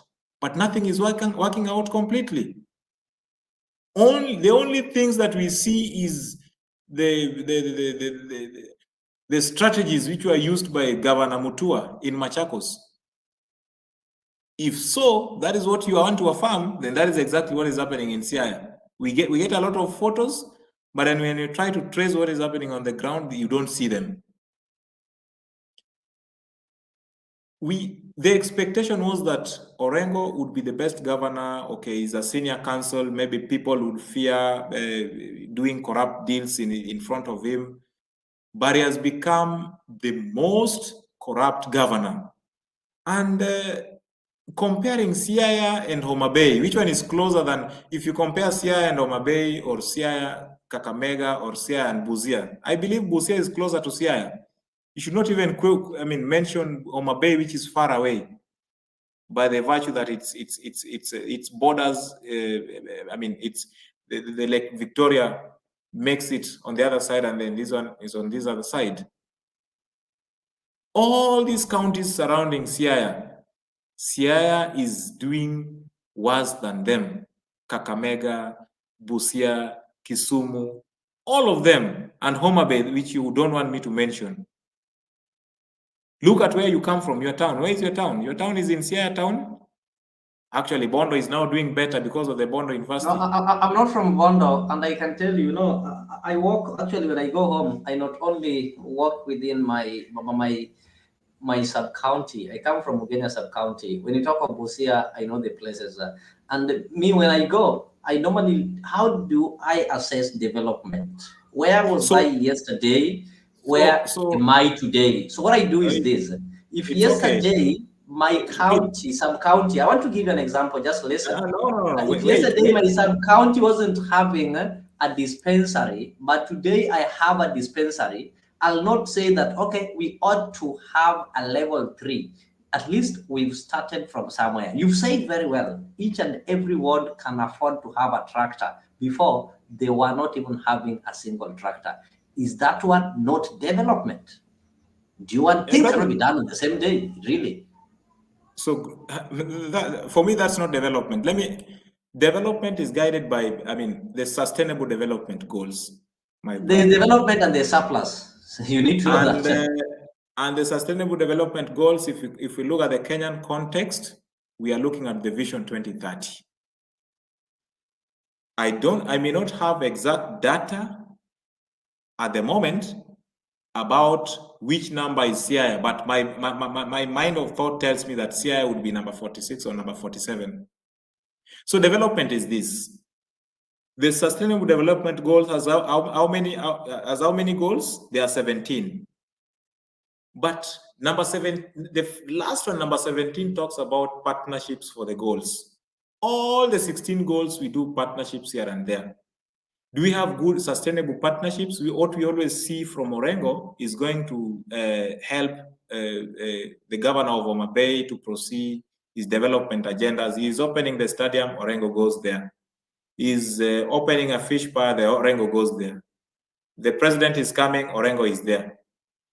Number 16 is about peace, justice, and strong institutions. Do we have strong institutions in Siaya? Do you want to tell me that that's what we have? We don't have them. Is there peace? There is no peace, I can tell you. Because all the politicians are always fighting against each other. Who is taking over who? Do we have life on the land? I mean, what is there in Siaya that people can, tourists can go and see? What is there apart from,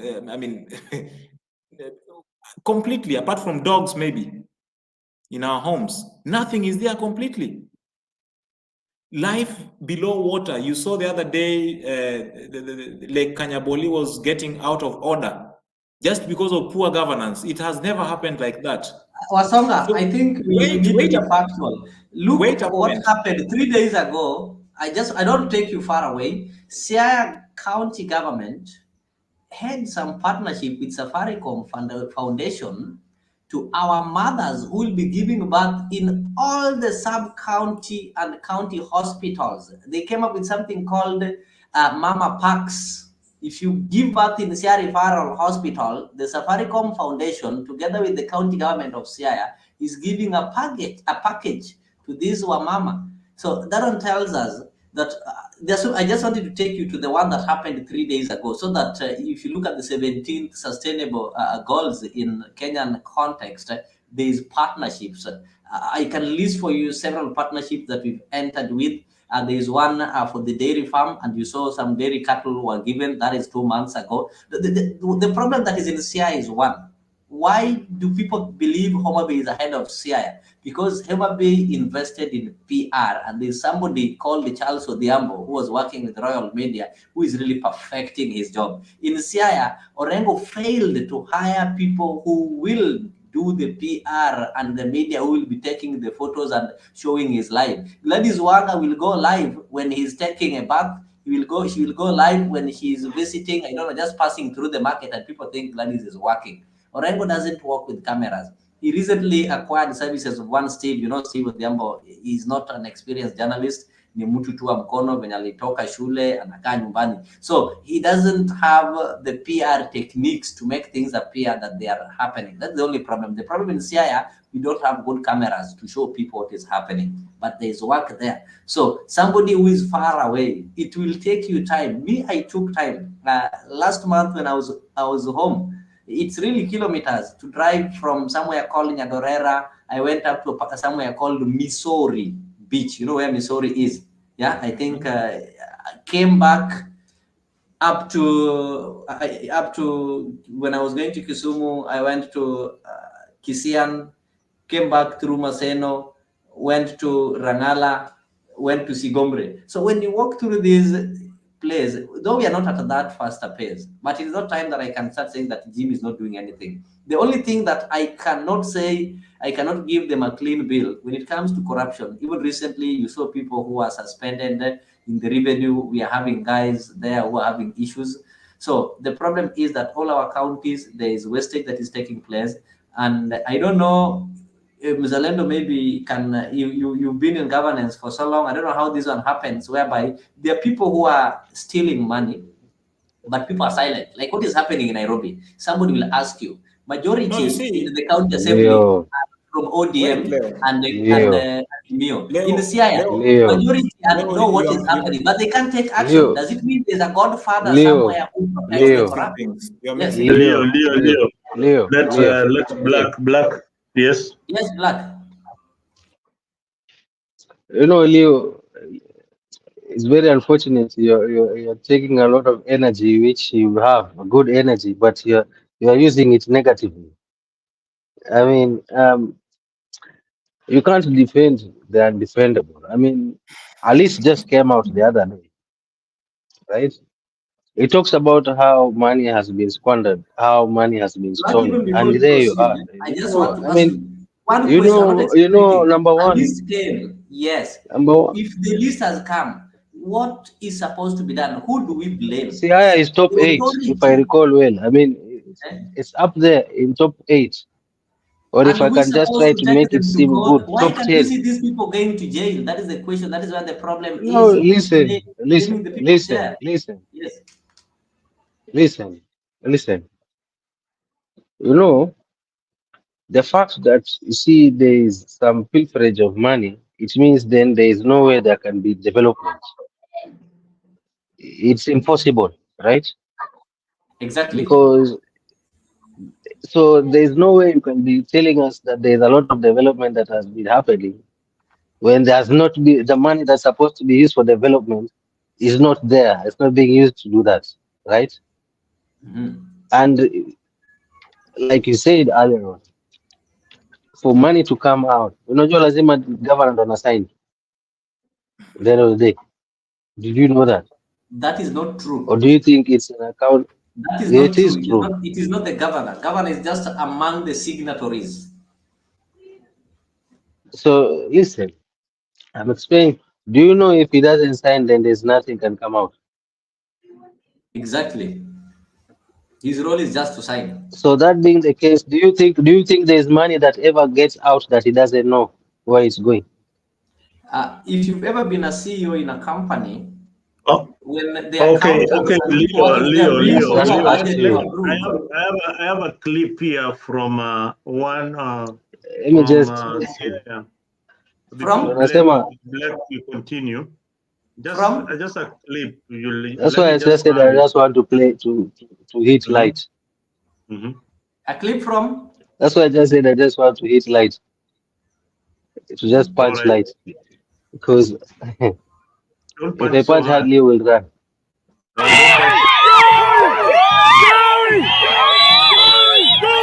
Because I just asked him simple question. Do you think that if he's a signatory, he would be a signatory right now, Leo? Would you not know where money is going? All right, I can respond to you. You're signing that money to do what? If you are a CEO somewhere, you normally have the accountants and people in charge of finance. These are experts, people who are employed on merit, and they should know their work. So like, for example, you have a governor who is a lawyer, or you have a governor who is not an accountant, or you have a governor who is a bishop, or you have a governor whose career, maybe his profession is unknown, like Kawira Mwangaza. So when these things are brought on your table, as a governor, you believe that the people who are entrusted to preparing these budgets have done the right thing, they know where this money is. So your role is just to approve. Okay, so now, James Orengo is not the chief accountant. He's not the accountant. I think Leo, you are hallucinating now. Leo, I think you're hallucinating now. Now you see, Black. Let me say a word. There's a video. I think if I get it right, there's a video which has been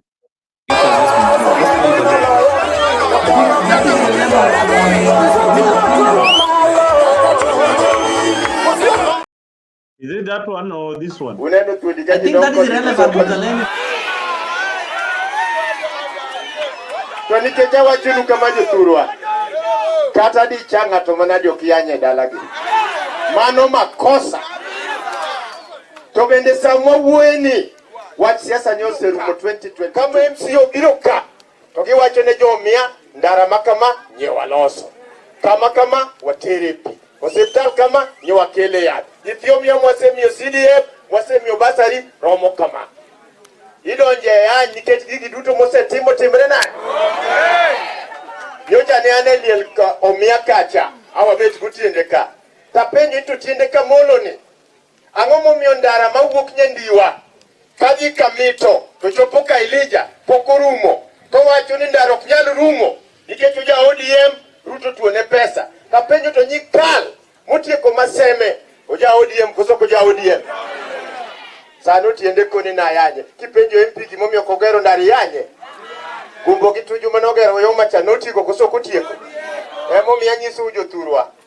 Wan wadwaro kwe. Wadwaro kwe gi dongruok. To sami neno ka ng'amo yier kobiro to tich motiyo e na yanye. Matieni gimosetimo ne jopiny onge kata di. To bende adwa na nyisu ok inyal wuondo ji ni ok inyal gero ndara ni Ruto tuonie pesa. Ndara ni nochagero ko Uhuru nie sirikal. Uhuru ne jajubili koso jajubili. Ng'ama tiyo kata wan man watiyo kapunde kwa gero nderni uyoma. Ng'ama kwecho bolore.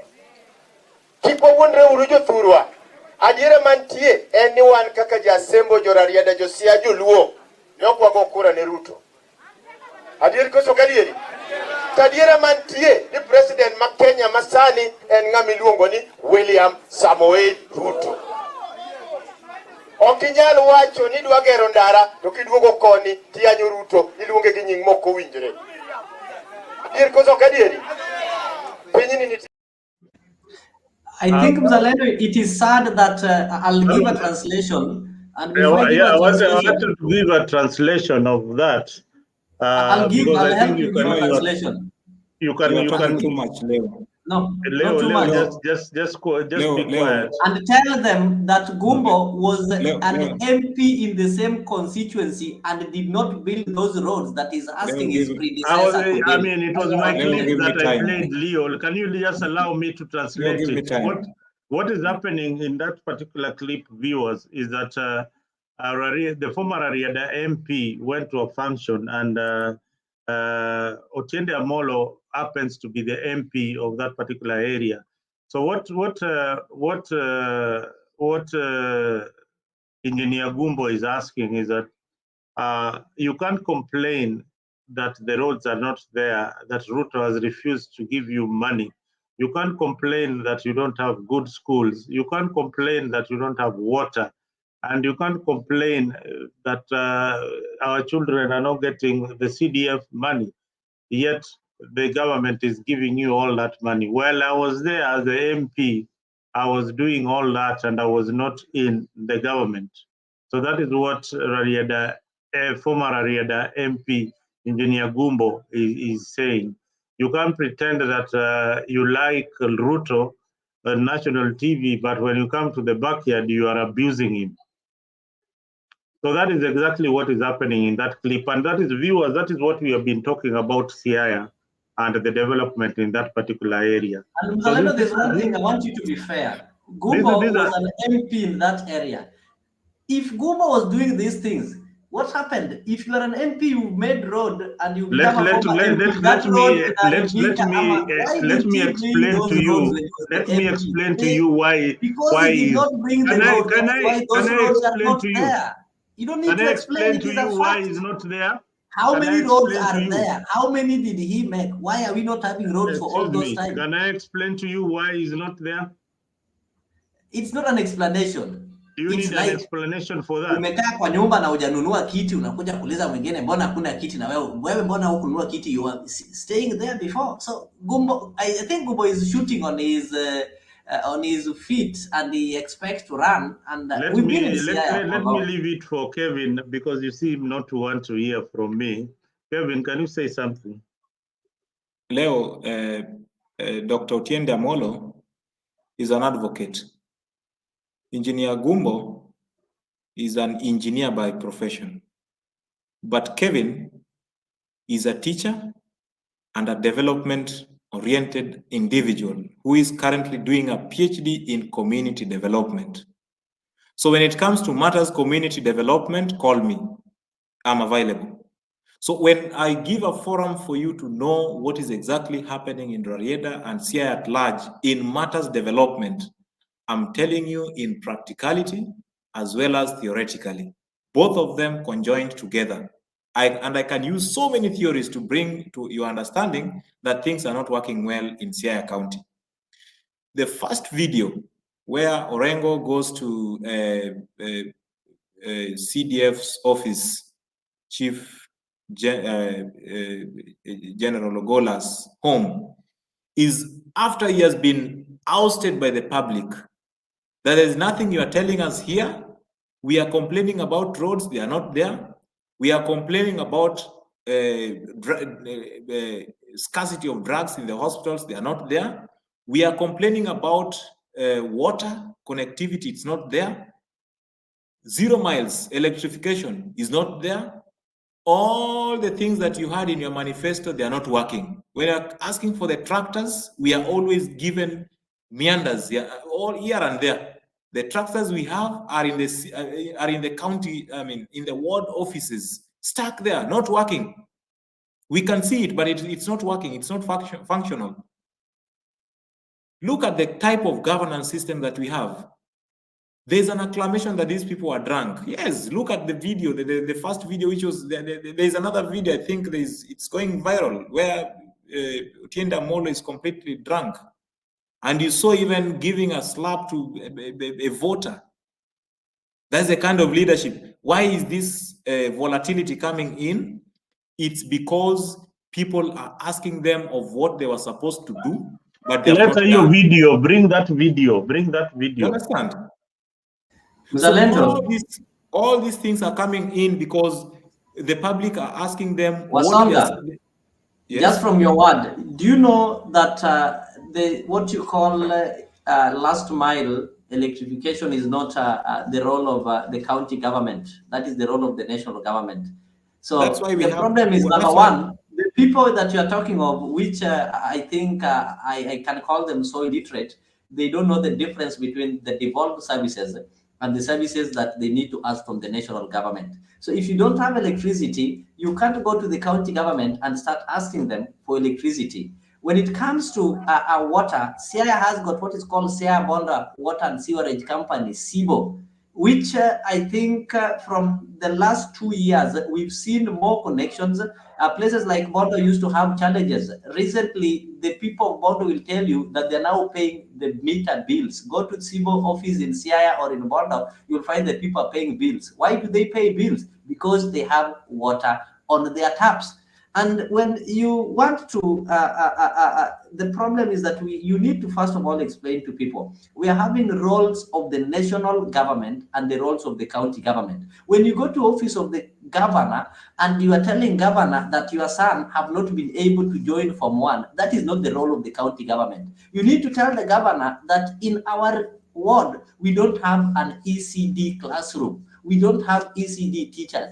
Have you seen ECD teachers demonstrating in Siaya or going on strike because they've been not paid salaries? No. Currently in Siaya, I know so many people, we are having what is called the community health workers, the CHWs. Forget about this thing that the national government is pretending. These guys are being paid by the county government. They've been given kits. Today, make a call back at your home. If you come from a Sembo, wherever, in the village, there is a woman or there is a man who have got these so-called painkillers. You don't even need to go to a dispensary to get a painkiller, the Panadols you are talking of. You don't need to go to a dispensary to get Panadol. You don't need to go there to get deworming. There are women, in your mother tongue, you call them Nyamrerwa. Nyamrerwas are there. And even CH Nahumicha will confirm to you. I'll get the exact number and how they've been distributed in our county. Hizo zilianzishwa tangu wakati wa Kenyatta. Leo, let me come cut you short.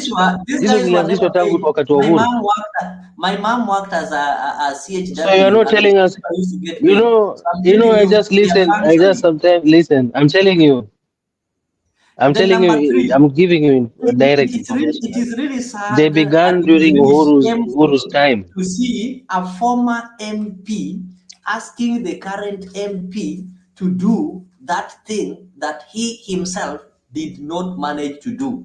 Had Gombo worked for the people of Rarieda, right now, Otiende Amolo will not even be building, I don't know, some houses to widows and doing all those kind of things that he's doing. Otiende Amolo will be the league of my MP, David Ochieng, who is currently in Uganda right now. We don't build primary schools. We don't renovate secondary schools. They were done before. David Ochieng found them there. In Uganda right now, we talk of TTIs, we talk of TTC, KMTC, and all these tertiary learning institutions. When you go to Rarieda, you still renovate schools simply because the predecessors, one engineer, Nicholas Bumbo, Odero, Churmon, did not do anything there. The fact that he slept in his job is why these gentlemen have to be renovating schools. When me in Uganda, we don't renovate schools. I think I'm giving what we do to schools, we are buying school buses because the schools are there. So the problem is not Otiende Amolo. The problem is Gombo. So what Otiende Amolo can do is to ensure that he leaves a positive legacy so that he will not go wait for a CDF to die to get a crowd and stand on top of a wooden table and try to ask for roads that he himself could not build, that he calls himself an engineer. Shame on him. You see, you are supporting Otiende Amolo, and he is not your MP, you are supporting your MP, and therefore I would say you are a real sycophant in this county government of Siaya. All of them, because Otiende and Orengo are just the same things. You are again saying that Ugenya is doing well, and you've told us so well, Leo, that the other day there were cows or dairy cows which were given to the Ugenya people. Not Ugenya, Siaya, not Ugenya. Ugenya is part of Siaya. Yeah, because I would just put it in particular because I've never seen them in Assemble, and I've never seen them in Uyoma or the neighbors. Look for a Jode to walk you in Assemble. You don't know Assemble. Look for a Jode. My friend, you see, this Ojode you are talking about is somebody who is no longer working in the county government of Siaya. Are you aware? But he knows the terrains of Assemble. He will take you through Assemble and tell you what his governor did when he was working in the county government. Leo, did you see this?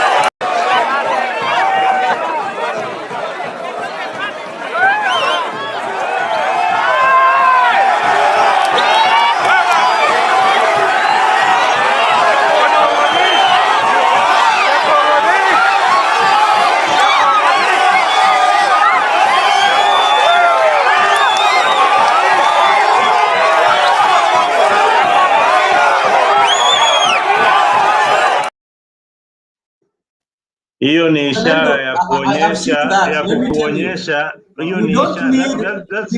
You don't need a classroom. You don't need to go to a classroom to understand that those are organized ghouls. They are not mourners, wielding. And these are the kind of politics that we don't need, not only Luo Nyanza, but in Kenya. You know what you've seen there? What are they doing? It's surprising me, Leo. What is surprised? I'm surprised by the whole incident. But this is happening in your own constituency. The MP has just slapped somebody on camera. And are you seeing the people? You know, he's visibly drunk. He's being escorted out, being chased away by whoever they are, whether they are mourners or what. They're chasing the MP, Rarieda MP. I want to give you a confession. Rarieda is not where he was. That is not in Rarieda. Rarieda and Alego are their neighbors. So let me explain. That is a funeral. That is not Rarieda. Listen, Leo. Wesonga, just a minute. I want to give you a confession. I want to give you a scenario of this before I allow you. I'll allow you, Wesonga. It was my time. I'll allow you. Just a minute. Just be patient. When one Magoha died, when one Magoha died, I'll give you time to respond. I'll finish and I'm not going to talk again. When one Professor Magoha died, there was a group.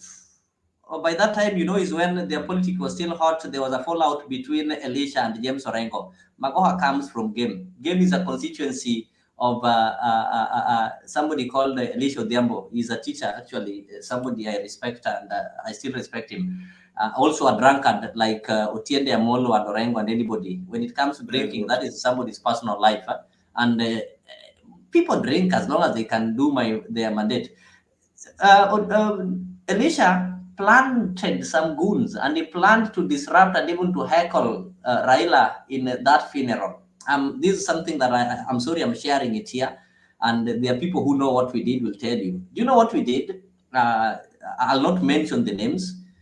We realized that this is what they were planning to do. We also decided to organize a group now to prove to him, despite the fact that he's the MP of Game belongs to Siaya. Elisha went to the funeral when he was drunk. If you go and get the clips, he did not even get an opportunity. He, as an LMP, was the one who was supposed to become the master of ceremony. And go and ask why he did not become the master of ceremony. When he went there, he saw faces. And these people, like the ones you've seen there, I can tell you for a matter of fact that the fact that Google lost to Orengo, which was fairly, he lost. Forget about the nomination, the general election, he lost fairly. He's still bitter up to date.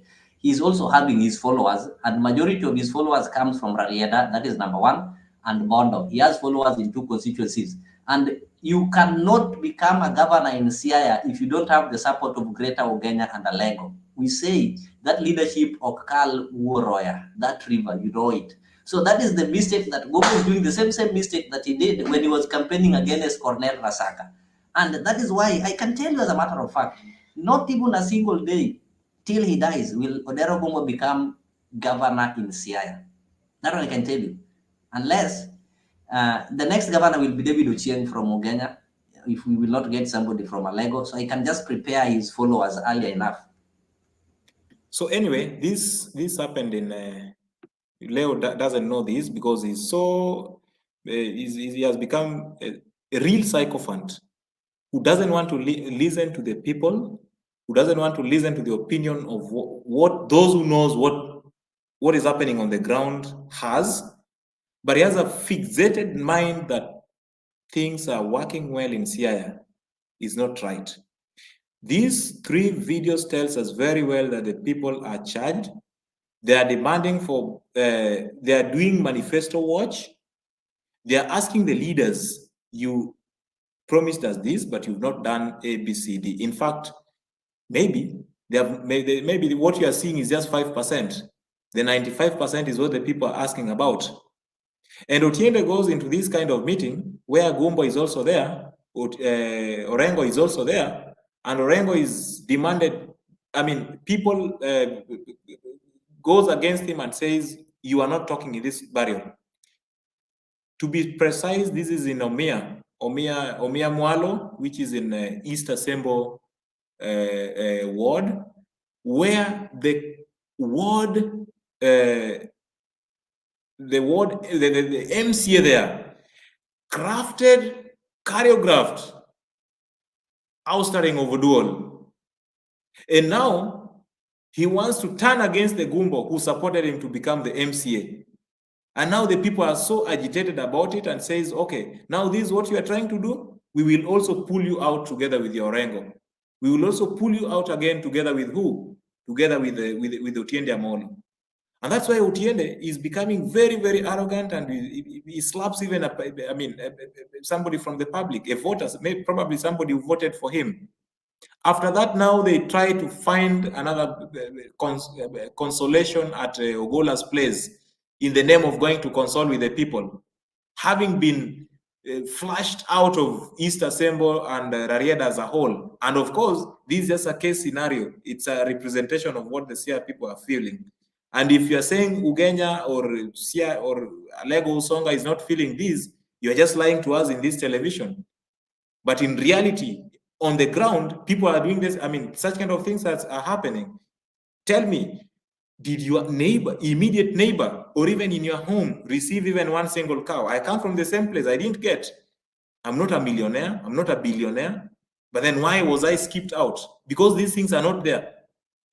One is brought to one individual, and then a photo goes around that this was done in Sia, and then the likes of fanatics like Leo believes, and he wants to tell all the viewers in Afrique 24 that this happened in the whole of Sia and everybody received a cow, which is wrong. The other time it was fake fertilizers. If it was good governance system, they could have done, they have their Ministry of Agriculture sector. They could have done verification and confirm whether it's valid or not before they take it to the people. But the fake fertilizer comes from the national government, rolls down to the county government, and then gets down to the people. It tells you how ineffective the county government of Sia is doing.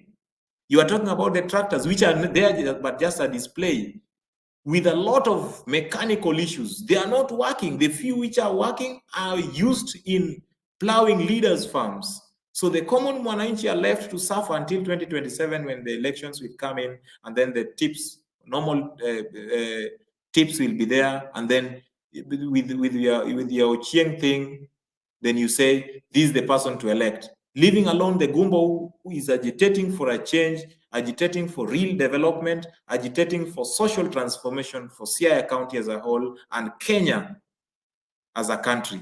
So Leo, you need to change your mindset and don't look at politics in a draconian system. but look at it, look at politics as a way of changing the people's lives. So, in fact, I would say that if you are given a leadership chance, then you just behave the same way Orengo and Otiende are behaving, because you don't have a mindset for the people. You are only looking for the crowd and then trying to show how many people you have at your back, but you're not looking at what the people are benefiting out of. So don't lie to the people that there are medicine is here. There are no medicine in the hospitals. And I've mentioned many my things. home is opposite Ukwala Level 3 Hospital. Right now, nobody is buying. The opposite, there's another hospital called Matibabu, a private one, and nobody goes to Matibabu because the hospital is fully stocked. So if there's no medicine, maybe in Asembo, then you need to blame the med super who is in charge of that hospital. I've been to Asembo. You know, my brother has got a pharmacy in Asembo and also in Missouri. That is something that you know. So I've been to the place. Let us just be factual. We cannot have all the medicines in these hospitals. That is, it doesn't happen in this country. We understand that we are in Kenya when it comes to supplies and the kind of money that they get. But what we need to understand is that is the little amount allocated to that medication, is it used? The first thing that Orengo did when he was elected as a governor, you'll agree with me, he did something at the Sia Referral Hospital, which used to look like a high school, village high school kitchen. He renovated, and the first thing that he did was talking medicine. It was on record. It was on record. When I talk of the places that I visited, there's a place called Nyangu Dispensary that was closed, I think, 20 years ago when I was still in primary school. The hospital is currently running. Abira Level 3, which is it was a dispensary that was never used, is currently operating. Recently, he partnered with the national government and they're building Urenga, which is going to be, I think, a level 4 hospital in Ugenya. Go to game. Look at the markets that are being built there. Cornel Rasanga tried to build a road that was never finished. So these things are work in progress. But what we need to call out is, okay, I know what is happening is that there's a project for 100 million. Obviously, somebody will use 80 and take some. That is what we need to call out. But we can't call it out when we vilify and say that, you see, this person has stolen money. We have the systems, we have the codes that we can use. We don't take them to court. And Mzalendo, I don't know how we can put this body called EACC into, we need to ensure that they are responsible and they do their work. The role of EACC is to investigate and charge people who've done corruption. It's the anti-corruption body. So it is so ridiculous that EACC, instead of looking for those people who are practicing corruption and taking them to court, what they do, they are doing a research, which county is most corrupt, and they give us a report. So do they want us citizens to go and arrest? The only time citizens can arrest these people is during elections. We vote them out. Now they know very well these people have been voted and they have 5 years in office. They're giving us the list, the most corrupt county. And they've been given money, resources, power. I think that is one area that we need to look into, the role of EACC. And I have not seen EACC arresting. They have made some arrests. They have made some arrests, but have these people been? They don't build a strong case. Zalendo. No. Zalendo, Leo is running away from Leo. Zalendo. Leo is running away from pointing out. Yeah, we will bring him. We will bring That him. you cannot blame the police. You cannot blame the police. You cannot blame the police for not catching, let's say, Leo. They're no enforcers, my friend. Instead of just saying that Leo is a thief. Leo is stealing. Leo is Saying Leo is a thief. You have Saying to, Leo is a thief will not do anything. Leo, now listen, that's what I'm saying. Leo, that's what I'm trying to tell you. That you are trying to blame the EACC instead of calling out that the perpetrators themselves and your governor is the key perpetrator to that actual crime, that is robbing money that is meant for development, because he's overseeing that money, right? He's signing those checks. So you cannot say that the problem is EACC is not working. The question is, you should be pointing out that your governor is stealing money. I mean, that's the thing. So don't be blaming the EACC, blame your governor. Because if money is being stolen, then it means there's no development happening. It's logic, right? Because do you mean to say that he's been developing or he wants to develop Siaya with his money from his own pockets? The answer is no, right? So that's the reason why I tried to take you niliona nikipeleka na ile kana ile trajectory unaenda nayo tutazunguka in circles. That's why I just had to take you polepole kwa ile njia tu direct. Nani ana sign checks? Yeye yuko pale signatory. Okay, if he's a signatory, do you think the money would analetwanga tu check ana sign alafu anaenda? Of course he knows each and everything that is happening. That's 100% for sure. So of course he does know hiyo hizi yenye inafanyika. That's 100% sure. So he must be benefiting from that. And if that's being the case, then it means hakuna development yoyote ambayo inafanyika in your place. That is a fact, another fact. So it's not about you saying EACC. The issue is you're supposed to be pointing out that no, Governor wangu, you are robbing me. That's it. So the fact that even imeenda as much as anaitwa Nancy Githungu ama ni Okango mnaleta hiyo list ya ya hata sio EACC. I think it's is it Nancy Githungu or who was it that brought up the list of the county governments, especially when it comes to part of a lot of their budget going to the wage bill, and most of the people that are being paid there are non-existent. Na avoid kuwaita ghost workers, because I could just use that term, but they're just non-existent. And some wages and some receipts that are being rather some money that has been released, they have no receipts to back them up. Siaya is on top of that list. You understand? So kama ni pesa imetolewa and there's nothing to back it up, who was the one who's signing that? It's your governor.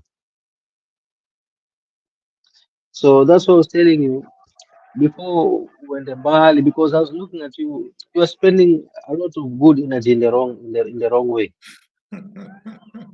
You know? So please, my brother here, mdogo wangu, try to ushuke your horse that you're on right now. Utembee pole and try to recover, because you seem to be on something. You're on a high dose of methylated orengo. If there would be a spirit called orengo, I would say that, because I think you're being misled, to be honest. Leo, Auditor amekwambia pesa imetumika, but there's nothing to back that money that has been used. And you know who's the signature. Black, that and is still what here you are that is what now brings us to what Mzalendo was saying. I mean, pesa imetumika, there's nothing to back it. I'm not defending that. That is massive corruption. Then why we're not talking about even that. We are talking about there's no. Why do you have to pay there are no bills, no receipts. Ethics and that there are no receipts. Some Listen, things we are talking about. We are talking. There are no receipts to back it up. No invoices. Exactly. Let me put it that way. That is corruption. So now who is Najaribu now kufanya- failing us as Of Kenyans? course, Who is now failing us? listen. I mean, now your governor is failing us. Rather failing you, because I don't I come want to from tell that you one county. thing. Your governor is failing you. That's the thing. The people who are supposed to oversight Now the listen, governor are also Leo. sleeping I in their mean, role. let me make it easy. Let me make it easier for you. Let me make it easier for you. You've been brought for a check. Imeshaandikwa numbers hapo you want to sign. What's the first question you'll ask? I'm asking you. That is Imeandikwa massive 10 corruption. million. 10 million. Or Imeandikwa 10 even, I've just million, asked you a hakuna simple question. risiti, hakuna anything. Or 20 And million. we have a body called Yes. that body for anti-corruption Listen, with Leo. officers who are earning salary. What are they doing in office? Leo. don't run away. Leo, don't run away from what I've just asked you. I want to take you step by step. Umeletewa check imeandikwa 20 million or 30 million or 50 million in numbers and in words. Naambiwa Bwana Leo, please sign here. What's the first question you'll ask?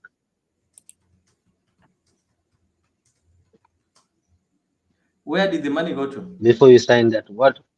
No, Who I've should just ask told that you. question? Not Umeletewa me. check. I can't ask. I can ask through Wacha elected niongee representatives. Kiswahili. Wacha nifanye Kiswahili. Umeletewa check ama hundi imeandikwa 10 million or 20 million or 100 million, whatever million that will be written on it, right? What's the first question you'll ask before signing that? What's the first question you ask that person that has brought you that check for you to sign? Bwana Leo, are you still there? What is the money going to be used for? Yes. That is number one. And you Very know good. very well they cannot give Now, you a check without giving you a reason. That one can't happen. You can't forget it. Okay, that aside. It doesn't happen. Now that is good. That is the first question you'll ask. Iko wapi nini kuonesha kwamba nalipia hii?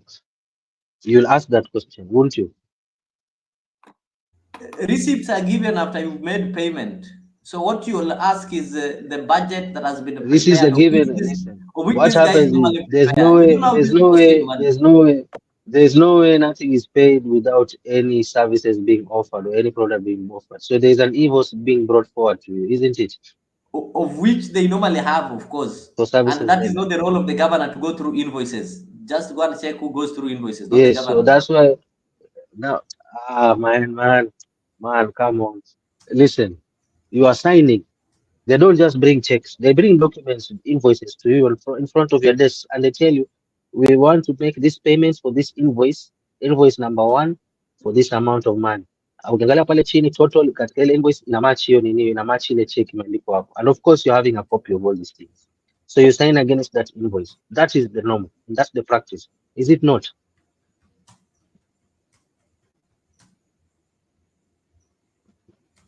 Mr. Liu, are you there? I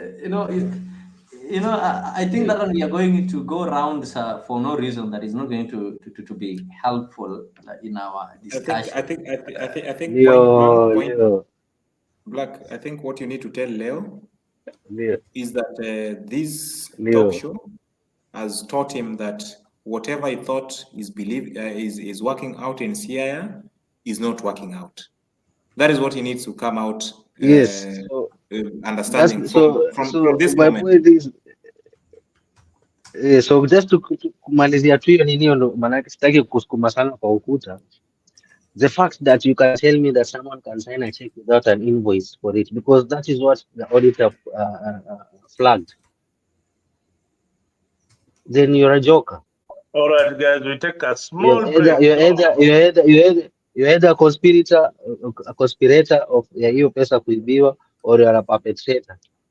Either way, you're still either way bado unakula. Black, just so look at that government of yours. Well, just hold on there. Okay. Mukipatia Leo breather kidogo. We take a small little break. Back. Of the county, Assalamualaikum. Assalamualaikum.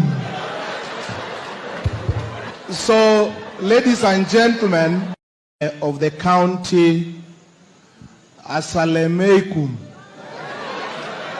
Assalamualaikum. So, ladies and gentlemen of the county, Assalamualaikum. Assalamualaikum.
Well, welcome back to Afrique. If you've not subscribed to Afrique 24, please do so. Go to your YouTube channel and subscribe to Afrique 24. I want to say, we have done almost 5 hours on this particular session today. I want to give thanks to the people who have been also in the panel. Good year, you don't disappoint kama kawaida. You are the president of the comment session with your cabinet there, Geoffrey Ruto, Lutario. Thank you very, very much. You thought that Leo was a Meru. This guy is not a Meru, a Marian. This guy is deep from Sierra Lego Usonga, where you throw a stone and then it will hit a professor or a doctor. That's what they've been saying here. Ramos Yegon, asante sana for keeping it locked in Afrique. And who else? Geoffrey Ruto, I've mentioned you, asante sana, and many other. Kenya Revolutionary, you came in, I don't know what was happening with your audio. Please, you do come back again. There was something wrong with your audio. We were trying to give you a chance and you didn't stay for long. So yes, I think those are the guys who have been on the panel section. Those guys who have also been watching are not in the panel section. Thank you so much. Make sure you subscribe to Afrique. This is your #1 YouTube channel where you bring for you the real issues the way they are. We are not biased. We say things the way they are and the way they ought to be. My panel has been, we've been here with Black. Not disappointing. Black is one of the elders in Afrique. He claims to be older than everybody else apart from one old man, that mzee from Texas. That is the oldest man in this panel. So karibu sana. I can also see Maureen, who is coming in the studio. We are talking about the county of Siaya. Hiyo ndio mambo tunaongea saa hii, county ya Siaya. What is happening in Siaya? Maureen, please don't go away. Comment, come into the studio. You can switch off your camera if you want. If you want to sleep like that, we can see you. Utusalimie kidogo. Usalimie Lady Maureen.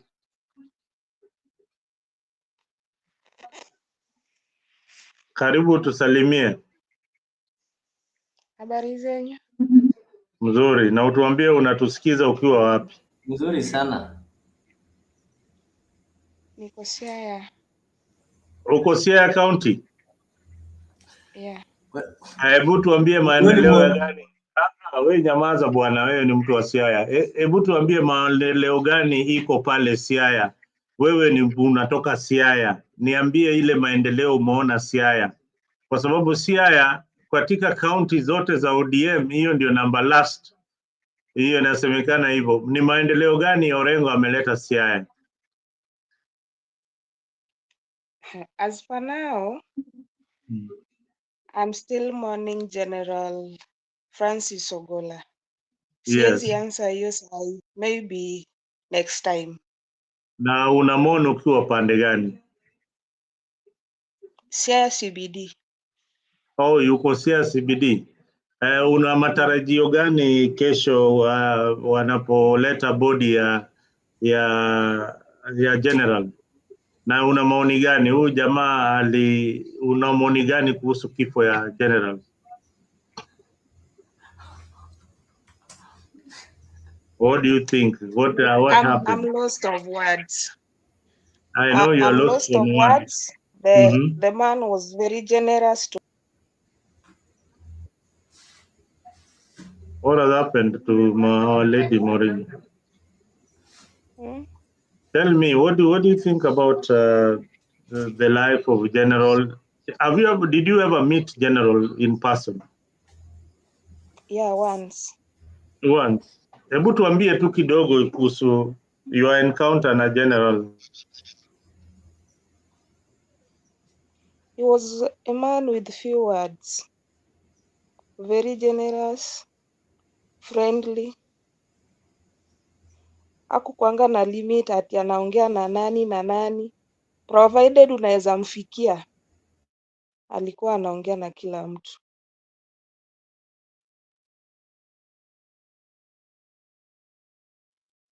Nasikia alikuwa ana support wajane, alikuwa ana support watu wengi sana, na pia kule kule nini, alisomea kule Homa Bay, na ile shule alisoma, he dug a ball at Lala Primary School where he went to school in his early days. Na hapo Siaya pia nasikia ameandika watu wanajeshi wengi sana. Ni ukweli ama ni propaganda tu? Are so many people enlisted in the army through General Francis Ogolla? Hiyo siwezi jibu cause ndiye ameanza tu kazi hata jamaliza 1 year. Na akakufa. Sasa maybe kama alikuwa na hiyo mind or hiyo list ya kuandika inaweza kuwa ukweli, but sina habari. Asante sana Maureen, asante sana because sasa tumekuja na tumepata mtu ule alikuwa amekutana na Francis. Sisi Francis Ogolla tunamwona kwa TV. We only used to see him on TV and we talk about him here like we knew him, but sisi hatumjui. Nyinyi watu wa Siaya wale walikuwa majirani. We ni jirani wake ama we ni relative wa Francis Ogolla? Sasa mimi ni binti wa Uganda but naishi Siaya.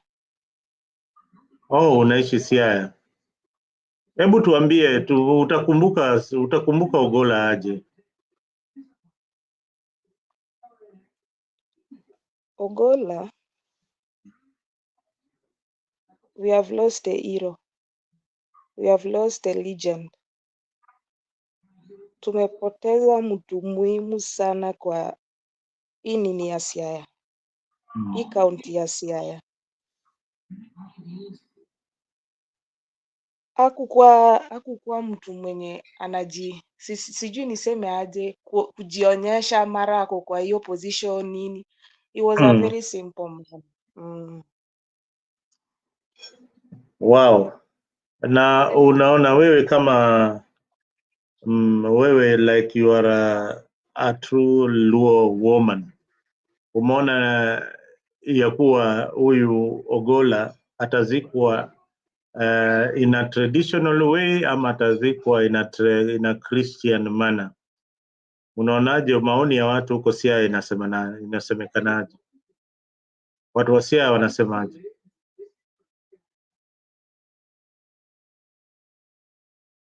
Maureen, are you still there or you've hung up?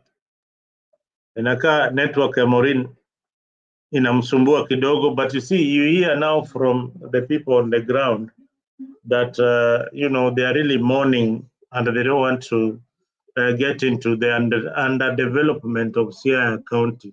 It's a very big shame that they don't even want to talk about it, Mr. Leo. Leo, that is a problem in Siaya. Problem in Siaya is leadership, and in most counties. Black, I wanted to say what you have seen in those videos is a reflection of what is happening in the Orange Democratic Movement Party. We have got these leaders who are selected and they are not development cautious. The people are saying enough is enough. Enough is enough. Leo is somebody of the status quo. He belongs to that political party. Whether they are going wrong or not, he will not see anything bad happening in that movement. But Leo knows very well that the party is divided between those who are pro-development and those who want the status quo to remain the same. So Leo, you will be judged by your stand in 2027. Are you on Oburu's side or are you on the development side of the political party of ODM? Thank you, Mzalendo. I just want to make it clear. You know, you're profiling me for no reason. And I started by telling you development means something that is wide. I'm glad that you mentioned this thing to do with the Buru side, or I don't know, development side. You are somebody who is an elite. You know the roles of a senator. The roles of a senator is purely to oversight and to make laws that are concerning the county government. The senator doesn't have any financial kitty. So I don't expect anybody to elect a senator, then come and ask a senator a road. They should ask the senator, why did you propose that they increase the funds that are making the county roads? I don't expect. And what will that be called? That will be called oversight. The role of the Senate is to oversight the government. Oversight. So I'm the one you've allowed me to talk. At the end of the day, that's where the status quo is. So what just listen. is Guru I'm doing not finished. about Siaya County? That is where I'm coming to. So I'm building my point. So the role of the Senate is oversight. So Mzalendo, there is something that we need to address. The voters don't know the roles of all these 9 people that are elected. Somebody will elect a senator with the mentality of a member of parliament, or a mentality of a governor, or a mentality of electing a woman representative. That is the problem. Number 2, the easiest position to win in this country, if you are a newcomer and you want to join politics, and I'm advising my friend Wasonga, don't waste time going to buy in Rarieda.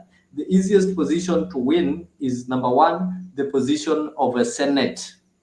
Like in Sia, you'll cover 6 constituencies, but you don't need a lot of energy. Somebody who is campaigning to become an MP in Rarieda will use a lot of resources and convince people, unlike somebody who is vying as a senator. Those people want to become senators, they don't campaign. And in fact, when voting for senator, people don't vote for individuals, they vote for political parties. Because most politicians and seasoned politicians don't want to become senators simply because they know the seat of Senate haina marupurupu na pesa za kuiba. And that is why they are fighting through what is called NADCO, so that they can have something in the kitty. So the easiest position is to become a senator. Number 2, as much as I'm one people who, when given a ballot to vote Wasonga and Oburu, I would not vote Oburu Oginga, because number 1, okay, Oburu has served the country, has served his constituency Bondo, and if you meet anybody from Bondo, I know Wasonga will confirm, they'll tell you that out of the MPs that they had, Oburu really did some good job for them, and the only thing alishindwa kusaidia watu wa Bondo ni maji. Actually, we people of Ugenya, people of Alego, people of Rarieda, we would envy Bondo. Bondo even overtook Siaya, which was the capital, because Oburu, I don't know how influential he was. And Bondo is the only constituency that had tarmac roads, even before Siaya, the headquarters had tarmac road. Yeah? Wasonga, I hope you'll confirm that. So number 2, Mzalendo, somebody like Oburu, yes, it is true. He was given a direct ticket, that one I don't deny, which parties allow that one in their constitution, not only ODM, any party. And apart from ODM and UDA, no any other political party did nominations. People are being given direct tickets. That is a fact. We had people in ANC and all these tickets, even people like Gombo and the rest who ran, even including my party leader, my MP, MDG, they never conducted nominations. So let us rule that nomination away. Oburu Oginga was elected by voters in Siaya. He did not even put his posters even in my constituency, but people just elected him. People elected him. So we can't blame Oburu. He did not force himself. The fact that he was given an ODM ticket did not mean that he was supposed to be elected. In my constituency in Uganda, we had somebody with ODM ticket, and voters decided not to elect him. And they elected somebody they believed was going to serve their interest. And because of the voters in Siaya, they don't see, I think people did not see an interest in voting. They did not see the importance of senator. And people are saying that Senate is a house for the old people to go and make legislation. They elected Oburu. So I normally feel it when people want to victimize Oburu and make Oburu appear as if he's a beneficiary of this direct nomination and such kind of things. People elected Oburu. The person who competed against him did not even reach quarter of the total votes that were cast. Actually, he won by a margin. So moving forward, I can tell youths who want to venture in politics, you go and vie as a senator. Me, I'm vying as an MCA in 2027. But if I'm not vying as an MCA, I cannot go for the position of an MP. I think I can win the Senate of Siaya easier than winning the member of county assembly. That is the easiest Senate. That is why you saw people like Cleophas Malala coming from an MC. And look at the Senate. Most of them are people who are MCS, are people who they were not big weights and they won. But somebody who won the Senate seat cannot win their constituency seat. And I'll advise my friends. Leo, okay, let us, Leo, thank you for that contribution. My last question, and I want you to take 2 minutes in this, and I'll start with Wasonga, and then we wind up this evening's show. Thank you. If you are running for elective post in whatever capacity, be it MCA, be it governor, senator, etc., how do you want your people to elect you? What would be the best way that you want to be elected? The best way, number one? Yes.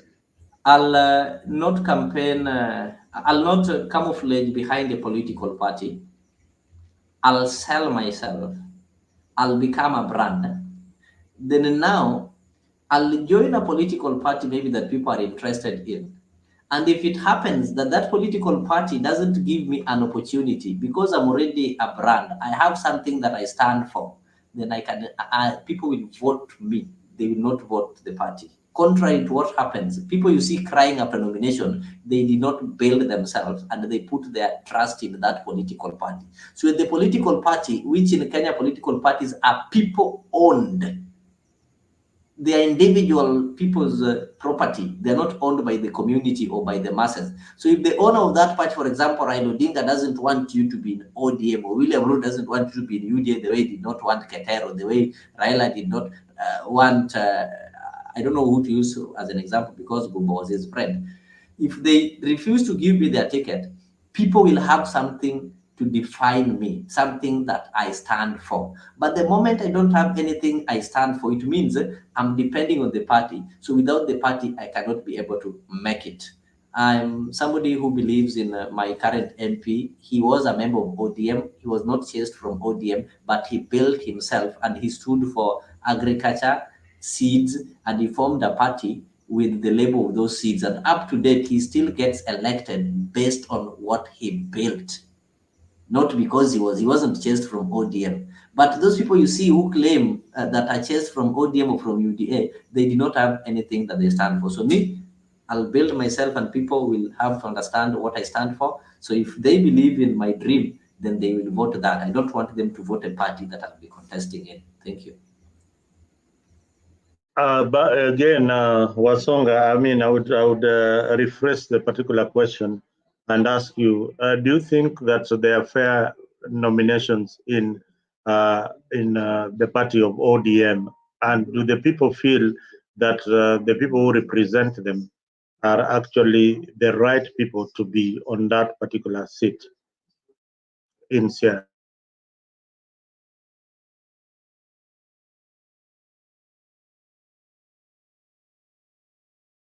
Unmute.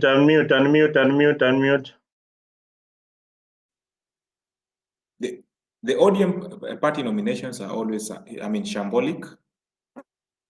And we always go for those nominations having had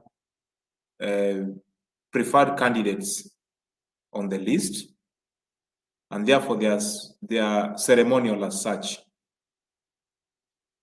By the virtue that they are ceremonial, we end up choosing the leaders who have no development agendas on their side. But they are always there to package whatever amount of money they can have so that in the next election, they can as well use this money as tips to the voters. So I would prefer a scenario whereby you choose a party not based on its popularity, but based on its development agenda and a good manifesto that can support communities. So, despite the fact that ODM is a popular party, we are ending up having recycled leaders who are always there again and again, but with no development prospects at all. And that's why Siaya County is underdeveloped.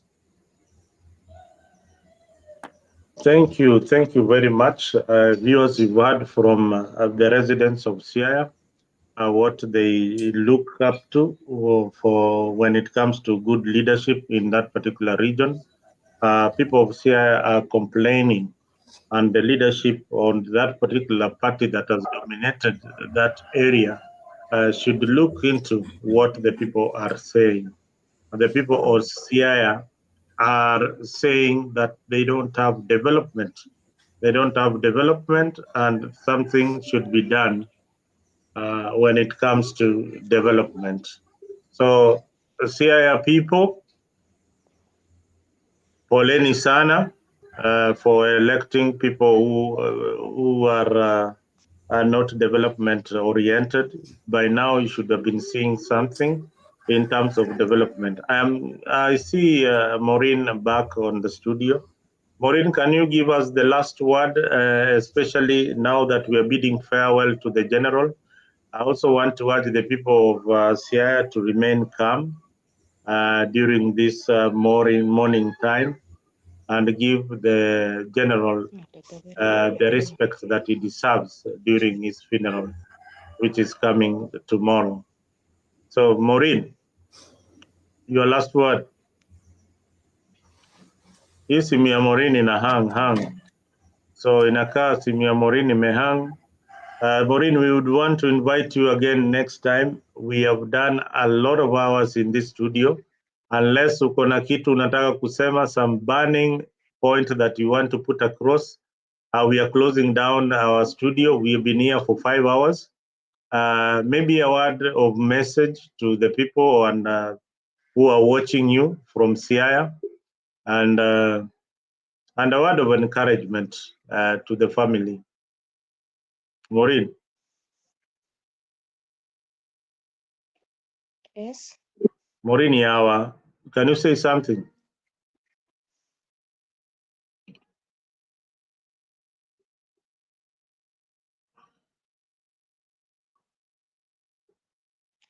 Maureen is just smiling. As for now, I'm lost of words. I don't have anything to say. Maureen is saying in the Luo, they call it Doga Umoko, in the right dialect. So, Pole Sana Maureen, we are also mourning. We have got so many questions which are not answered. It's only God who can provide this answer. We pray for a speedy investigation into the matter of the Ogolla, of Francis Ogolla, so that we can know exactly what happened. And if it is a normal accident, then we can, we can now be satisfied that indeed it was just one of those mishaps in the plane caused by maybe a malfunction of the engine or something else, So that is what we can only speculate, as we started here, speculating what could have happened. But Mwenyezi Mungu pale ndiye anajua nini ilitendeka. But I always say every chapter on our life is written by the Maker. Today we are smiling here in Africa. Tunaongea hapa Africa, like Ogolla went for jogging, and asubuhi anaenda jogging, jioni anakuja kama ni maiti. So that is how life is. You must be prepared. But one thing I like about Ogolla, he was prepared for his death. Just like myself, I am very much prepared. I know what should happen, and I know where I'll be buried at the end of the day. So that is the most important part about life. And don't be scared of death. Death is part of you. You are born and you will die. And worse still, Ogolla was a soldier. He died like a soldier, and he died in service. So we condole with the family and even the people of Siaya where he comes from. Otherwise, good night good people. See you again tomorrow, next time, same time, here on Afrique 24.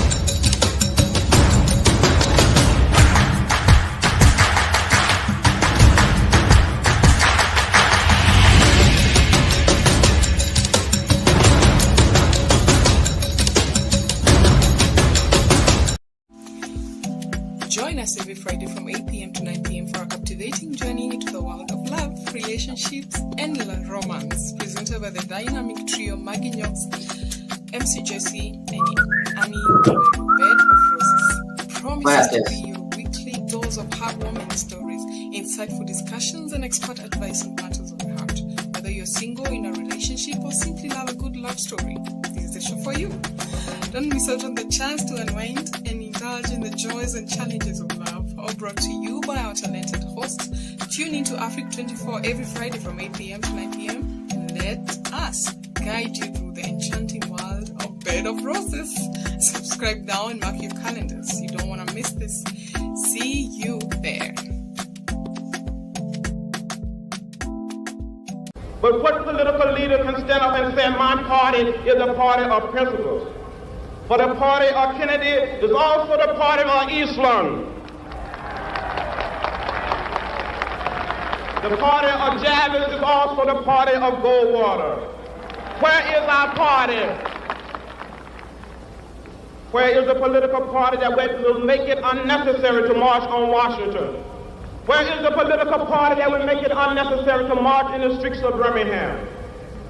Where is the political party that will protect the citizen of Albany, Georgia? Do you know that in Albany, Georgia, 9 of our leaders have been indicted, not by the Dixiecrats, but by the federal government for peaceful protest? But what did the federal government do when Albany Deputy Sheriff beat Attorney C.B. King and left him half dead? What did the federal government do when local police official kicked and assaulted the pregnant wife of Slater King and she lost her baby? Those who have said be patient and wait, we must say that we cannot be patient. We do not want our freedom gradually, but we want to be free now.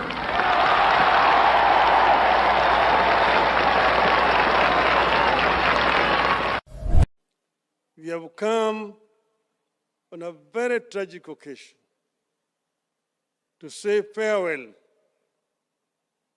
to one of the most illustrious sons of this country. We are paying farewell to a four-star general who has died not in the field of combat, but through a tragic aircraft accident. General Ogolla, as has already been said by those who have spoken before, exemplified what you can call a true nationalist. By his own conduct, he showed that he loved his country and he was prepared to serve and die on behalf of his country.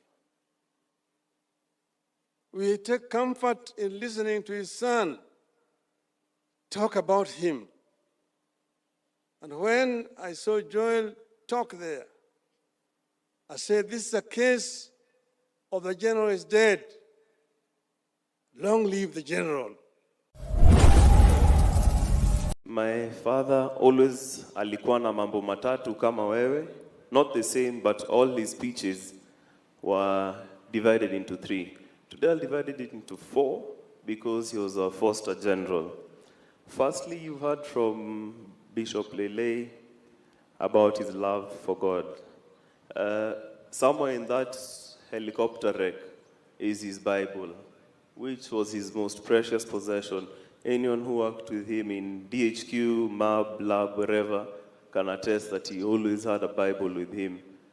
And I am hoping they're able to retrieve it from the accident. I'd want to keep it as a memento, and for the rest of the family as well.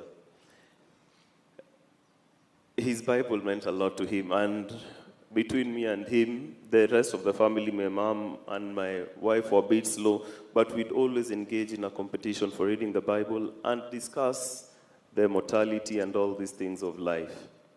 He understood that his position was temporary and it would always end. Leading up to his death, he almost knew that his time was up, despite having very many plans for the military and for his family. But he spoke in a certain tone that would suggest that, my son, I won't always be here, and you will need to take care of my wife and my other children, which I am more than ready to do, and it will not be a problem.